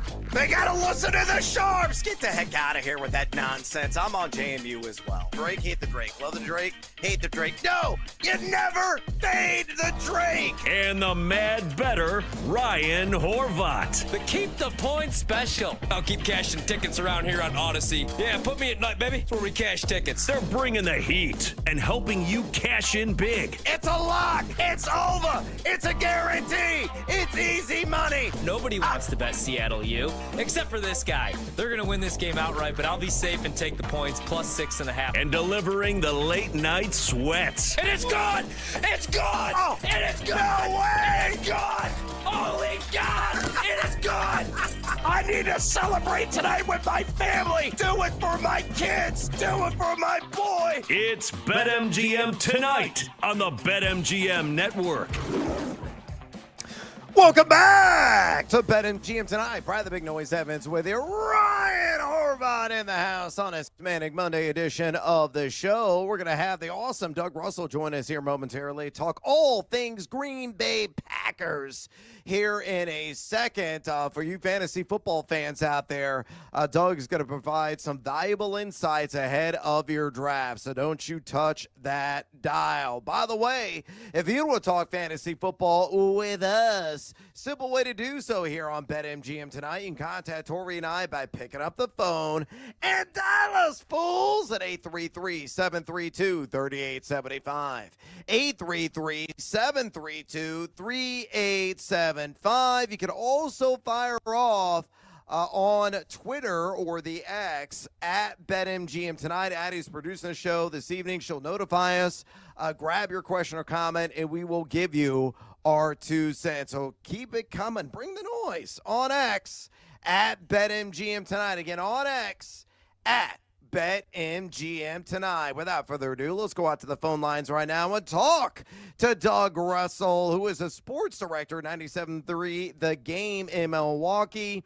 Also, a man that you can see and hear on Packers Game Day and takes from the 1265. Make sure you follow him on X, where he's always giving it to you there at Doug Russell. Again, on X at Doug Russell. Doug, welcome back to BetMGM tonight. Straight away from me, my man, the fantasy community is really divided on which Green Bay Packers wide receiver steps up most this season. Out of Jaden Reed, Romeo Doubs, Ontavian Wicks, and Matthew Golden, the rookie out of Texas, who do you believe leads the team in across-the-board production this season? Well, that's the big question, then, isn't it? I wish I had a better answer for you, then we'll see what happens. Jaden Reed is kind of the guy who's been there for a couple of years and led all of those statistics that you were talking about last year in his second season out of Michigan State. The unfortunate thing for Packers fans for Jaden Reed is, yes, he still led the team in all of those statistics, but they were also across the board down from his rookie season. So what you saw last year was Jordan Love getting hurt in the first game of the season against Philadelphia. I don't know that he was ever right the entire year, had that knee injury that he was dealing with, missed a couple of games. Malik Willis stepped in and did an amazing job as a backup quarterback that had just been acquired by the Packers. But as far as the wide receivers, just from what I'm seeing in camp, okay, and it's camp, I'm not putting, like a year ago, Bears fans were ready to put Caleb Williams in the Hall of Fame after camp. So take that with a grain of salt. Matthew Golden's looked amazing. He's a little bit undersized. Texas fans know, if you watched him in college the last couple of years, you know what I'm talking about. But he's got amazing hands. He's got speed to burn, and he carries himself like a stud. So I think Matthew Golden's the real deal. I really do. Doug, 2 years ago, the final 10 games of the season, Jordan Love was a top 5 quarterback. They have the playoff win in Dallas. Some struggles in the second half against the Niners, but that's to be expected because it was pretty much his rookie year.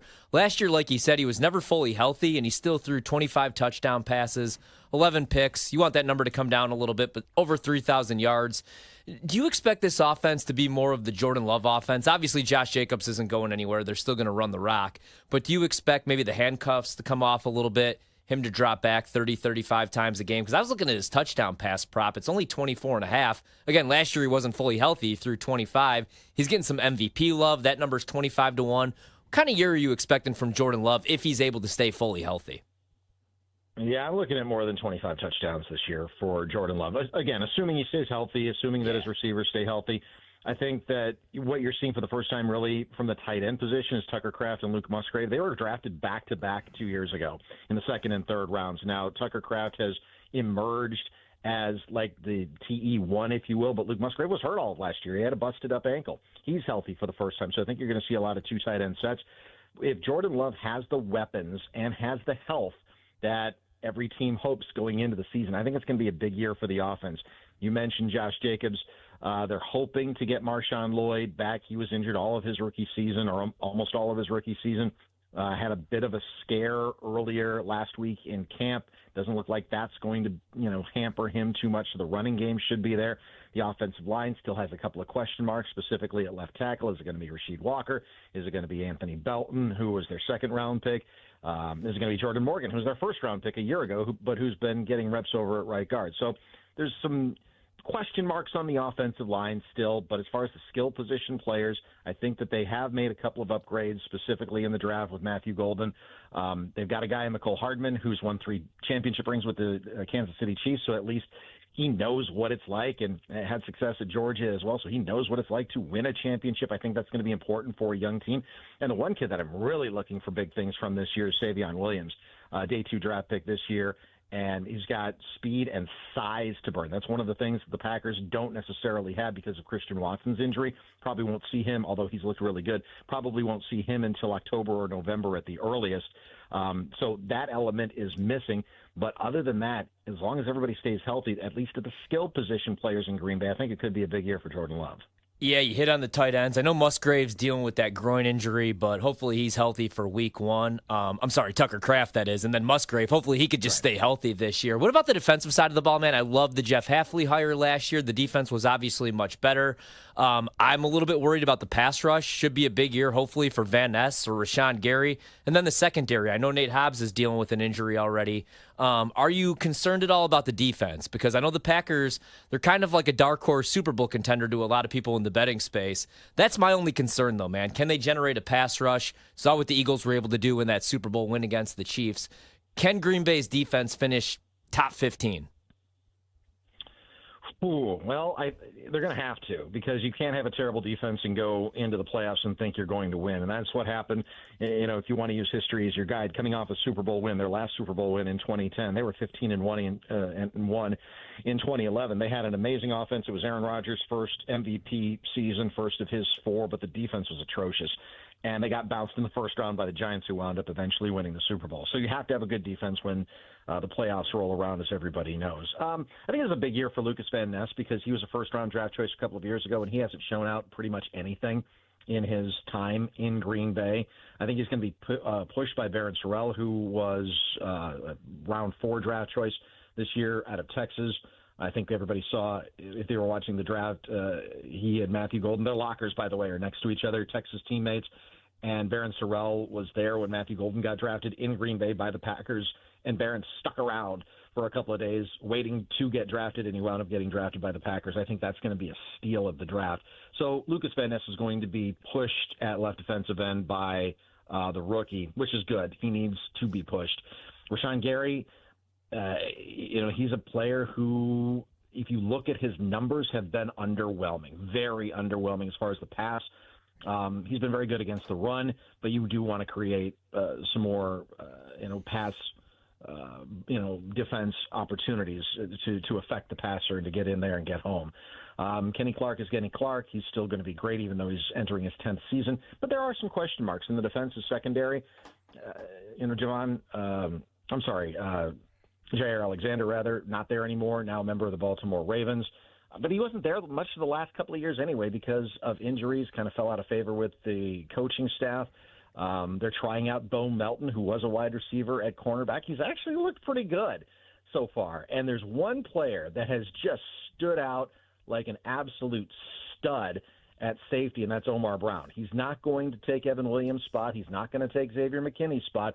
He's been working out at strong safety, and he's been making plays. 3 picks on family night, 5 picks overall so far through the first week and a half of training camp. I think he's going to make this team. He was on the practice squad last year, but he's been showing out as well. So there's some talent there. There's just not a lot of huge names that are on that Packers defensive front in the starting 11. But if they can be top 15, they're going to give the offensive punchers chance to go deep in the playoffs.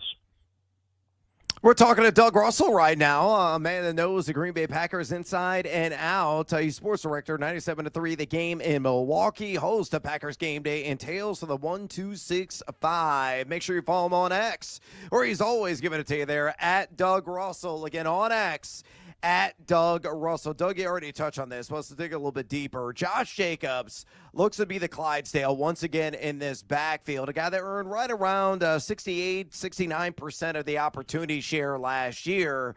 How do you see the distribution and touches lining up this season? Going to be more of the same?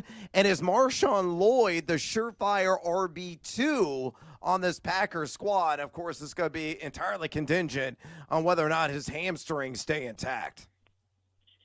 Yeah, that's the big question for Marshawn Lloyd. Like I said, he missed almost all of his rookie season. Went down there being very careful with him in training camp. The coaching staff's really high on Marshawn Lloyd, but Josh Jacobs is the man. There's no, in years past, the Packers tried to convince us that it was RB1 and RB1A when it was Aaron Jones and A.J. Dillon, and that was no, it wasn't. It was Aaron Jones. And if anybody tries to tell you that Josh Jacobs is anything other than a full 3-down back, I mean, he's the guy. They're going to work him hard, and Josh Jacobs wants the rock. Emmanuel Wilson, he went down in practice a couple of days ago as well. It doesn't look like that's too serious. I hope it's not too serious because he's shown some pretty good burst at times, especially in the preseason when he's gotten a few more opportunities. It's not necessarily a deep running backs room, but they do have number 8 in there. And if you've got number 8 and if he can stay healthy, I think you're going to have really a good chance to have a good run-pass balance. Yeah, Josh Jacobs right now, a guy largely going at the turn in 12-team fantasy drafts and certainly worth the investment. Not a whole lot of competition right now on that roster. Doug, we'll get you out of here on this. The NFC North is in the running for being the most competitive division in the National Football League. What team wins it? And if you say the Chicago Bears, I'll go and Venmo you like 100 large. I think the Lions are still the best team in the division. I'm interested to see what J.J. McCarthy can do in Minnesota because the quarterback, as we all know, is the most important position in sports. Injured all of last year. It gave him an opportunity to absorb Kevin O'Connell's system. It gave him a chance to learn how to become a professional, which eludes a lot of rookies, not just rookie quarterbacks. The big X factor in Chicago, will Ben Johnson get what he can get out of Caleb Williams? I think the Lions are still the best team in the division. I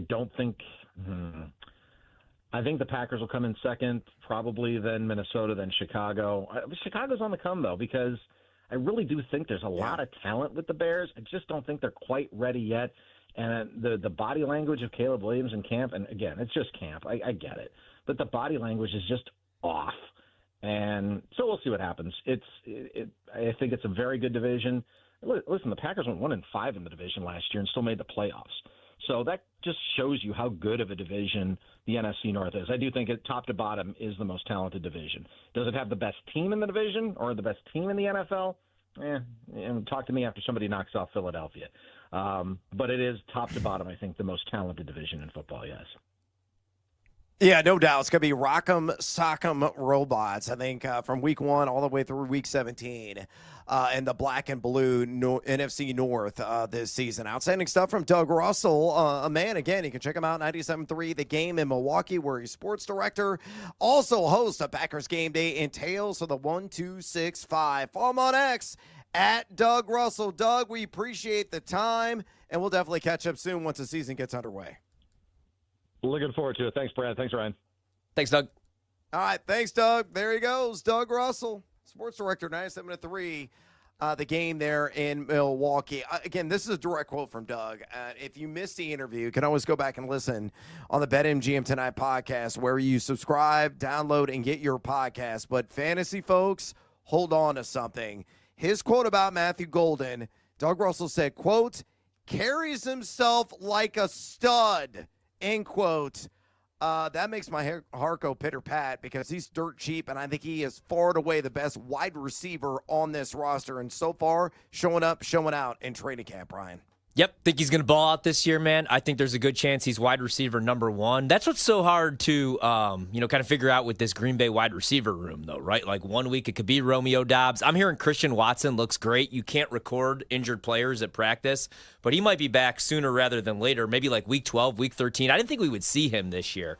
Jaden Reed, he needs a bigger role. I like him a lot, but I think Matthew Golden is going to be that guy. And by the way, 2 touchdowns in the preseason. You can still get it right now, plus 700. He's going to play, and he's going to get the targets. He's going to be the burner. I like Matthew Golden a lot. Fantasy, and I like that prop bet as well. Yeah, keep him in mind. All right, we got to take a little CS here on BetMGM tonight. We come back. Buy or BS? We'll explain. This is BetMGM tonight on the BetMGM Network. Don't miss out on the action. If you miss the show, you can listen back on the always free Odyssey app. It's BetMGM Tonight, presented by BetMGM.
It's time to place your bets. This is BetMGM Tonight on the BetMGM Network.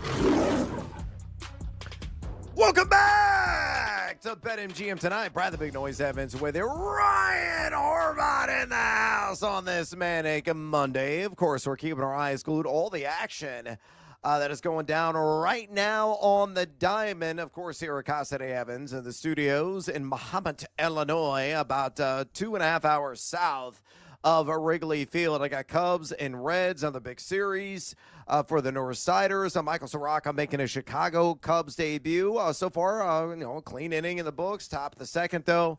We will see 0-0 in that game. Patrick Corbin already in trouble. Has gone through 2/3 of an inning.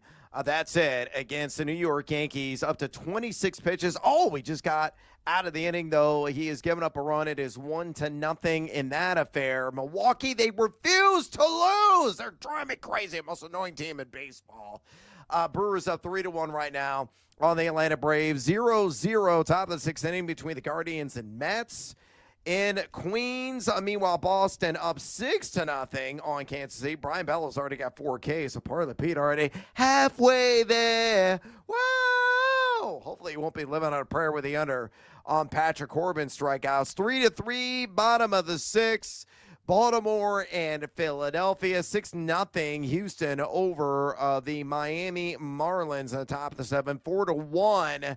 San Francisco up on Pittsburgh in the bottom of the fifth, and 6-3, top of the eighth inning right now. Detroit leading the fire-sailed Minnesota Twins. Again, we keep our eyes peeled, everything on the Diamond. But we got to talk more NFL. A friendly reminder, if you want to talk fantasy football with us, we had a caller, JD in South Carolina, that hopped on. He was asking about who he should take at number 1 overall in his fantasy football league. We gladly helped him out live and on the air, and we can help you as well if you have any fantasy football questions, sports betting questions, maybe some hot takes in either genre. Here's how you can contact Tori and I here on BetMGM Tonight. Just pick up the phone and dial us, fools, at 833-732-3875. 833-732-3875. You can also fire off a tweet on X at BetMGM Tonight. Again, on X at BetMGM Tonight. Speaking of BetMGM, BetMGM account holders will receive an any sport parlay boost token. Score a bigger payout if your wager with a parlay boost token hits. Tokens can be used on parlays and, my personal favorite, SGPs. You have no excuse. Opt in right now on the Parlay Boost token. String together a few legs, let it ride, and hopefully score some cold, hard cash only at the king of sportsbooks. That, of course, is BetMGM. All right, we got a brand new segment. It's called Buy or BS. There was a lot of statements that come out, fly out of coaches' mouths this time of year. A lot of it is hyperbole. So what Ryan and I are going to do, as the Reds just went up 1-0, as Tyler Stevenson hits a solo shot in the top of the second. Again, 1-0 Reds over the Chicago Cubs. But a lot of it's hyperbole. So what we're going to decide is whatever statements that the coach has made, or maybe some rumors that are swirling about at NFL training camps, we're going to decide whether it's meaningful or meaningless, either buying it or claiming it's pure, unfiltered, undoctored BS. So that's the premise of this segment. So let's go ahead and dive in right now. According to Mark Caboli, who works the beat there in Pittsburgh, Pat Freiermuth is, quote, the unquestioned TE1 for Aaron Rodgers and the Steelers offense. So, Horvat, based on that statement, are you buying or is it BS? I'm buying to a certain extent, right? I actually saw an interview today with Arthur Smith talking about playing a lot more 14 personnel, meaning 1 running back and 4 tight ends. If anybody's going to do that, it's Arthur Smith. I hate his play calling. Freiermuth is coming off a season where he had a career-high 65 receptions on 78 targets, 653 yards. But the thing is, it's Aaron Rodgers. He never really targets his tight ends. Then again, he's never really had a solid one because Jermichael Finley had a career-ending injury at like 25 years old. He had Jared Cook for 1 year, and then Jimmy Graham past his prime. Doesn't throw in the middle of the field a whole lot. And when he does, man, the only concern I have is Jonnu Smith, who last year had, 88 receptions, 884 yards, 8 touchdowns. And I think he could do more after the catch. He's more of a yak guy. I do think Freiermuth's going to be out there a lot. So I'll say to a certain extent. But it's tough, man, because I don't know how they're going to use these guys. I feel like almost if I had to draft one of the two, I guess I'll actually, you know what? I'm going to change my answer to BS because if I had to draft one of the two, I think I would go with Smith. I think I would rate Smith higher. Yeah, I'm with you, man. I think it's pure BS. It really is. It's very stinky, to say the least. That Pat Freiermuth, I mean, this is like a definitive statement. The unquestioned TE1, are you kidding me? Yeah. I mean, Jonnu's got far more athleticism. He's got more versatility as a route runner. And a guy that was ultra valuable last year when he was utilized to his full capacity as a member of the Miami Dolphins. Remember, he finished as TE5 overall in at-point fantasy football leagues, averaged 6.5 targets per game. He was number 5 in total red zone targets, number 4 in total yak. He's a guy that can get you some of those tough yards after the catch. I mean, Freiermuth is no slouch. He only averaged, though, 4.6 targets per game last season. It was TE 13 in fantasy points per game. He was number 1 in contested catch rate. So he's a guy that was winning in a lot of high traffic situations. And he also registered the 10th most red zone targets of any tight end in the NFL. But you look at the projections of Mike Clay at ESPN, I think they're spot on. He's got Freiermuth for 62 catches, 542 yards, only 3 touchdowns. That's tied in 25. He's got Jonnu for 56 catches, 569 yards, and 3 touchdowns. Slightly underselling, but ultimately these guys could almost cancel each other out in this offense. So undisputed, unquestioned TE1. Strong words from Mark Caboli. And I think it's a heaping pile of BS. I will pass on that belief. All right, let's go to the desert. Let's talk about the running back situation there. This is coming from ArizonaCardinals.com. So straight from the source. James Conner, the Terminator, says a team that can't shy away from having co-RB1s. So Conner would be one of the RB1s, the other one being Trey Benson. So that's come from ArizonaCardinals.com. Are you buying, or is it BS that Arizona is going to trot out co-RB1s in the backfield this year? I'm going to call BS. I'm buying that James Conner at 30 years old would probably like, maybe to take a load off. But last year, he had a career high in carries, and then he signed a 2-year extension at 29 years old. So I think they're going to get the most out of him this year. Again, I'm really high on him. I bet the over on 900 rushing yards. I think, again, he finishes with at least 1,000. Had 1,000 last year, 5 yards per carry. He's averaged now, when they won games, he ran the ball a little bit more, 17.8 carries. When they lost, only 12.3. But they have the second largest improvement in strength of schedule this season. That's why I like Arizona to win 9-10 games. I mean, they used the third-round pick on Trey Benson in 2024, but I think it's going to be James Conner, 15 to 20 touches a game. So I'm going to call BS here. It's heaping pile of BS. Of course it is. I'm not buying into that. Look, Trey Benson's a talented guy. And when he got opportunities, very limited last year, only had 19% of the opportunity share. He averaged 3.33 yards after contact per attempt. He's a physical dude. Between the tackles, might siphon away, might steal away some of those valuable goal line looks this year. Yeah. But in reality, how many touches per game is he really going to get? I would say anywhere in that 8 to 10 range. James Conner, if he stays healthy, I know he's on the wrong side of 30, is still an ultra-efficient running back. Mike Clay's got him predicted for 249 carries, 1130 on the ground in yardage, 10 rushing touchdowns, 46 catches, 345 receiving yards, 2 receiving touchdowns, the 15th most valuable running back in fantasy land.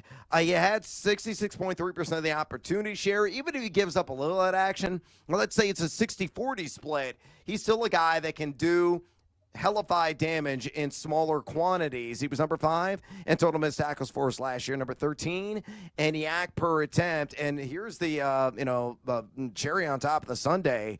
Arizona is the 3rd easiest fantasy running back strength of schedule. So honestly, both these guys could be quite valuable. I know, Benson's going significantly later, almost 100 picks after James Conner in average drafts. Get out of here. Co-RB1s, that ain't going to happen. James Conner is still going to command at least 60% of the opportunity share down in the desert this year. How about another backfield question? And R.J. Harvey, this is straight from the horse's mouth. I'm not talking about Thunder, the mascot there of the Denver Broncos, but their head coach and Sean Payton. Sean Payton has said that R.J. Harvey is emerging as a joker option. That's a direct quote in this Denver offense. So I think Evan Ingram is going to be the primary joker, but maybe Harvey is going to be involved in situations as well.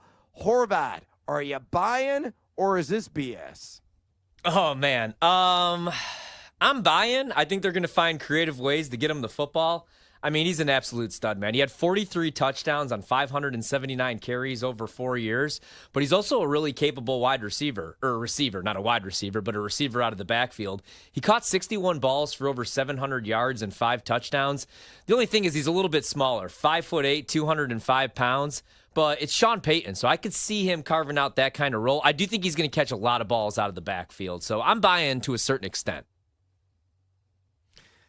Yeah, I'm certainly buying. I still feel that Evan Ingram is going to dominate that role. If you're looking at like a percentage split, I think it could be 80-20, 70-30, probably at the or tightest range. R.J. Harvey can do everything. I've seen the highlights in camp.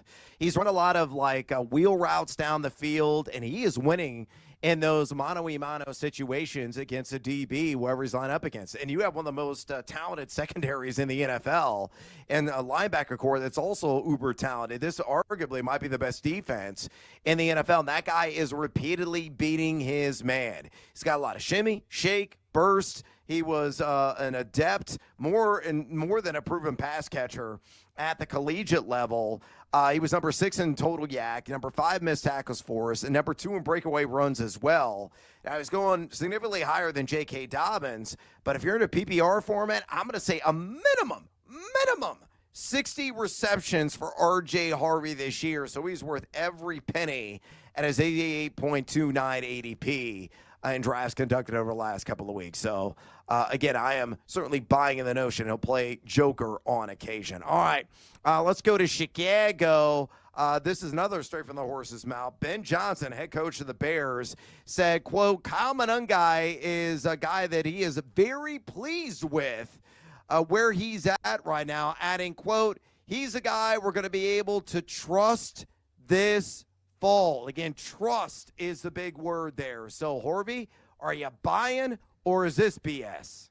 I'm buying. He was a 7th-round pick, right? So that scares you a little bit. But Ben Johnson wasn't necessarily in love with Swift's running style. Their short time together in Detroit. I do like Roschon a little bit, but towards the end of the year, week 4 on, I could see him taking on a bigger role just because he kind of reminds me a little bit of Isaiah Pacheco. He's the younger back. Yep. He could break tackles, pick up those tough yards. So if Roschon's not the guy, I could see him, kind of being that kind of guy, especially like the goal line touches. So I'm buying. I am buying too, and I think that's an excellent comp because where they both play their college football in Piscataway at Rutgers. Both guys, products of that Scarlet Knights program. He can run effectively downhill. He is a fantastic zone runner, and that's exactly what Sean Payton is implementing and what they are running there. Or not Sean Payton, excuse me, but Ben Johnson in Chicago. So ultimately, with that wide zone, Monangai, fits it like a glove. And he's a guy that got appreciable yak in college. He was number 8 in total yak, number 6 in total missed tackles for us, number 13 in breakaway run rate. So he had 18 runs of 15 or more yards on a subpar Rutgers team. Again, he fits that scheme to a T. You got a much improved offensive line, allegedly. We'll see when the real bullets start flying in the regular season. Now, Mike Clay's only got it projected for 35 rush attempts, but I think he can definitely usurp Roschon Johnson on the depth chart. DeAndre Swift's still going to be the main man, but I have a lot of question marks about the longevity of Swift and exactly how efficient he can be. Monangai can maybe come in, immediately be an 8 to 12 touch per game guy. Maybe he commands a lion's share of the goal line carries because of his physicality. and his violent downhill style. And again, a guy who's very effective in a one-cut-and-go scheme that the Bears are instituting this year. So I like Monungai quite a bit. Why? You look at his ADP in fantasy, Ryan, 260.36. He's free, folks. Yeah, like in the beer fuzzy drunken hours of your draft, you're like, oh, what do I do, bro? Do I go kicker or do I go to the running back? No, you go Kyle Monungai, RB76. He could be a steal of a deal and pay an instant dividend this year. All right, we got to take a little siesta here on BetMGM tonight. We come back. Shannon Farron is going to be joining us. We're talking all things LA Chargers. Omari and Hampton, should you believe? We're going to ask her. Stick around. This is BetMGM tonight on the BetMGM Network.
It's time to place your bets. This is BetMGM Tonight on the BetMGM Network.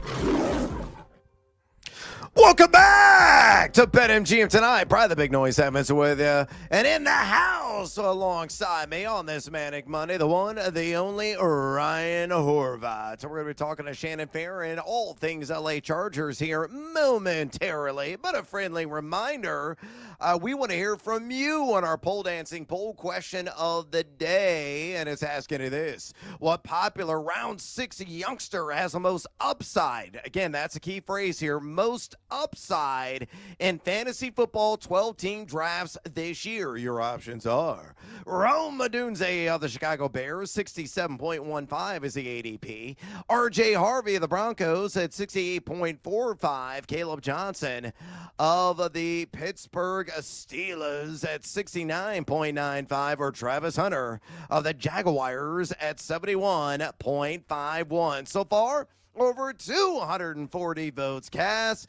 Make your voice be heard. Exercise your democratic right. Keep the votes coming and fire off a comment. We're going to read those a little bit later on in the show. So bring the noise on X at BetMGM Tonight. Again, on X at BetMGM Tonight. Let's go out to the phone lines right now and talk to Shannon Farron. She's a Chargers sideline reporter, co-host as well of Gary and Shannon on KFIA AM 640 on iHeartRadio. You can follow her on X, where she's always giving it to you there at Shannon Farron. Again, on X at Shannon Farron. Shannon, welcome to BetMGM Tonight. And straight away from me, no lie, I was in a fantasy football draft over the weekend, and I shelled out in a salary cap / auction 26 big ones on Omarion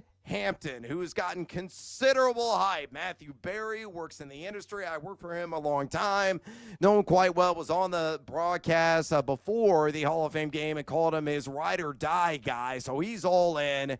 He's right now 9-1 at BetMGM to win Offensive Rookie of the Year. Najee Harris, we'll see when he actually returns in uniform. He's been like walking laps right now in the field. But what are your expectations for Omarion Hampton, and how has he looked so far in training camp? Brad, you're good at a couple of things. Two pop out right away. Listening to you for 90 seconds is like having all the smelling salts at my own disposal on the sideline. You are full of energy, and it's fabulous. The second thing you're good at is identifying these big return fantasy football picks. Omarion Hampton, absolutely. Yep. In fact, when I heard I was talking to you, the first words I wrote down were Omarion Hampton. Maurice Jones-Drew, if you don't want to take my take on it, says that he loves him. He's the top rookie running back of the season. This was their first-round pick, and this was what they wanted. If you know Jim Harbaugh, you know he loves to pound the rock. He's all about the run game. He's old school, and the reason that he's old school is because it works. You want to beef up the trenches, and you want to beef up that run game. Now, should Najee Harris stay here? I'm hearing a lot of thunder and lightning references when it comes to Omarion Hampton and Najee Harris. But he has shined. The thing about Omarion as well is guy. He's great at blocking. He's great at catching. He's a dual threat, and they love that. So not only will he get you points on the ground, but he will, because they do like to open it up with Justin Herbert here. Shannon, I'm glad that you brought up Justin Herbert. I had my wife the other night. We were on our way to dinner, and I had her make a little pit stop because I wanted to bet him one last time to win MVP 20-1. I was having an argument with a couple different people here on the network. I'm not going to name any names, PJ Glasser, but he called him the most overrated quarterback in the AFC. You know, you hear this, just an internet quarterback. A lot of haters out there, especially after the 4-pick performance in the playoffs, even though he only threw 3 interceptions in a brand-new offense last year. Your expectations for Justin Herbert, do you think he could be an MVP candidate? Do you think he's good enough to get this team to the next level? we know it's never just about the quarterback, but that's all we talk about. It's all we're ever going to talk about. We're not going to talk about the offensive line, which was a major concern last year. It was a weak link. Now, I've been told that there's been a lot of progress made there with the offensive line chemistry. We just don't know yet. One Hall of Fame game tells us nothing. We've all watched a scrimmage, 6.2 million of us, but still, it's a scrimmage. They are, and I just got word about this about a couple hours ago from the facility, that Jim Harbaugh has settled on his O-line. He was toying with moving around the center and the guard and swapping those guys out. And all of the talk on the sideline was, I don't know about that. Well, either did he. He has settled on a lot of what we saw last year. There's one guy who has lost his position at right guard, and they've brought in a new guy in that spot, Becton. But otherwise, it is the same line. Now, Rashawn Slater there guarding that blind side, he's just been given a massive deal, the highest paid offensive lineman in the National Football League. And if I know anything about him, he's going to want to show off to everyone why. He has been lights out in terms of protection. As long as he's protected, as long as Amarian has that run game settled, as long as that's working, Justin Herbert won't have to do what he had to do in Houston last year, which was play behind a hobbled offensive line, do too much, and throw 4 picks. Now, they weren't all his fault, but he gets the stat line, and when we know this. But he's got a lot to prove. You know, when you talk about the top 10 quarterbacks in the league, hell, he makes it into the top 5 conversation routinely. But what's the next stat that comes up? It's how did they do in the postseason the last 5 years? How did Justin Herbert do? Well, he took that 28-0 lead they had in Jacksonville, and he squandered that in the second half. And then you saw what you saw in Houston, as we mentioned, the 4 picks. So Justin Herbert has a lot to prove, and he should have a lot to prove. You know, it's funny, in the AFC West, it's been the Chiefs, right? They're in the Super Bowl every year, at least every other year. Mahomes probably not going anywhere anytime soon, or Andy Reid or Spags. But you look at the win totals in the AFC West, and this might be the best division in all of football. Definitely in the AFC. The Broncos win totals 9.5, and it's year 2 for Bo Nix. The Chiefs win totals 10.5, and it's still, like I said, Mahomes. And then the Raiders, they hire Pete Carroll, they hire Chip Kelly, they trade for Geno Smith. Now their win total's 7.5. Then you have the Chargers, and now it's year 2 for Harbaugh. Same year when he took the Niners, a while back to the Super Bowl. Their win total's 9.5. Do you think 10 wins is doable for the Chargers? Do you think they have a shot to actually win this really competitive division? How do you see the season playing out when you look at that schedule? It's obviously hard to win-loss it because injuries do happen. But what kind of season are you guys expecting for the Chargers this year in a tough division? Between you and me, I say it's a 10-win team, and that's conservative. A lot of people that work for the Chargers will tell you it's an 11-win team. I think it's a 10-win team looking at the schedule. Now, that said, they were an 11-win team last season, and what happened in Houston.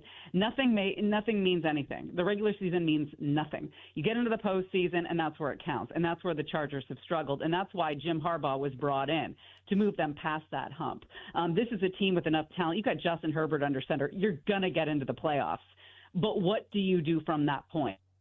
And that is the culture that they brought in to get over that hurdle. I don't want to gloss over the fact, Brad, that your wife is a lucky lady. Do you routinely make stops on date nights to make bets?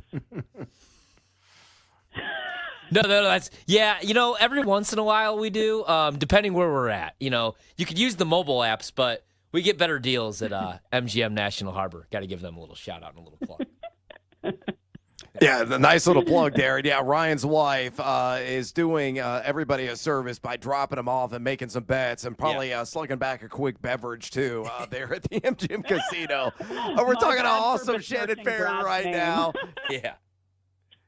Yeah, exactly.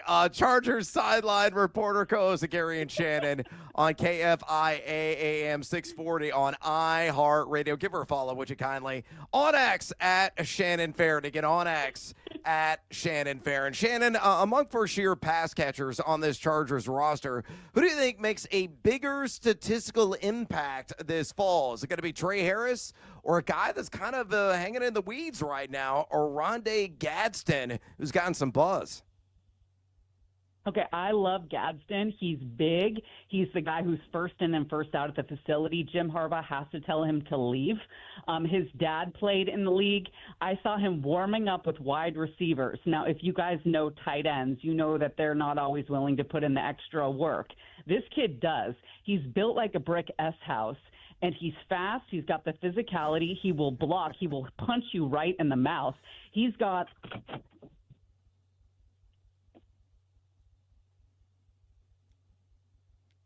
Oh, did we lose her? I think we may have.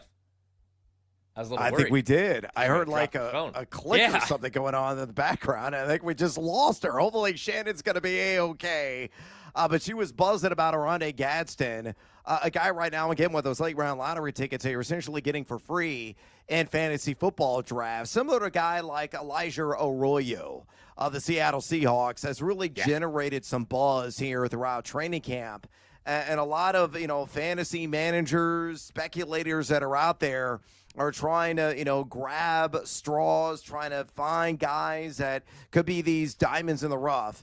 I think Gadsden certainly, fits that idea, and so does Elijah Arroyo. So let me just ask you the question as we're trying to get Shannon back, and we may not be able to because we're going to be close to break, but who would you rather have right now if you're like around 14, 15 in your fantasy draft? Oronde Gadsden, tight end of the LA Chargers, or Elijah Arroyo of the Seattle Seahawks? So I'm a big Arroyo guy, man. I loved him last year at Miami. I joked all college football season that he's going to make Cam Ward the number 1 overall pick. Just an absolute stud. So I might go with him. My only concern is that offense, because Geno Smith could step up in the pocket, because that offensive line was a mess the last couple of years. And when he was under pressure, he could actually step up and make the throws. That's what I worry about Sam Darnold.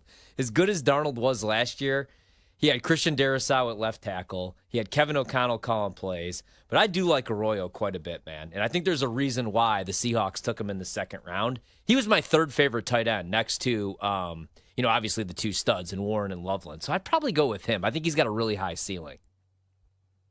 All right, we got Shannon back. Shannon, we're going to sneak this one in real quick. We got about 30 seconds to go. Percentage chance Keenan Allen signs with the Chargers this week? We'll see. I mean, I've heard talk about Najee Harris being moved around in order to bring Keenan back, but, I don't know what Keenan's got left. He's obviously got chemistry with Justin Herbert, but not much shown there in Chicago. We'll see. I mean, it would be a nice story, right? But your prior question, I just want to say, when it comes to fantasy, in the later rounds, don't sleep on Trey Harris. Trey Harris has been kind of quiet. He's had a couple good practices this training camp, but just yesterday he had a standout practice. And when I say a standout practice, it looked like he and Justin completely clicked for the first time. So look for him for some long balls. He may be worth it later in the rounds, later in your fantasy draft. A tremendous insight. Shannon, we're up against it. We appreciate the time. Again, at Shannon Farron on X. Give her a follow. We come back here on BetMGM tonight. College cash. Don't you go anywhere at BetMGM tonight here on the BetMGM Network.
Bet and sweat with the pros. Welcome to BetMGM Tonight on the BetMGM Network.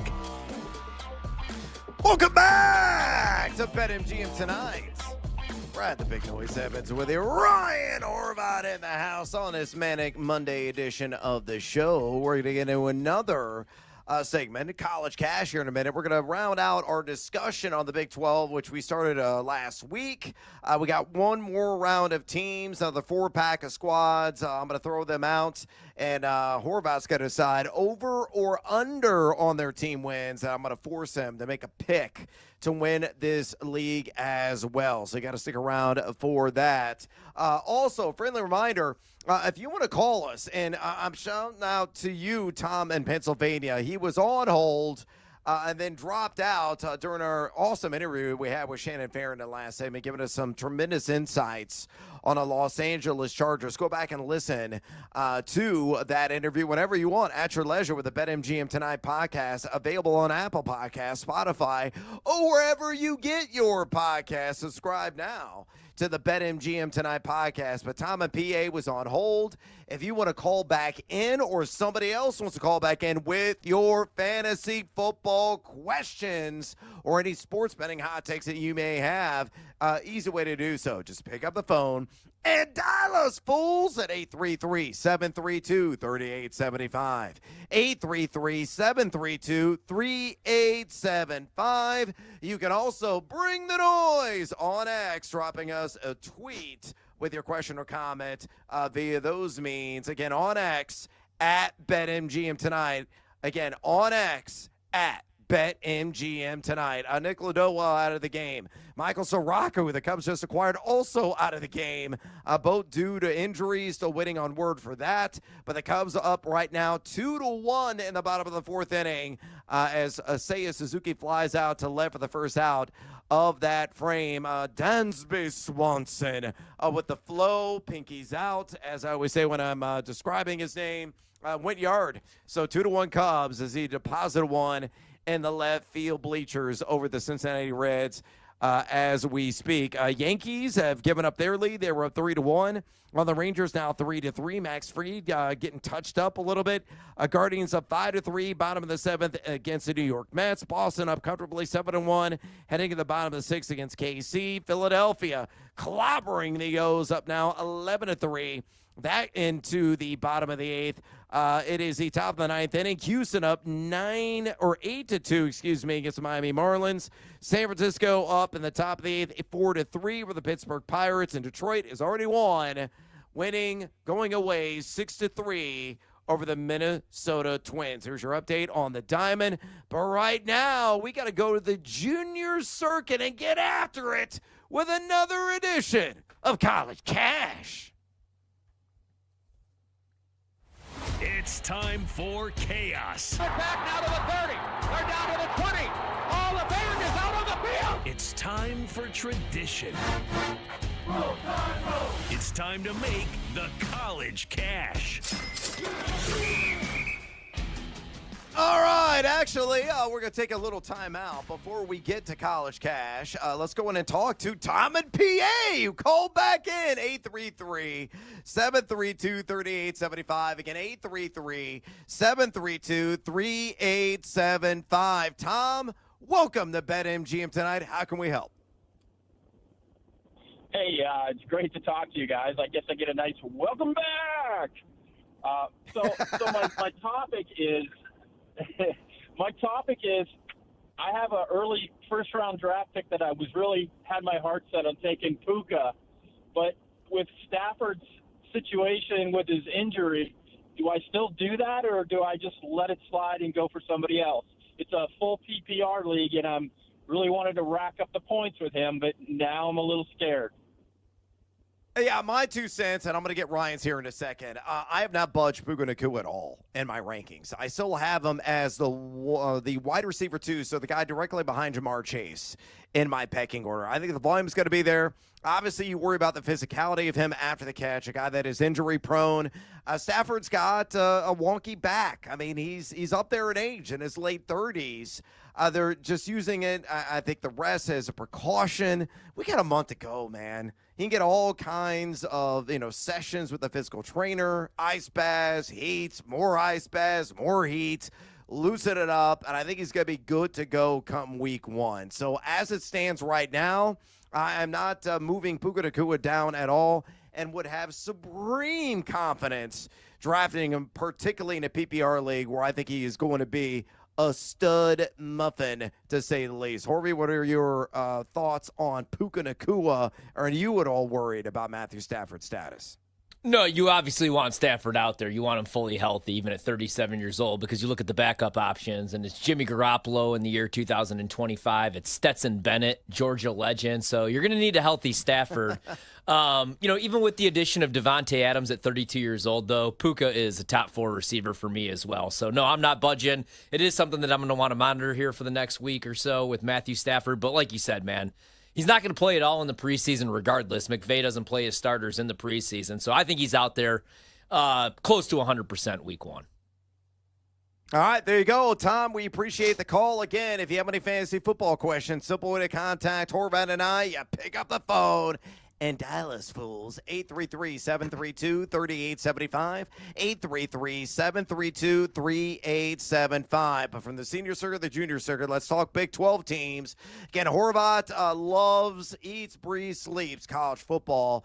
So we got to finish off our over or under conversation about the rest of this Big 12 conference. Let's go down to Orlando and talk UCF, Central Florida. The over-under on wins at 5.5, plus 105 in the over, minus 125 in the under. I'm going to, again, play numbers here a little bit of background before Ryan gives you his answer. UCF, number 37, according to ESPN's Football Power Index, projected to win 7.2 games. Again, the line is at 5.5, and it shoots to the under. They have an 80.2% chance of winning 6 games, according to ESPN's FPI data. Number 57 in strength of schedule, not overly intimidating slate. And according to theanalyst.com, number 31 projected offensive rating and number 44 in defensive rating. So with all of that dancing around in your head, Horvat, what's your take here? UCF, 5.5 wins, over or under? Yeah, I got a pretty big bet on the under, man. I don't think they get to 5 wins. I went under 5.5. I think this is a complete rebuild for Scott Frost. I had to check the calendar. He's back, and it's not 2017. They did go 13-0 in 2017. Then he got the job at Nebraska, and it was a mess. I don't think Scott Frost is a very good coach. And then you look at what they lost. R.J. Harvey, Gus Malzahn. In 2012, Auburn went 3-9 after Gus left. And there's 41 transfers. I believe that's the second most in the country. So this is a completely different team. 3 of those 41 transfers were with quarterbacks, and we still don't know who the starter is. There's Ja'Cory Brown. There's Cam Francher, who came over from FAU. And then there's Tavon Jackson, who was the backup at Indiana. I have no clue if any of the 3 are any good, man. So I'm under. Maybe in a year or 2 I'll go over, but I think this is a complete rebuild at UCF. So under 5.5 for me, year 1 for Scott Frost. All right, let's move on to the Cyclones of Iowa State. How intense are they going to be on the Fujita scale? Yes, I just went weather nerd on you. I got an advanced degree in geoscience with an emphasis in meteorology from Mississippi State, so sometimes I got to pull that out. Iowa State, 7.5 is the win total right now at BetMGM. Also plus money in the over, plus 115. Minus 140 on the under. Again, numbers near in time. Number 45 and FPI is that ranking at ESPN. Projected to win 6.7 games. So, again, well below the 7.5. 4.4% chance to make the playoffs. You saying there's a chance? Yeah, Lloyd Christmas, there's a little minuscule chance that Iowa State can grossly overachieved. Number 59 in strength of schedule. 33 in offensive rating is a projection at theanalyst.com. 47 in defensive rating. Again, with that background, what's your take? Iowa State, over or under 7.5 wins? Yeah, I think they're really overrated, man. And I love Matt Campbell. Last year, they won 11 games. That was their first double-digit win season in Iowa State history, and they bring a ton back. 6 starters back on offense, 4 on defense. Their quarterback is back, Rocco Beck. Last year, he threw for over 3,000 yards and 25 touchdowns. The offense averaged over 31 points per game and 416 yards per game. But they lose Jalen Noel and they lose Jaden Hickens, and that's over 1,000 receiving yards for both of them last year, so 2,000 receiving yards. Their best receiver coming back is Xavier Townsend. They also bring back their running back, Carson Hansen, who rushed for 13 touchdowns. So they have talent, man, but the defense, which is usually really good under Campbell, struggled last year. They were only 125th in sacks. They had 16 all season long, and they were 109th against the run. So I think they finished with exactly 7 wins, and you get hooked. So I'll go under 7.5. All right, under on Iowa State at minus 140. Let's go. The Cincinnati Bearcats, they're up next. 6.5 wins for this squad. Plus 120 on the over, minus 145 on the under. According to ESPN's Football Power Index, number 53 is the ranking there. 6.4 wins, so right at the number, the 6.5 is the projected total. 66.7% chance to win 6. Do they get to 7 is a question. Number 63 and SOS. Again, not too worrisome of a slate. Number 52 in projected offensive rating at theanalyst.com. Number 48 in projected defensive rating. So ho-hum really in both of those categories. What are your thoughts on the Bearcats? 6.5 wins, Horvey. Over or under? Yeah, I lean under. If Scott Satterfield doesn't win at least 7 games, I think he's out, man. He's 8-16 in 2 years as head coach. Last year was a weird year. They started 5-2 and looked pretty good. They were on their way to a bowl game. All they needed was one more win. Instead, they lost their last 7 games of the season, and their offense only averaged 19 points per game. They bring back their quarterback, Sorsby. They bring back their top running back, Evan Pryor. He rushed for 418 yards and had 118 yards receiving last year. The wide receiver room is pretty much all new. It's a bunch of dudes from the portal. Cyrus Allen from A&M, Jeff Caldwell from Lindenwood, Caleb Goody from Colorado State. Their tight end's back, Joe Royer. He's pretty good. He had 50 receptions last year. Defense is decent. I don't like the schedule, though, even the non-con. They kick off their season against Nebraska, who I'm pretty high on this year. So I lean under, and I think Scott Satterfield is probably fired after next year for Cincy. Oh, you had me at Lindenwood. Go Lancers! Yeah, exactly. I bet on them like way too many times in college basketball. For those of you who may be unfamiliar with our college basketball takes, just wait until November here on BetMGM tonight. We'll sneak some of those in. Of course, we'll go full throttle once the calendar flips to the new year. All right, so again, living in land down under 6.5 wins Cincinnati. Let's go Texas Tech. Red Raiders is going to be guns up in Lubbock. 8.5 wins, the highest of any team in this league, and it's juice way to the over, minus 165 right now on BetMGM, plus 140 on the under. Numbers nerd says the Red Raiders, number 35, according to ESPN's Football Power Index, projected to win 7.9 wins, so just south of 8.5. 10.3% chance of making the college football playoff. Number 70 in strength of schedule, a team that is number 22 in offensive rating and outside the top 50 in defensive rating. So, same formula as always for Texas Tech. I'd like to put a lot of points on the board. We'll give up quite a few in the process. What are your thoughts on Texas Tech? 8.5 wins. Horvey, over or under? Yeah, Kansas State is my pick to win the Big 12, but Texas Tech is right there. I went over 8.5 wins. Didn't bet them to win the Big 12, but, they went all in this offseason. $250 million, I believe, on a new stadium. I think they spent the second most money. They're definitely top 5 in NIL spending, and they bring back their quarterback, Morton, who played at like 70% last year. He was still third in the Big 12, even with an injury. Threw for over 3,350 passing yards and 27 touchdowns, only 8 picks. And now he's back for his 3rd season. It's going to be tough to replace Taj Brooks. He's the all-time leading rusher at Texas Tech. But I do like what they did in the portal. Like I said, they spent a ton of money, man. Caleb Douglas is back at the wide receiver position. Last year, 800 yards. And their offensive line is huge. That's their biggest question mark. But they bring in Howard Sampson, who's 6'8". They bring in a 6'7" and 6'5" transfer in the portal. It's like a basketball team. I don't love the schedule. They got to play on the road at Rice Eccles in Utah. They play on the road against Arizona State and then on the road against Kansas State, the 3 best teams. But they're going to be good, man. 3 starters back on the defensive side of the ball. Jacob Rodriguez is back for his final season. Last year, he led the Big 12 in tackles with 127 and also had 5 sacks. They're all in this year, so if they don't win 10 games and make it to the playoffs, it's a bust of a season. So I like them to at least win 9. So over 8.5 on Tech for me. Grant McCausland has got to be drooling. Maybe those guys got to walk on and help him come off the bench there for the Red Raiders basketball team. All right, who wins it?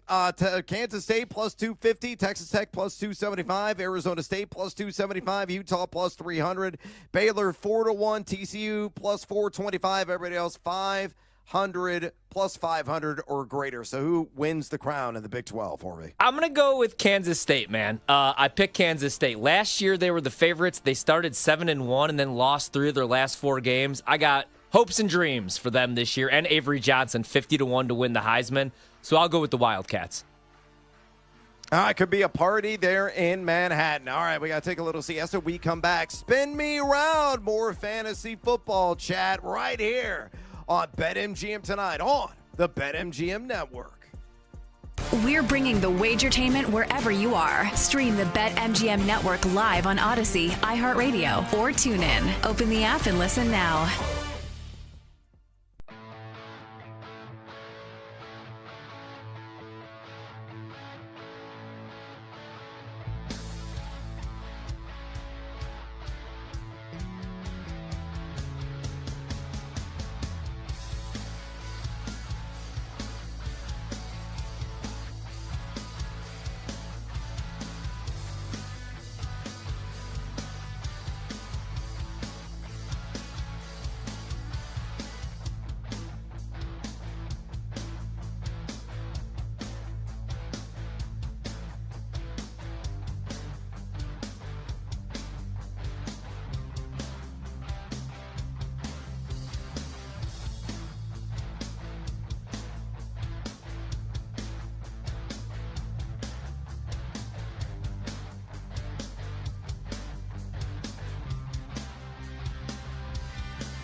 Let's get back to the madness. This is BetMGM Tonight with Brad Evans and Ryan Horvat on the BetMGM Network. Williams now looking deep for Odunze. He's got it to the 35. Williams floating one for Odunze on time. Williams inside to Odunze, who takes a big hit. Low snap. Williams fields it to the end zone. Touchdown, Rome Odunze. Oh, credit to CBS and our own Brando. Brandon working the board here. Brandon Combs on BetMGM Tonight for that Rome Odunze mashup of highlights. Hopefully there's going to be multiple mashups this season. A guy that is having some value ascending right now, according to average draft position in early fantasy football drafts. And speaking of fantasy, we're going to do another edition of You Spin Me Round, Round, Baby, Round, Round, like a record, baby, round, round, round, round. We're still in round 6. Part D. We're going to be putting the finishing touches on this round. A ton of exciting young players, a couple of savvy veterans as well, going in the latter portion of 12-team drafts in round 6. And we're going to have that discussion in depth here momentarily. And a friendly reminder, phone lines are wide open if you want to talk fantasy football with us. Already had a couple of calls tonight on the subject, as a matter of fact, and they're going to be picking up as we're marching toward, really in about 2.5, 3 weeks, the heart of the fantasy football draft season. So you got questions, and we will provide an opinion. We'll give you the answers. You want to contact Horvey and I? You want to talk betting with us as well? You can simply pick up the phone and dial us, fools, at 833-732-3875. 833-732-3875. You can also fire off your responses or questions on the X or the Twitter at BetMGM Tonight. Again, on X at BetMGM Tonight. Let's go ahead and dive in and spin me round 6, part 2. And let's start off with the aforementioned Rome Odunze, a bear down, Chicago Bears. Yeah, hopefully it's going to be a big year. Thank you, Brando. Hopefully the song's going to play on repeat. It always does in my head. One of the favorite songs, rah-rah cuts of the NFL. But Rome Odunze's guys already made some splashy plays in training camp. There's a lot of buzz that's built up on him. Right now, Horvey for the Chicago Bears, wide receiver 2. DJ Moore expected to be the WR1. Wide receiver 33 is a positional ADP. The overall ADP sitting at 67.15. What are your thoughts on Odunze? Do you see him breaking out this season? I do, man. He has a really good relationship with Caleb Williams. I don't care about what I see on social media right now. Caleb Williams going crazy about a drill. Doesn't matter to me. I think he's going to ball out this year. I'm a big fan of Ben Johnson. Granted, he hasn't been a head coach yet. I love him as a play caller. And, I think he's going to move them all around. It's hard right now because I'm really high on Colston Loveland. We'll see what we get from Burden, obviously. They have so many weapons, and it's year 1 for Ben Johnson, but they made him a top 10 pick last year. He had over 100 targets as a rookie and didn't really catch on until, week 4. That was with DJ Moore and Keenan Allen, both commanding targets as well. So I'm pretty high on him and could see this being a breakout year for Rome for sure. Yeah, I am as well. I'm fully invested. I've already done 2 or 3 drafts, and I got him in every draft except in my home league auction/salary cap of the weekend because he was capped for $10 by one of my buddies. So I didn't even get the opportunity to bid on his services. But I think Rome Odunze is going to greatly exceed the WR33 price tag right now. You look at underneath the surface last season, there was some very encouraging advanced data. He was number 11 in total deep ball targets, number 10 among all wideouts in total red zone targets, number 32 in route wins. So he was, commonly getting separation on a per route basis, 5.9 targets per game. Mike Clay's kind of projected for 122 targets, 72 receptions, 1,012 yards, 7 touchdowns. That's actually wide receiver 32. to be frank, if he gets that line, given the injuries, the turnover, that's going to be a top 20 line when it's all said and done. And I think that is easily achievable. It wouldn't even shock me if Roma Dunze outproduced DJ Moore and was the WR1 on this Bears franchise. Love the guy. Love the chemistry he's going to build with Caleb Williams. And the offensive revamp under Ben Johnson, including, and most importantly, that offensive line, is sure to benefit the pass game and a lot of those connections of Williams to Odunze. Let's go with another hot commodity. That's R.J. Harvey of the Denver Broncos, formerly of the UCF Golden Knights.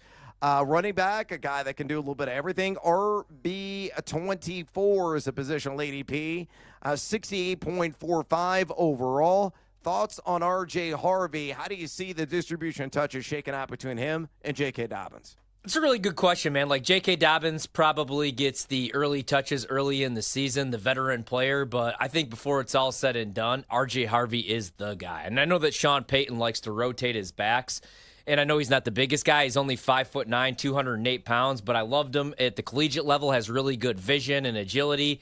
And we talked about this earlier, playing that joker role. He's going to catch a lot of balls out of the backfield, just like he did at UCF. J.K. Dobbins, not getting any younger, and when's the last time he stayed fully healthy for an entire season? Even last year, he came back, and it was a solid year, 900 rushing yards, but then he got banged up. So I'm really high on R.J. Harvey. I thought whatever back that they took, and I figured they were going to go with a running back in the first round, not the second round. We all thought it could be, a couple different guys, but they end up going with Harvey, so I'm all about him, man. I have him in one league, drafting next week. I'm hoping to get him in another, to be honest with you. I think he's going to catch a ton of balls out of the backfield.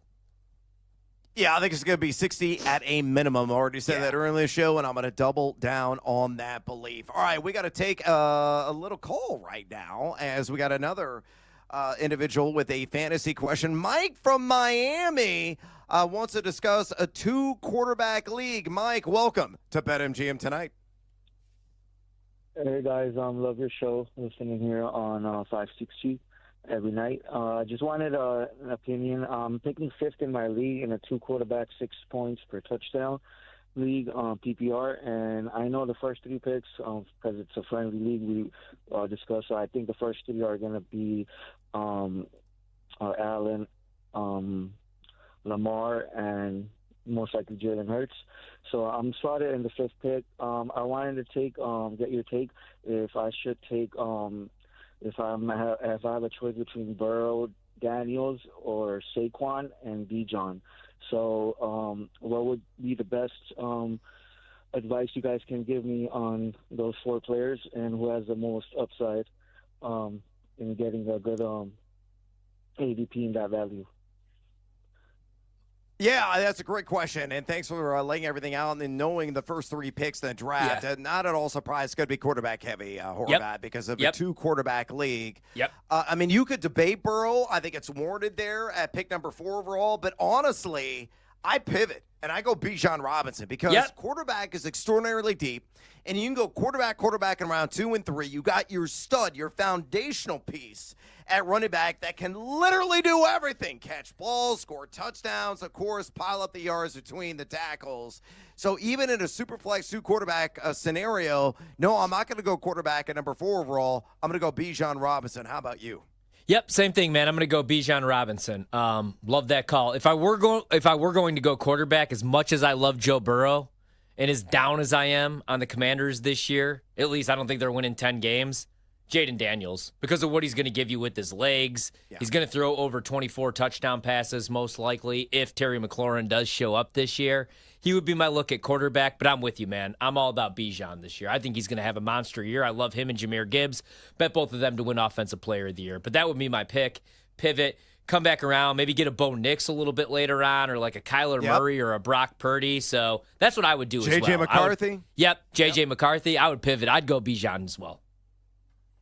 All right, Mike in Miami, good luck in your Superflex fantasy football draft. Let's get back to the Spin Me Round conversation, round 6, part 2. Let's go to Caleb Johnson from R.J. Harvey, another rookie running back.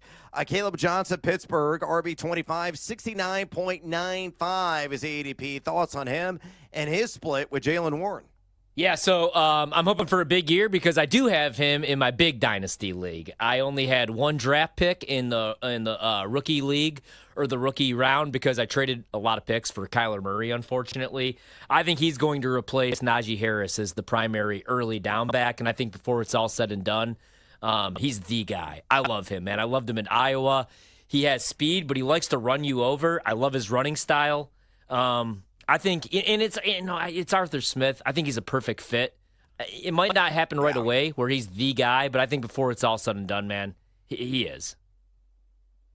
Yeah, he's going to be an RB2 this year. I mean, Jaylen Warren, no knocks against him. He's an outstanding back in his own right. Yeah. But, yeah, exactly. Pass catching, that is his known skill that he has, right? And Caleb Johnson, I think, is going to be kind of a ground and pounder. He can catch the ball in the backfield, but they're going to use Warren in those pass down situations. You look at Caleb Johnson last year, the FBS level, he was number 4 in YAC per attempt at Iowa, 4.42 overall. Number 6 in missed tackles for us was 66, and he was number 3 in runs of 15 or more yards according to Pro Football Focus. Dude has got skills to pay the fantasy bills.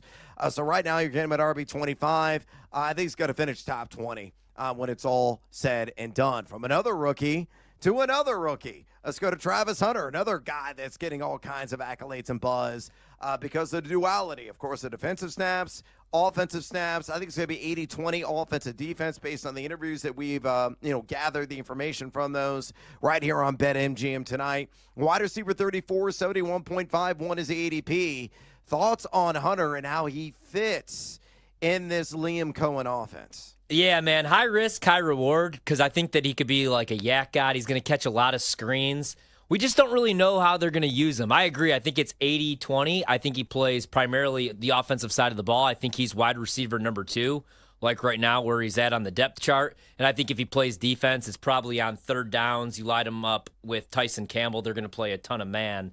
I like him a lot. I'm really high on Travis Hunter. But, again, I'm a little bit worried because he's not the biggest guy. He's going to see a bunch of press man coverage. But I do think he's going to have a solid rookie season. I'd maybe, pump the brakes. I don't want to get a little too crazy with him, though.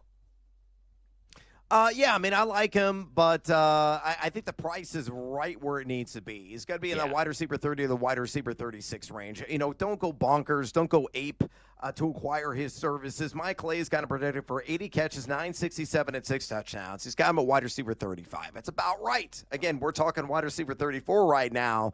A guy that, on 7 routes last year at CU had 100-plus passer rating that he tallied. He was number 2 in deep receptions, number 6 in screen receptions. I think he's going to be utilized a lot in the short field with Brian Thomas stretching the field outside. So he's going to be deadly after the catch. That's going to be a calling card of his. Again, don't go over the top to get him, but he's going to be a firm WR3 this year. How about Aaron Jones? We talked about Jordan Mason. It could be co-RB1s this year. In the land of 10,000 lakes, RB26, 71.60 is the ADP. What are your thoughts on him? I actually think he's a little undervalued still. I know he's going to be 31 years old, and I know that he's going to be splitting carries now, but even last year, man, at 30, 1,138 yards on the ground, 5 touchdowns, and he caught 51 balls, 2 touchdowns. Does struggle sometimes with fumbles, fumbled 5 times, lost 3 of them. So I think he's going to lose out on some of the short yardage stuff and the goal line touches, but I still think he's a little undervalued because of what he brings as a pass catcher. And with a young quarterback like J.J. McCarthy, probably a lot of dinking and dunking, getting rid of the ball quickly when he sees the blitz. Yeah, I'm not going to invest in him at RB26 because the touchdowns I think are going to be relatively infrequent, with Jordan Mason really dominating a lot of those goal line opportunities because he's a more physical runner. Look, Aaron Jones had a great career. Prior to UTEP, he saw 69.2% of the opportunity share last year. I think it's going to be closer to 60-40, maybe even 55-45. When it's all said and done, he was only number 27 in YAC per attempt last season. So don't go crazy getting Aaron Jones. About the right price, but I think he's a little bit overvalued at RB26, 71.60 overall. How about Chris Godwin of Tampa, wide receiver 35, 71.78? I don't get this coming off that dislocated ankle injury. I think he's going to be extremely limited if he avoids the pup to begin the season. Yeah, I'm staying away, man. I mean, they're saying that there's a chance he could miss a couple of games, not even just week 1, right? Yeah. And he's not getting any younger. I like their offseason. Bringing in Ibuka, who Baker Mayfield keeps raving about here early. He's a veteran, so I think they're going to be really cautious with him. Because, I mean, they have dreams of obviously making a playoff run. Mike Evans, is already in his 30s as well. So I'm staying away or at least being cautious. I want to make Ibuka all day long. Same. I keep moving him up my ranks. I got him now at like wide receiver 45, and I might tell myself, I think I'm underappreciating him. Probably got to move him up. I mean, the news isn't great on Godwin, folks. And that is still going to be a prolific passing offense. So somebody's going to stand to benefit. Ibuka could be that guy, as Horvat just mentioned. Baker Mayfield certainly talking him up. And I believe that he is not selling us a bill of goods. All right, we got to take a little siesta here on BetMGM tonight.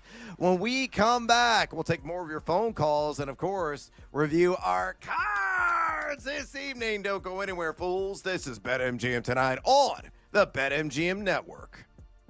On the move? Take the BetMGM Network with you. Catch live Wagertainment anytime on Odyssey, iHeartRadio, or TuneIn.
It's time to place your bets. This is BetMGM Tonight on the BetMGM Network.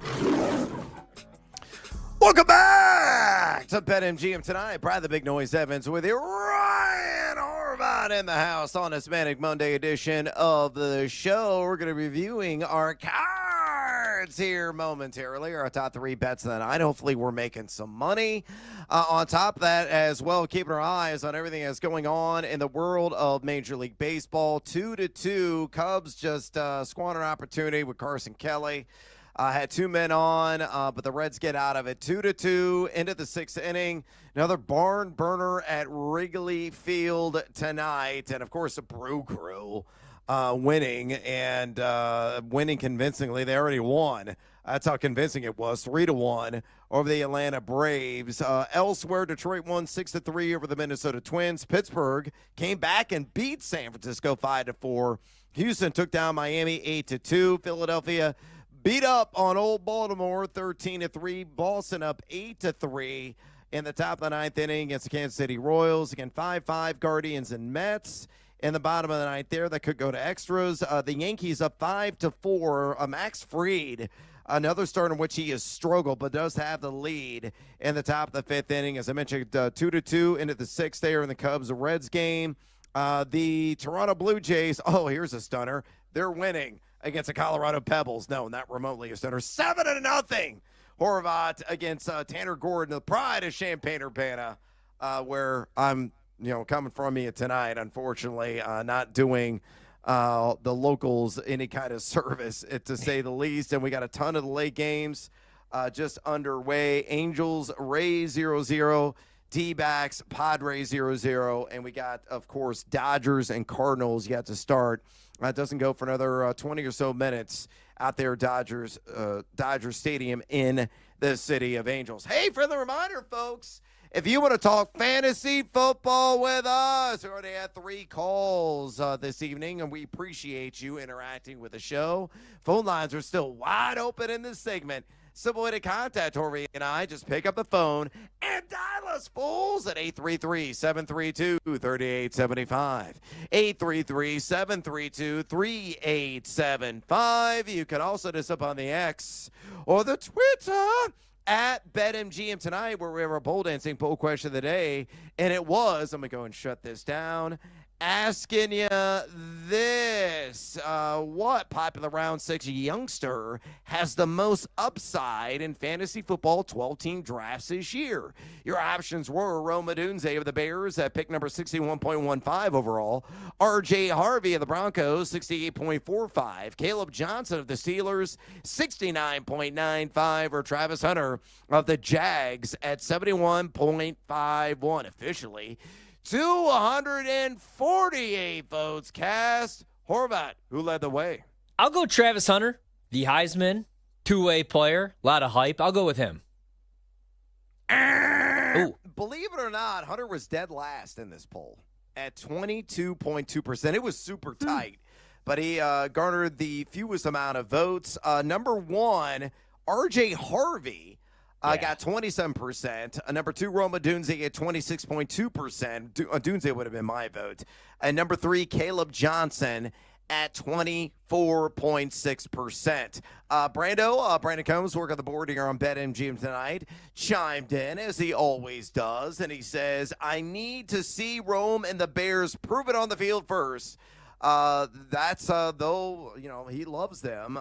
He is seeing a lot of positivity so far in training camp. He also thinks Caleb Johnson's going to have a bigger year than people think. So he gets my vote if you ask me who to choose today. So slight edge Caleb Johnson, but eventually he's got to come around on Rome Odunze. Why? Because he's a diehard Chicago Bears fan like yours truly. And maybe for this season, Ryan Horvath, though deep down he's always rooting for the Green Bay Packers. Yeah. We appreciate your vote on the pole dancing poll question of the day. We'll have another one on tomorrow night's BetMGM Tonight. All right, Horvath, let's go in and get after with our cards this evening. These were our top 3 bets that we placed this Monday night. Numero uno on yours, mi amigo. How is it looking, and how's the rest of your action shaping up so far? All right, so the first pick was a Christian Yelich RBI. He does score a run, but he doesn't drive in a run. So unfortunately, even though the Brewers pick up the 3-1 win because they just won't stop winning over the Braves, Yelich does not drive in a run. Luckily, though, Francisco Lindor did go over 1.5 total bases. He's got 2 hits for the Mets. So a 1-1 start. And then as I look, Sean Murphy, he went 0 for 4. So 1-2 night, unfortunately, on the card. Gotta hate baseball. Sledgehammer, we went with Virginia football over 6.5 wins. I like their offseason. I think they win 7 games on the dot.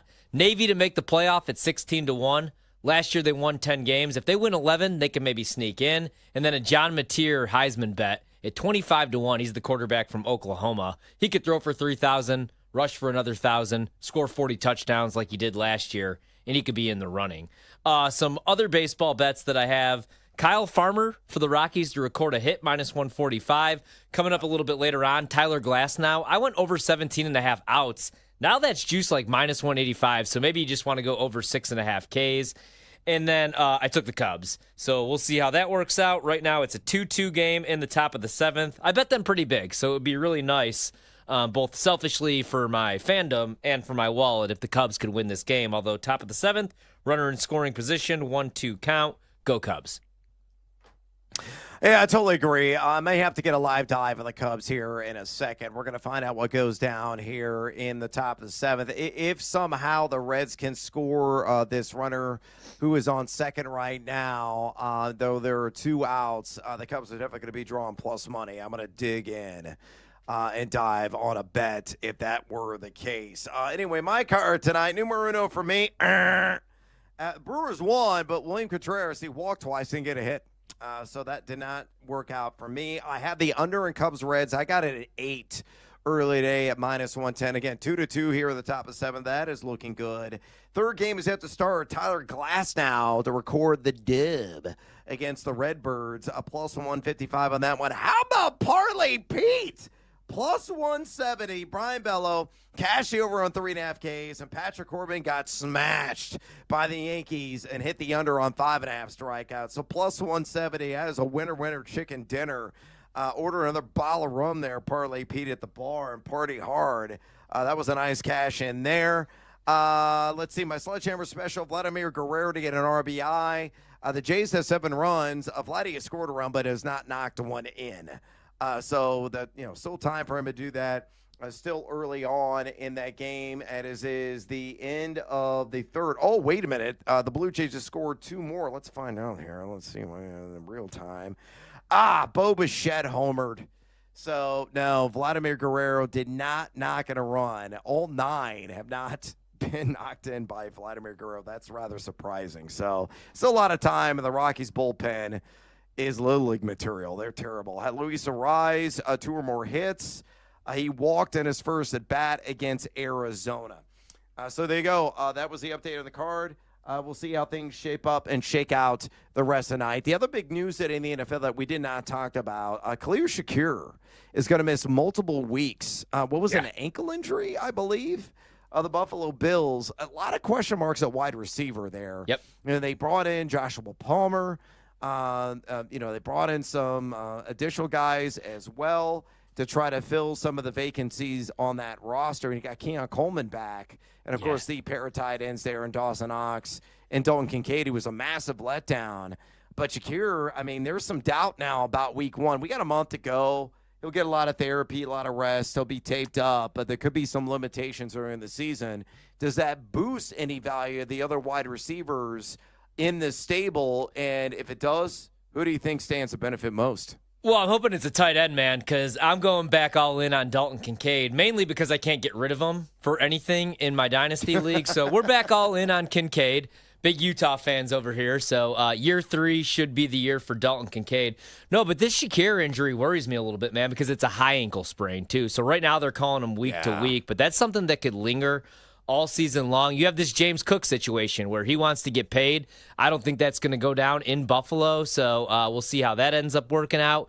Maybe Keon Coleman, right? It's year 2. Doesn't really have breakaway speed, but I do think he could be a big red zone target. Maybe he could be 8 to 10 touchdowns, we hope. The good thing, though, is if you're looking at like division futures, which I don't think you want to bet Buffalo minus 250 or wherever they're at right now, is they don't really have a whole lot of competition. I know New England's on the come up, but I don't know that they win 9 games, man. I'm under 8.5. They won 4 games last year. That's a big leap. Year 2 for Drake May. Year 1 for Mike Vrabel as head coach there in New England. The Dolphins are a mess. Tyreek's spinning off the planet. Mike McDaniel's talking about being one day closer to death. Every day I look at Twitter, a new corner's hurt. So they're screwed. And the Jets, I mean, they might be a little bit more competitive, but they're not winning that division. So luckily for Buffalo, you just have to kind of survive the first couple weeks, months of the season, because you're going to win 10 games as long as Josh Allen stays healthy. But some concerning stuff coming out of their camp, man. I do not love this summer for them. The Shakir injury and the James Cook situation, both something to monitor for Buffalo here and for fantasy purposes, of course, as well. Yeah, James Cook just saying business. Yeah. After every single reporter asks him a question, how's your day going? It's such business. I mean, that's it. So he wants to get a contract done. We'll see. It's kind of a hold-in situation. Again, we got a month to go. There's always a lot of posturing that goes on. Let's see Terry McLaurin. I think eventually sides will cave and they'll get a deal signed one way or the other. Getting back to the injury to Khalil Shakir, watch out for Elijah Moore. A guy that's bounced around the league, former Brown. I can, fill in that specific role out of the slot, doing a lot of that dirty work underneath in the short to intermediate field. You're getting him for nothing. His ADP's in 260s. And the other guy that could benefit is Joshua Palmer, who they got from the Chargers. A guy that has an ADP right now in the 160s because really stretched the field. I like Keon Coleman. And his potential play, he's got a decent amount of hype this offseason, looked pretty good in camp. But I think Elijah Moore really fits that Khalil Shakir role best out of what's on that roster right now. So he's a guy that can maybe make an instant impact for those of you that play in, you sickos that play in 16-team, 18-team, 20-team leagues. I'm one of them. I played in a few 20-team leagues in my day, and that is as cutthroat as it gets. All right, I'm going to exit stage left here on BetMGM tonight. Ryan Horvath sticking around for a bonus hour until tomorrow. Adios, amigos. Cubs, you're losing. Don't miss out on the action. If you missed the show, you can listen back on the always free Odyssey app. It's BetMGM tonight, presented by BetMGM.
Shirts off. Throw them around your head. Spin them like a helicopter. It's BetMGM Tonight, After Dark, with Ryan Horvat. Some zig, I'm going to zag. All right, the theme of the night is all dogs hopefully take us to heaven. Nobody wants to bet Seattle U, except for this guy. Presented by BetMGM, the sportsbook born in Vegas. BetMGM Tonight After Dark, solo hour. Brad Evans done for the night. He'll be back with us tomorrow, though, 7 to 11 p.m. Eastern. We are going to be talking a whole bunch of National Football League because the preseason is here. We had the Hall of Fame game, which stunk, as it usually does. But this week, we got some preseason action. In fact, I've already placed a bet. Coming up on Thursday night, we got a 7 p.m. kickoff on the NFL Network, and usually I bet the Ravens in the preseason because John Harbaugh actually, for whatever reason, kind of cares about the preseason. Now, Lamar's not going to play. I would be shocked if Derrick Henry, anybody was out there. That's not going to be the case. It's going to be second, third string, maybe fourth string guys, practice squad players trying to earn a job. But Baltimore, for whatever reason, it's good culture. They were on a little bit of a streak there the last couple years in the preseason. Now, last year that cooled off a little bit. I bet the Colts this morning at -1.5 and -135 on the money line. I was going to throw that one out there right now, but they took even more money. Jesus. Now they're 4.5-point favorites over Baltimore. The reason I'm going to fade the Ravens, they actually have real things to play for this season, like the Super Bowl. They have the second best odds to win the Super Bowl. Lamar, once again, one of the favorites to win the MVP. That defense is going to be legit top 5, top 10, and they bring in Jair Alexander. But Indianapolis, I think they're going to absolutely stink, which sucks for Shane Steichen because I think he's a good coach, at least a good play caller. But his issue is they don't have a quarterback. Their quarterback situation right now is Anthony Richardson, who I actually saw an hour ago from our good buddy John Ewing, who does data and PR for BetMGM, show sponsor. Anthony Richardson is a -500 favorite to be the week 1 starter for the Colts. Daniel Jones, I believe, is like +250. And then Riley Leonard, Notre Dame quarterback, a rookie, is like 10-1, 12-1. I heard today Riley Leonard had the best practice out of all the quarterbacks at Colts camp. That's an issue because I don't think he's an NFL quarterback. Daniel Jones is a career backup. That's at least what he should be. I know a couple of years ago the Giants won 10 games, but trust me, that wasn't because of Daniel Jones. That was because of Brian Daboll and Saquon Barkley, and the defense was decent that year. And Anthony Richardson, I'm cheering for the kid. He's just not accurate. He can't make the throws. He's a hell of an athlete, but he can't stay healthy. He's got a bum shoulder, and he's not accurate whatsoever. So I think that the Colts are going to go hard in this preseason game. They're actually going to play guys. So I like them at 1.5. Not so much at 3.5. Maybe grab a little money line, -186. But that's Thursday night. Colts, Ravens will be live on the air for that one. Right now, Major League Baseball, games that actually count. The Brewers won't stop winning. Unfortunately, tonight they win 3-1 over the Braves. They were -134 favorites. Total goes under 8. This one just goes final. Cleveland beats New York, the Mets, that is. The Guardians win 7-6. They were +166 on the money line. Total goes over 8. Phillies 13-3 winners over the Orioles. The Phillies tonight were big favorites like they usually are, -201. Schwarber went deep twice. He's got 40 homers this season. Total went over 9. I hope Kyle Schwarber wins the MVP. I'll never forget when my team, the Chicago Cubs, DFA'd Kyle Schwarber. Didn't even get anything in return. Now the guy legitimately could win the MVP this year. He's got 40 dingers, and the Phillies are one of the favorites to win the World Series in the National League. Pirates 5-4 winners over the Giants, which pisses me off because I wanted to bet the Pirates and I forgot earlier today. They were +107. I'm going to continue to fade Justin Verlander the rest of the season. Astros win because that's all they do, 8-2 over the Marlins, who stink. Tigers 6-3 winners over the Twins. And then right now in progress, we got the Red Sox up 8-5 on the Royals. Yankees up 5-4 on the Rangers. The Reds up 3-2 on the Cubs. Bottom of the 7th, 2 away. Cubs do have a runner on third, but unfortunately it's Dansby Swanson at the dish, so we know how this ends. Toronto with a 9-0 lead on Colorado, who absolutely stinks. Addie Bates, who's producing the show, tells me that everybody for Toronto has a hit. Is that what you said? Everybody? Every single person tonight. I'm just saying, if anybody playing the Rockies, you're going to want to fade the Rockies every time. Hey, while I have you here, the Astros 8-2 winners. Should I just bet the Astros to win the World Series right now? Oh, this is my favorite game. Yes, you should. What's the odds? Absolutely. I don't even care what they are. I have the Tigers to make the World Series to win the pennant from earlier this year at a really good price. I just know that that's not going to happen for me, though. Let's see what we can get right now. All right, so let's see. Let's scroll down. Great radio right now. to make the playoffs. That's not what we want. World Series, I could get the Houston Astros 12-1. The same price as the Cubs.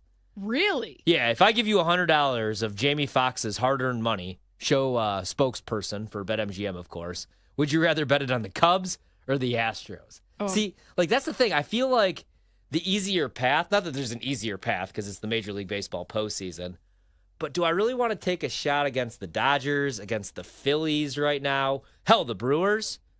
I would rather bet the Astros right now, 12-1, man. I'm not sold on the Yankees. I don't think they should be 10-1. Tigers are 9-1. Blue Jays are 12-1. Yeah, give me the Astros, 12-1. I'll play that real small. Ooh. See, my whole reasoning why I say it is because the team's not even fully healthy right now. This is No. like their AAA team, and they're beating all of these teams. So, yes, I would do the same thing. The other bet that I placed this weekend, and I hate myself for it, but at 18-1, I had to bet the Brewers. Like, if you take the Brewers' name, if they're the Braves, they're not 18-1 right now. Nobody wants to give them any credit because it's Milwaukee and because the payroll is not even top 15 in Major League Baseball, and nobody saw this season coming from Christian Yelich. I thought he was completely washed, but they got a good pitching rotation. They're well managed, and they won't go away. So I had to bet a little Brewers at 18-1. If I have to be tortured, I might as well make a little bit of money off it. We're going to talk a little college football because this article popped up. Before we get to that, this Micah Parsons situation is getting really interesting. So the Cowboys come out and say they have no intention of trading Micah Parsons, but Jerry Jones continues to open up his mouth. And I saw this ESPN article a little bit earlier from Todd Archer, who says that this is the biggest disaster that Jerry Jones and the Cowboys have faced since the 90s. This is always what goes down in Dallas, though. CeeDee Lamb tweeted about this. I think my last show was Friday. Yeah, Friday, before we went to New Jersey for SummerSlam this weekend, which was awesome, not going to lie. And I remember in the 90s even when Emmitt Smith wanted to be the highest paid running back in the league. He led the league in rushing yards. They won a Super Bowl. Troy Aikman got a contract. Michael Irvin got paid. They were paying guys on the defensive side of the ball, and he didn't want to give Emmitt Smith $4 million a year. So he sat out the first 2-3 games of the season. They lost on Monday Night Football, I believe, to the Arizona Cardinals, and then Jerry caved and actually paid him. But CeeDee Lamb was tweeting about this on Friday. He's like, it's always the same old thing here in Dallas. Pay the man. I have Cowboys huge over 7.5 wins. I don't think they win the division. I think the Eagles win the division once again, even if they take a step back. That team is so good. And their young players like Quinyon Mitchell, Cooper DeJean, all those defensive linemen are only going to continue to get better. I'm a big Jalen guy, so I think they win at least 11, 12 games. But I thought Dallas's win total at 7.5 was too short.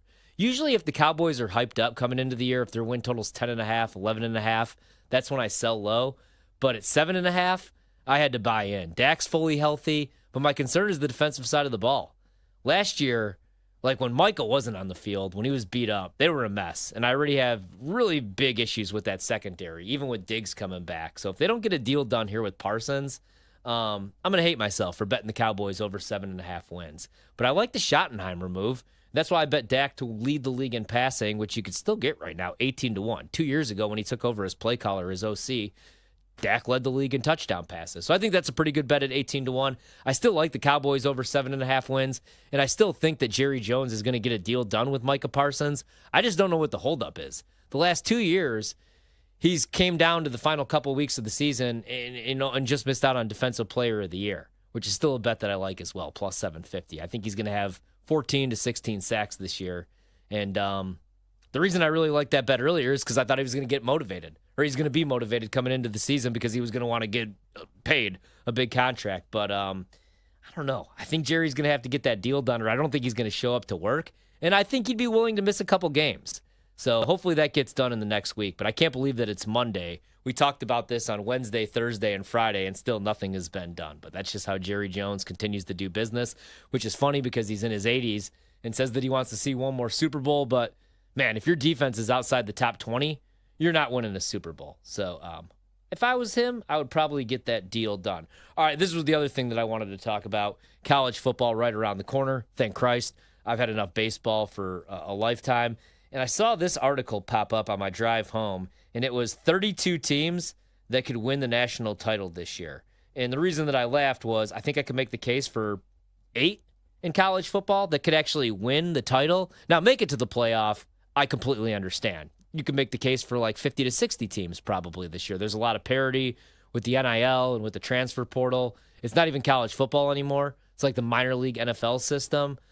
Last year, Boise State makes it. Nobody saw that coming.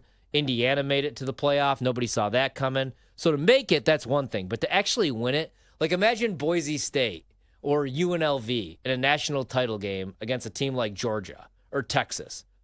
They would be 28 to 30.5 point underdogs. So you can't say that there's 32 teams that could win the college football national championship. Now, that said, I did actually misread this article. 32 teams that can make the college football playoff. So I'm not going to be a hater as much as I thought. I completely misread this. This is why you don't text or read and drive.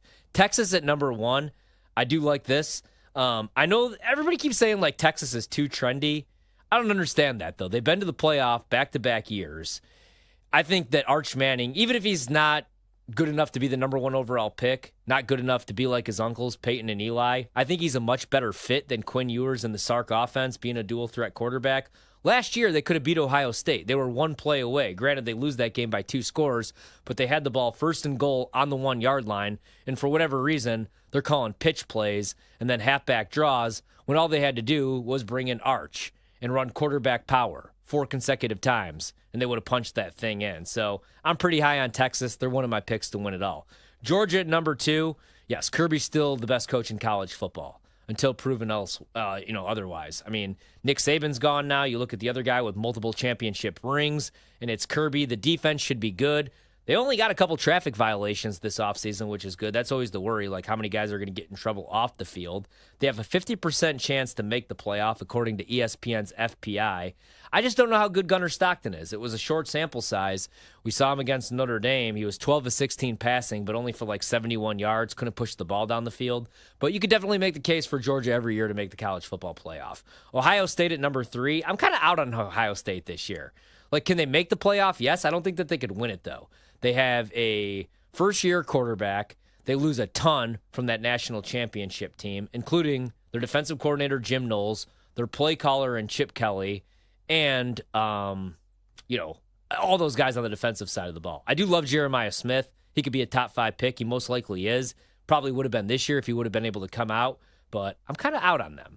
Alabama, I'm buying low on Alabama this year. Like Ty Simpson went from 66 to 1 to win the Heisman all the way down to 25 to 1. That price never made any sense because you have Kalen DeBoer calling plays, and now it's year 2.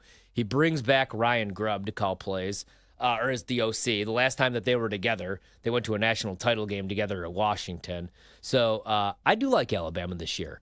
Number 5, Penn State. I would actually make them number 1. The 3 bets that I have right now, Texas, Clemson, and Penn State. I'm not a James Franklin guy, but I like the hires that he's made the last couple of years. You have Andy Kotelnicki calling plays, and then you have Jim Knowles now calling the defense. You steal him away from a rival in Ohio State. I'm still shocked that they were able to bring back both Katron Allen and Nicholas Singleton after both of them rushed for over 1,000 yards.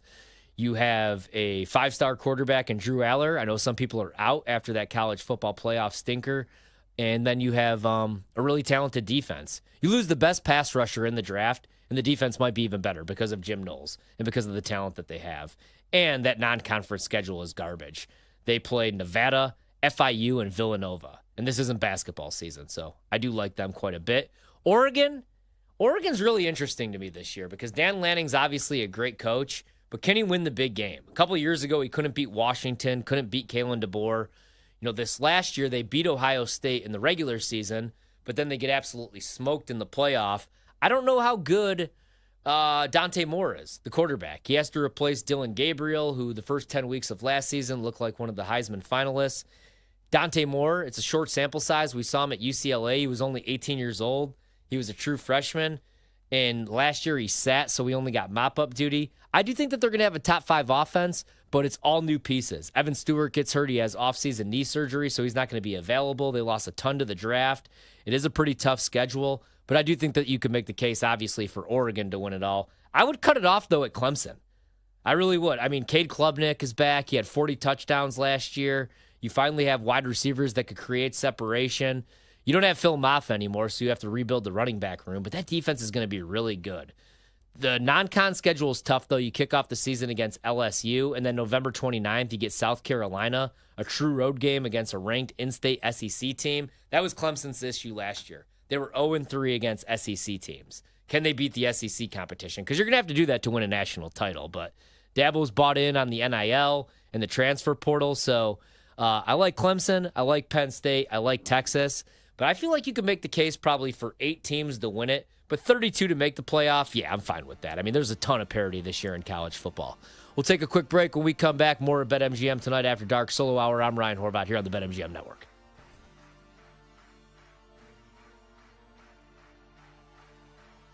We're bringing the Wagertainment wherever you are. Stream the BetMGM Network live on Odyssey, iHeartRadio, or TuneIn. Open the app and listen now.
Let's get back to the madness. It's BetMGM Tonight After Dark with Ryan Horvat.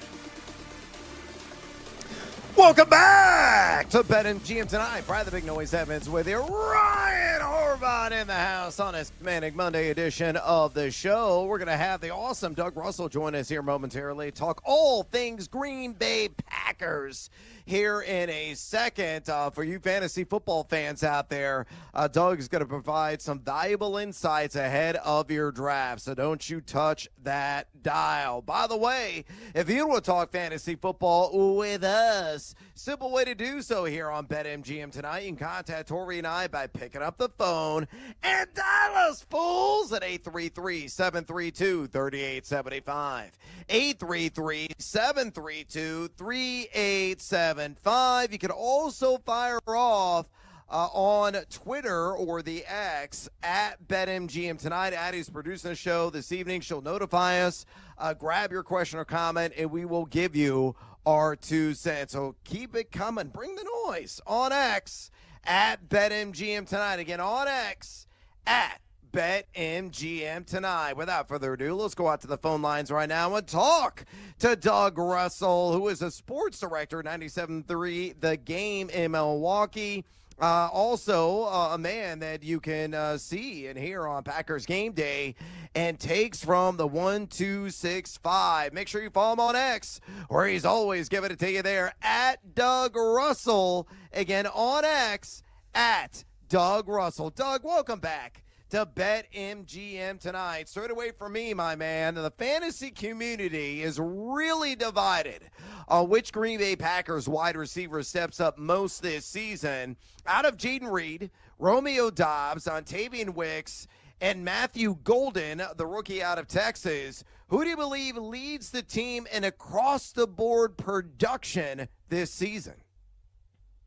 Well, that's the big question, isn't it? I wish I had a better answer for you, then we'll see what happens. Jaden Reed is kind of the guy who's been there for a couple of years and led all of those statistics that you were talking about last year in his second season out of Michigan State. The unfortunate thing for Packers fans for Jaden Reed is, yes, he still led the team in all of those statistics, but they were also across the board down from his rookie season. So what you saw last year was Jordan Love getting hurt in the first game of the season against Philadelphia. I don't know that he was ever right the entire year, had that knee injury that he was dealing with, missed a couple of games. Malik Willis stepped in and did an amazing job as a backup quarterback that had just been acquired by the Packers. But as far as the wide receivers, just from what I'm seeing in camp, okay, and it's camp, I'm not putting, like a year ago, Bears fans were ready to put Caleb Williams in the Hall of Fame after camp. So take that with a grain of salt. Matthew Golden's looked amazing. He's a little bit undersized. Texas fans know, if you watched him in college the last couple of years, you know what I'm talking about. But he's got amazing hands. He's got speed to burn, and he carries himself like a stud. So I think Matthew Golden's the real deal. I really do. Doug, 2 years ago, the final 10 games of the season, Jordan Love was a top 5 quarterback. They have the playoff win in Dallas. Some struggles in the second half against the Niners, but that's to be expected because it was pretty much his rookie year. Last year, like he said, he was never fully healthy, and he still threw 25 touchdown passes, 11 picks. You want that number to come down a little bit, but over 3,000 yards. Do you expect this offense to be more of the Jordan Love offense? Obviously, Josh Jacobs isn't going anywhere. They're still going to run the rock.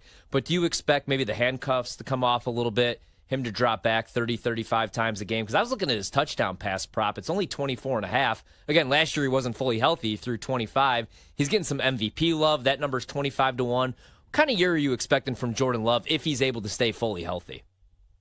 Yeah, I'm looking at more than 25 touchdowns this year for Jordan Love. Again, assuming he stays healthy, assuming that his receivers stay healthy. I think that what you're seeing for the first time really from the tight end position is Tucker Kraft and Luke Musgrave. They were drafted back-to-back 2 years ago in the second and third rounds. Now, Tucker Kraft has emerged as like the TE1, if you will, but Luke Musgrave was hurt all of last year. He had a busted-up ankle. He's healthy for the first time, so I think you're going to see a lot of two tight end sets. If Jordan Love has the weapons and has the health that every team hopes going into the season, I think it's going to be a big year for the offense. You mentioned Josh Jacobs. They're hoping to get Marshawn Lloyd back. He was injured all of his rookie season, or almost all of his rookie season. Had a bit of a scare earlier last week in camp. Doesn't look like that's going to, hamper him too much. The running game should be there. The offensive line still has a couple of question marks, specifically at left tackle. Is it going to be Rasheed Walker? Is it going to be Anthony Belton, who was their second-round pick? Is it going to be Jordan Morgan, who was their first-round pick a year ago, but who's been getting reps over at right guard? So there's some question marks on the offensive line still, but as far as the skill position players, I think that they have made a couple of upgrades, specifically in the draft with Matthew Golden. They've got a guy in McCole Hardman who's won 3 championship rings with the Kansas City Chiefs, so at least he knows what it's like and had success at Georgia as well, so he knows what it's like to win a championship. I think that's going to be important for a young team. And the one kid that I'm really looking for big things from this year is Savion Williams, day 2 draft pick this year. And he's got speed and size to burn. That's one of the things the Packers don't necessarily have because of Christian Watson's injury. Probably won't see him, although he's looked really good, probably won't see him until October or November at the earliest. So that element is missing.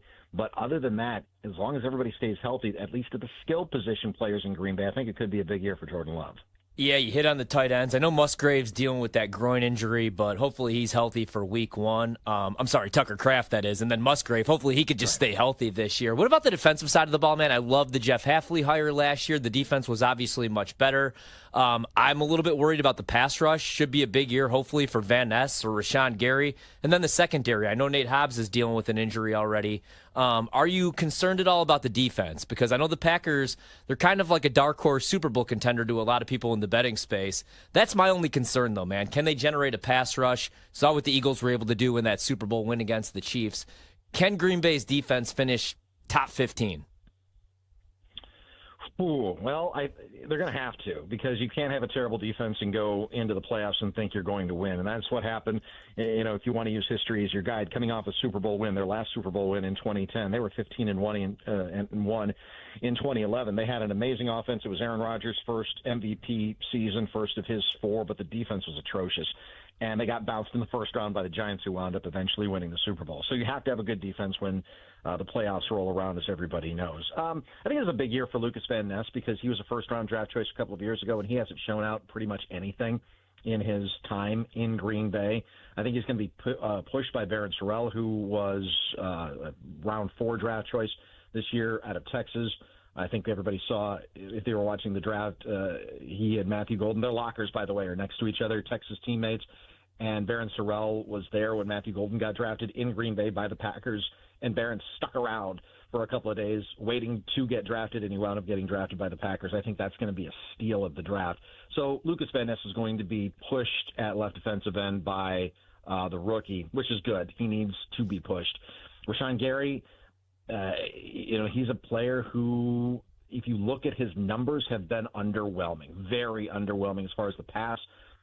He's been very good against the run, but you do want to create some more, pass, defense opportunities to affect the passer and to get in there and get home.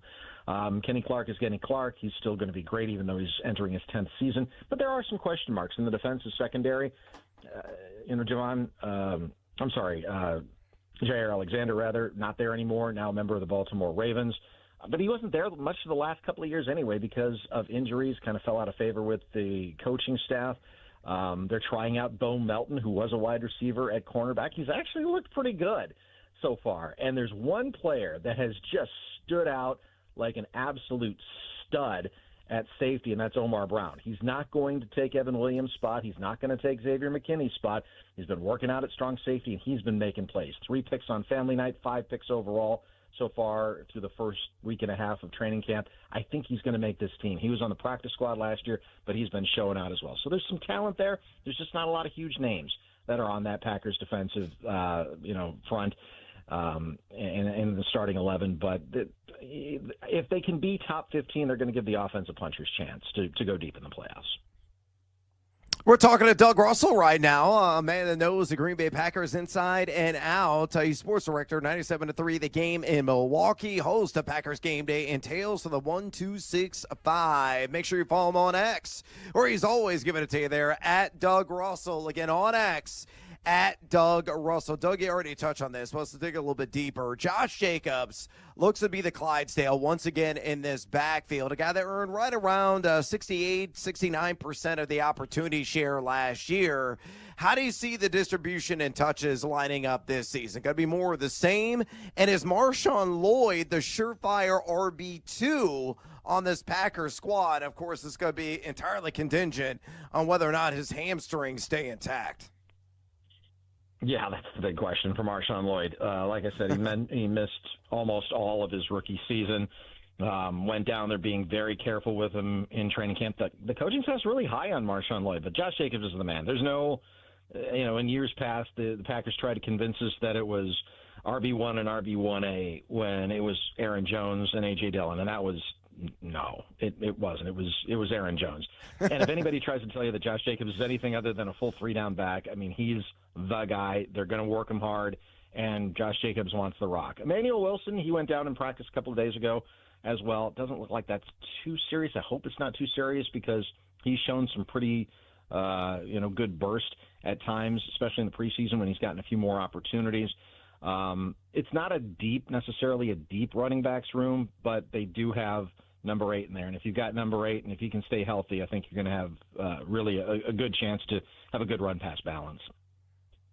Yeah, Josh Jacobs right now, a guy largely going at the turn in 12-team fantasy drafts and certainly worth the investment. Not a whole lot of competition right now on that roster. Doug, we'll get you out of here on this. The NFC North is in the running for being the most competitive division in the National Football League. What team wins it? And if you say the Chicago Bears, I'll go and Venmo you like 100 large.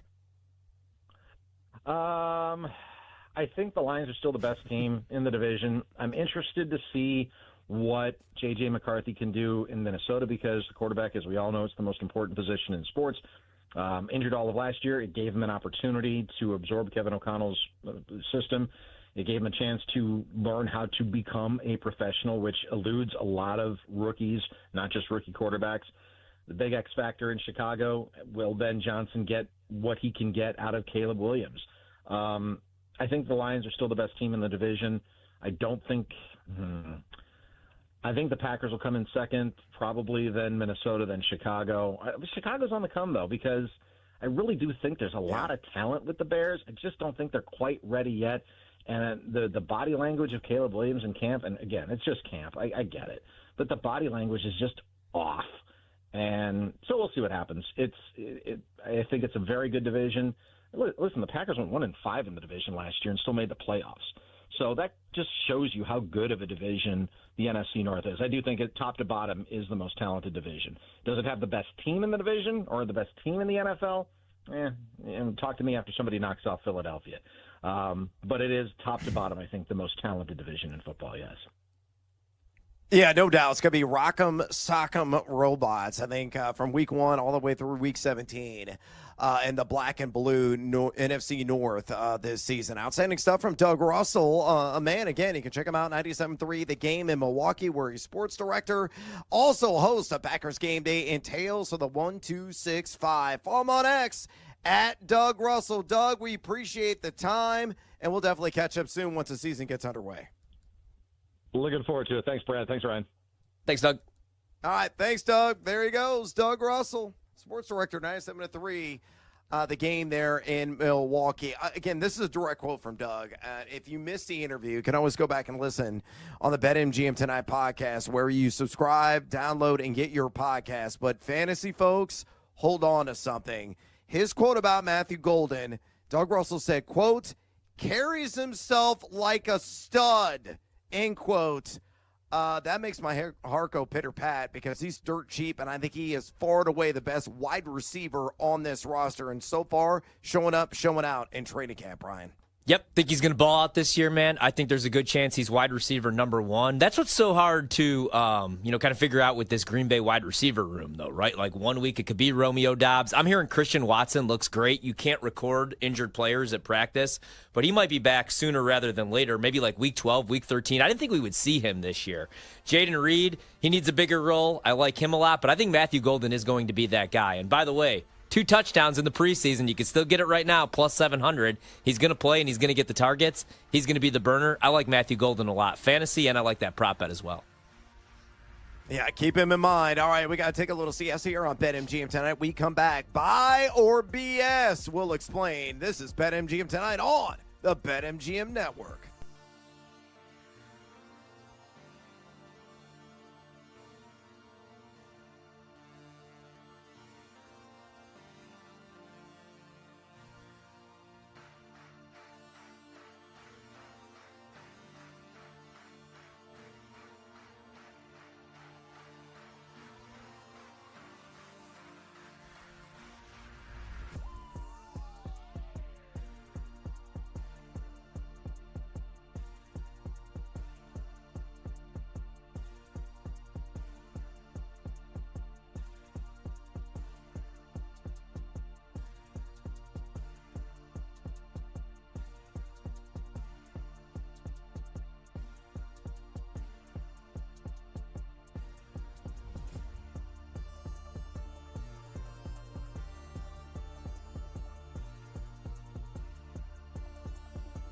Wherever you go, we're there. Listen to the BetMGM Network live on Odyssey, TuneIn, and now on the iHeartRadio app. Wagertainment for every fan.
Let's get back to the madness. It's BetMGM Tonight After Dark with Ryan Horvat. BetMGM the Night After Dark version, solo hour, last segment of the night. We'll be back tomorrow, Tuesday, 7 to 11 p.m. Eastern, as we're here every single weeknight, myself and Brad Evans. So check us out, BetMGM Tonight. Check out the podcast wherever you find your podcasts. All you got to do, type in BetMGM Tonight, like, subscribe, review, rate, all that fun stuff. And you can also check out the iHeartRadio, us here at Odyssey, of course, and the BetMGM Network. Give us a follow on social media. Addie Bates producing the show tonight.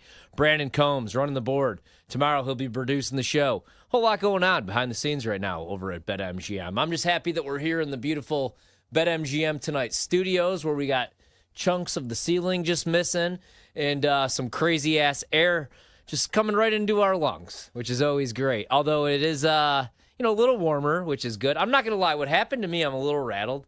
So I was holding a pen all night under the table for some reason, which I don't even know why I was holding a pen because I have nothing to even write on. I have a laptop, but I have no notebook, nothing.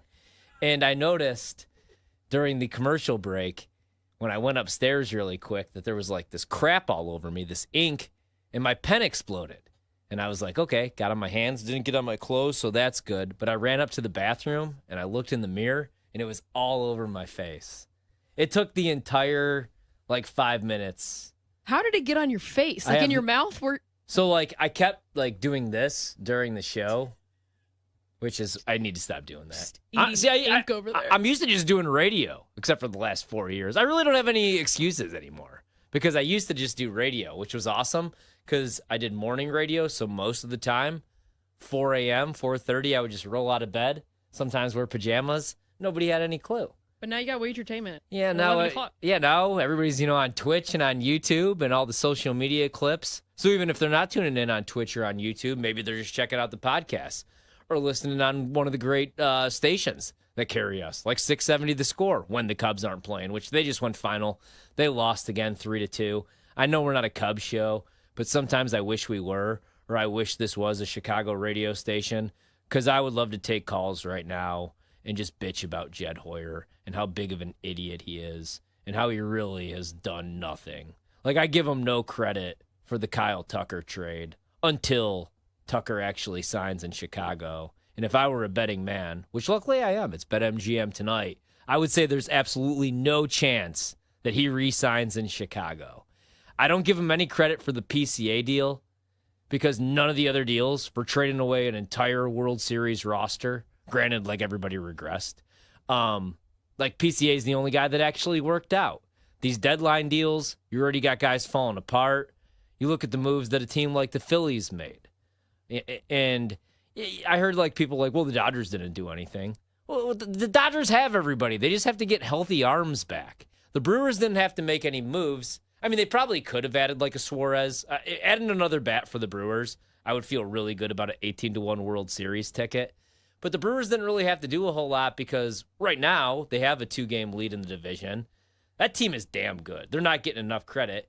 And they're cheap. Let's be honest, because they're a mid-market, small-market team. But the Cubs don't have that excuse because they're a top 5 market in this universe, Chicago, and they need to start acting like it. So that's painful. They lose again.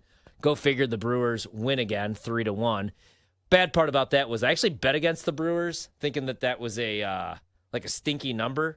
Because the Braves, for whatever reason, were only plus 115. But I probably should have just bet the Brewers and just continued to bet the Brewers. You could even bet them on the run line plus money because they win by 2 runs. Other scores right now, the Yankees are up 5-4 on the Rangers. That game's in the top of the 9th. Padres trail the Diamondbacks 3-1 early, bottom of the 3rd. Blue Jays beating the living hell out of the Rockies. Everybody has a hit. It's 10-1 in the top of the 7th. And the Cardinals up 1-0 on the Dodgers. But yeah, Reds beat the Cubs 3-2. And the Guardians go final 7-6 winners over the Mets. We do have a little bit of NFL news. I can't believe that we didn't get to this huge story. This came out about an hour and 40 minutes ago. Addie, where were you on this one? No, I'm only kidding. It's not big news. Nobody cares. But the Cleveland Browns sign their 5th quarterback, Snoop Huntley. I want to know how many quarterbacks the Browns are going to carry into the regular season. They make no sense. They make a deal for Kenny Pickett, who hasn't practiced fully since he injured his hamstring on July 26. How a quarterback gets hurt July 26, I have no idea. Non-contact injury, I'm guessing. Dylan Gabriel was limited on Monday because of hamstring tightness. Shedeur Sanders was held out of team drills on Saturday because of arm soreness. Again, he's not a pitcher. He's not a starting pitcher. I don't understand how a quarterback has arm soreness. These are the weirdest injuries ever. It's July, and somehow the Browns, you can't hit quarterbacks in practice, whether it's the regular season or training camp. Never, on any level. That's why they wear the red jerseys or the yellow jerseys, right? And somehow the Browns have already got 3 quarterbacks killed, and we're not even in August yet. This is going to be the worst team in the National Football League. I keep hearing people make the case that the Saints are going to be the worst team. And I get it. Like Tyler Shuck, I've seen the practice clips. Doesn't look very good. He's also a rookie, and I want to actually see a preseason snap before I judge. And even if he's not the guy week 1, I'm not all the way out on Spencer Rattler. Like last year, he got thrown to the Wolves, a really terrible schedule, and that offensive line was brutal, and they clearly quit the second half of the season. Nobody wanted to be out there. I can't get that Green Bay game on New Year's or Christmas, whenever that was, that blowout. It was Monday Night Football. I can't get that out of my head, but I just felt so bad for Spencer Rattler, who wasn't really given a fair chance. But if I had to make a bet, I would say he's the week 1 starter, and I would say the Saints aren't the worst team in the league. It's going to be the Browns. They've had the weirdest offseason ever. Their best player, Myles Garrett, one of the better pass rushers in the league, maybe the best pass rusher in the league, said he didn't want to be there. He wanted to trade. He wanted to go play for an organization that had a legit shot to win a Super Bowl, and he wanted to play with a Pro Bowl, Hall of Fame, a real quarterback. Instead, he just wanted the bag, and he got that in Cleveland. So he goes back, and not only is he not going to play with a legit quarterback, he may not have a quarterback at all. You have Joe Flacco, who was great a decade ago, and even 2 years ago when he won Comeback Player of the Year, but he throws way too many picks, and he's pushing like 55 years old. It's the year 2025. So even if he does get to start week 1, which most likely is going to be the case because right now he's number 1 on the depth chart, he's probably benched by week 4. Kenny Pickett, I think 3 years, 4 years is a big enough sample size that small hands Pickett is no good. Like, he's not a starting quarterback. He's a career backup at best. I think he should probably be number 3 on your depth chart. Dylan Gabriel's like 5'7". I loved him in Oregon. I loved him in Oklahoma. He's a college quarterback. The craziest thing is that they drafted Dylan Gabriel before they took Shedeur. Like, people thought that Shedeur, there was a good chance that he was going to go round 1. Instead, he barely goes, and Dylan Gabriel was drafted before him. So you're thinking, okay, the Browns like Dylan Gabriel better. They know he's never going to be a starting quarterback, but they think he could be a good career backup. He'll run the scout team. He's not going to want to be the starter. Shedeur's probably going to want to come in and be the starter. So that made sense. But then they draft him for whatever reason. So clearly, like, the coaching staff, the front office, different members of the front office, not on the same page. If you're taking Dylan Gabriel and then a couple rounds later taking another quarterback that's probably better than the one that you took in the 5th round or whenever, the 6th round, didn't make any sense. But now somehow they're all hurt, so they're bringing in Snoop Huntley. And the craziest part about the whole thing is that Snoop Huntley, Tyler Huntley, is only 27 years old. I feel like he's been in the league for like 15 years. He made a Pro Bowl. He also started 5 games with the Dolphins last year, going 2-3. But he made the Pro Bowl when he was with the Ravens when Lamar got hurt. And it was the year that like everybody else bowed out. But yeah, I'm going to make the case right now that the Browns are the worst team in the league. They're in a tough-ass division. They're going to see the Bengals twice. They're going to see the Steelers now with Aaron Rodgers twice. And they're going to see the Ravens twice. I don't think they win any of those 6 divisional games. I'd say at best they finish with 2 or 3 wins. So I'll make the case for the Browns, not the Saints, or any other team to have the worst record in the league. When you are on your 5th quarterback and it's August 4th and we haven't even barely had padded practice yet, I think there's probably an issue. And then you feel bad for Kevin Stefanski. A couple of years ago, he was coach of the year. Now he's coaching for his life. And it's just been a mess. Really, the Deshaun Watson, that's where they screwed up. Imagine if they just hold on to Baker Mayfield. And you could say maybe Baker needed that change of scenery, but last year he threw for 40 touchdown passes and was a top 5 quarterback in the league. And you're bringing in Tyler Huntley and still paying Deshaun Watson to do absolutely nothing. Every time I go on Instagram, I do see that he's getting married. He's always on vacation. He's always on a boat somehow. Man, that guy is living the dream. He made a bunch of guaranteed money, got like pitcher Major League Baseball money, and never did anything. Never did anything. And at one point, I thought he was a top 5 quarterback in the league, at least top 10 when he was with Houston. And instead, he's doing nothing, and the Browns are signing Tyler Huntley. So there's your big NFL news for the day. Snoop Huntley, now a member of the Browns. I would bet that he probably gets a start this year. I wonder what kind of odds you would get that all of these guys start at least one game this year for the Browns. Thunder Joe, week 1. Small Hands Pickett, probably like week 4. Then I'm going to go Shador, and he'll have like a 6-pick game or something like that. Then we probably get Snoop Huntley, and then it'll probably be Dylan Gabriel. At least gets one start. If I set 10-1 odds, I wonder who would bet that. Also, some more NFL news that we got tonight. Another big story. The Las Vegas Raiders, whose win total is only 7.5, and they bring in Pete Carroll and Chip Kelly and Geno Smith and draft maybe the best college running back in the last couple drafts in Ashton Genty. They're trading cornerback, Jacorian Bennett to the Eagles in exchange for defensive tackle Thomas Booker. Booker was a 5th-round pick by the Texans in 2022, in case you're wondering who the hell is that. But they're going to get some depth on the defensive line, which they need to do because they released Christian Wilkins a year after giving him a ton of money. And we still don't really know why. It's one of the weirdest stories I've ever heard. He's 25 years old. He was a member of the Eagles practice squad. Played 10 games in Houston as a rookie. So that's your big NFL news tonight. Jacorian Bennett, now a member of the Philadelphia Eagles, who in return get defensive tackle Thomas Booker. More NFL news from today. The Chargers. We talked a little Chargers earlier on tonight. I like Justin Herbert to win the MVP because I think 20-1 is a crazy price. I know he had the 4-interception game in the playoffs, but he threw 3 all regular season. Denzel Perryman released from custody, and he won't be charged. I saw Harbaugh went and visited him in jail, and now he's going to be released. So that's your big NFL news dump for today. You have Snoop Huntley, now a member of the Browns, cornerback Bennett heading to the Eagles, and Perriman out of jail. He got a free out-of-jail card like it's Monopoly.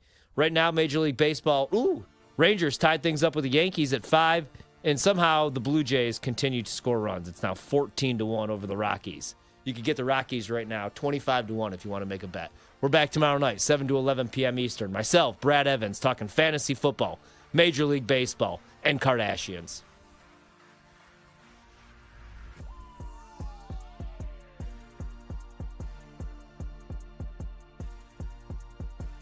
That's a wrap. Come back for more Wagertainment on BetMGM tonight, Monday to Friday, 7 to 11 p.m. Eastern on the BetMGM Network.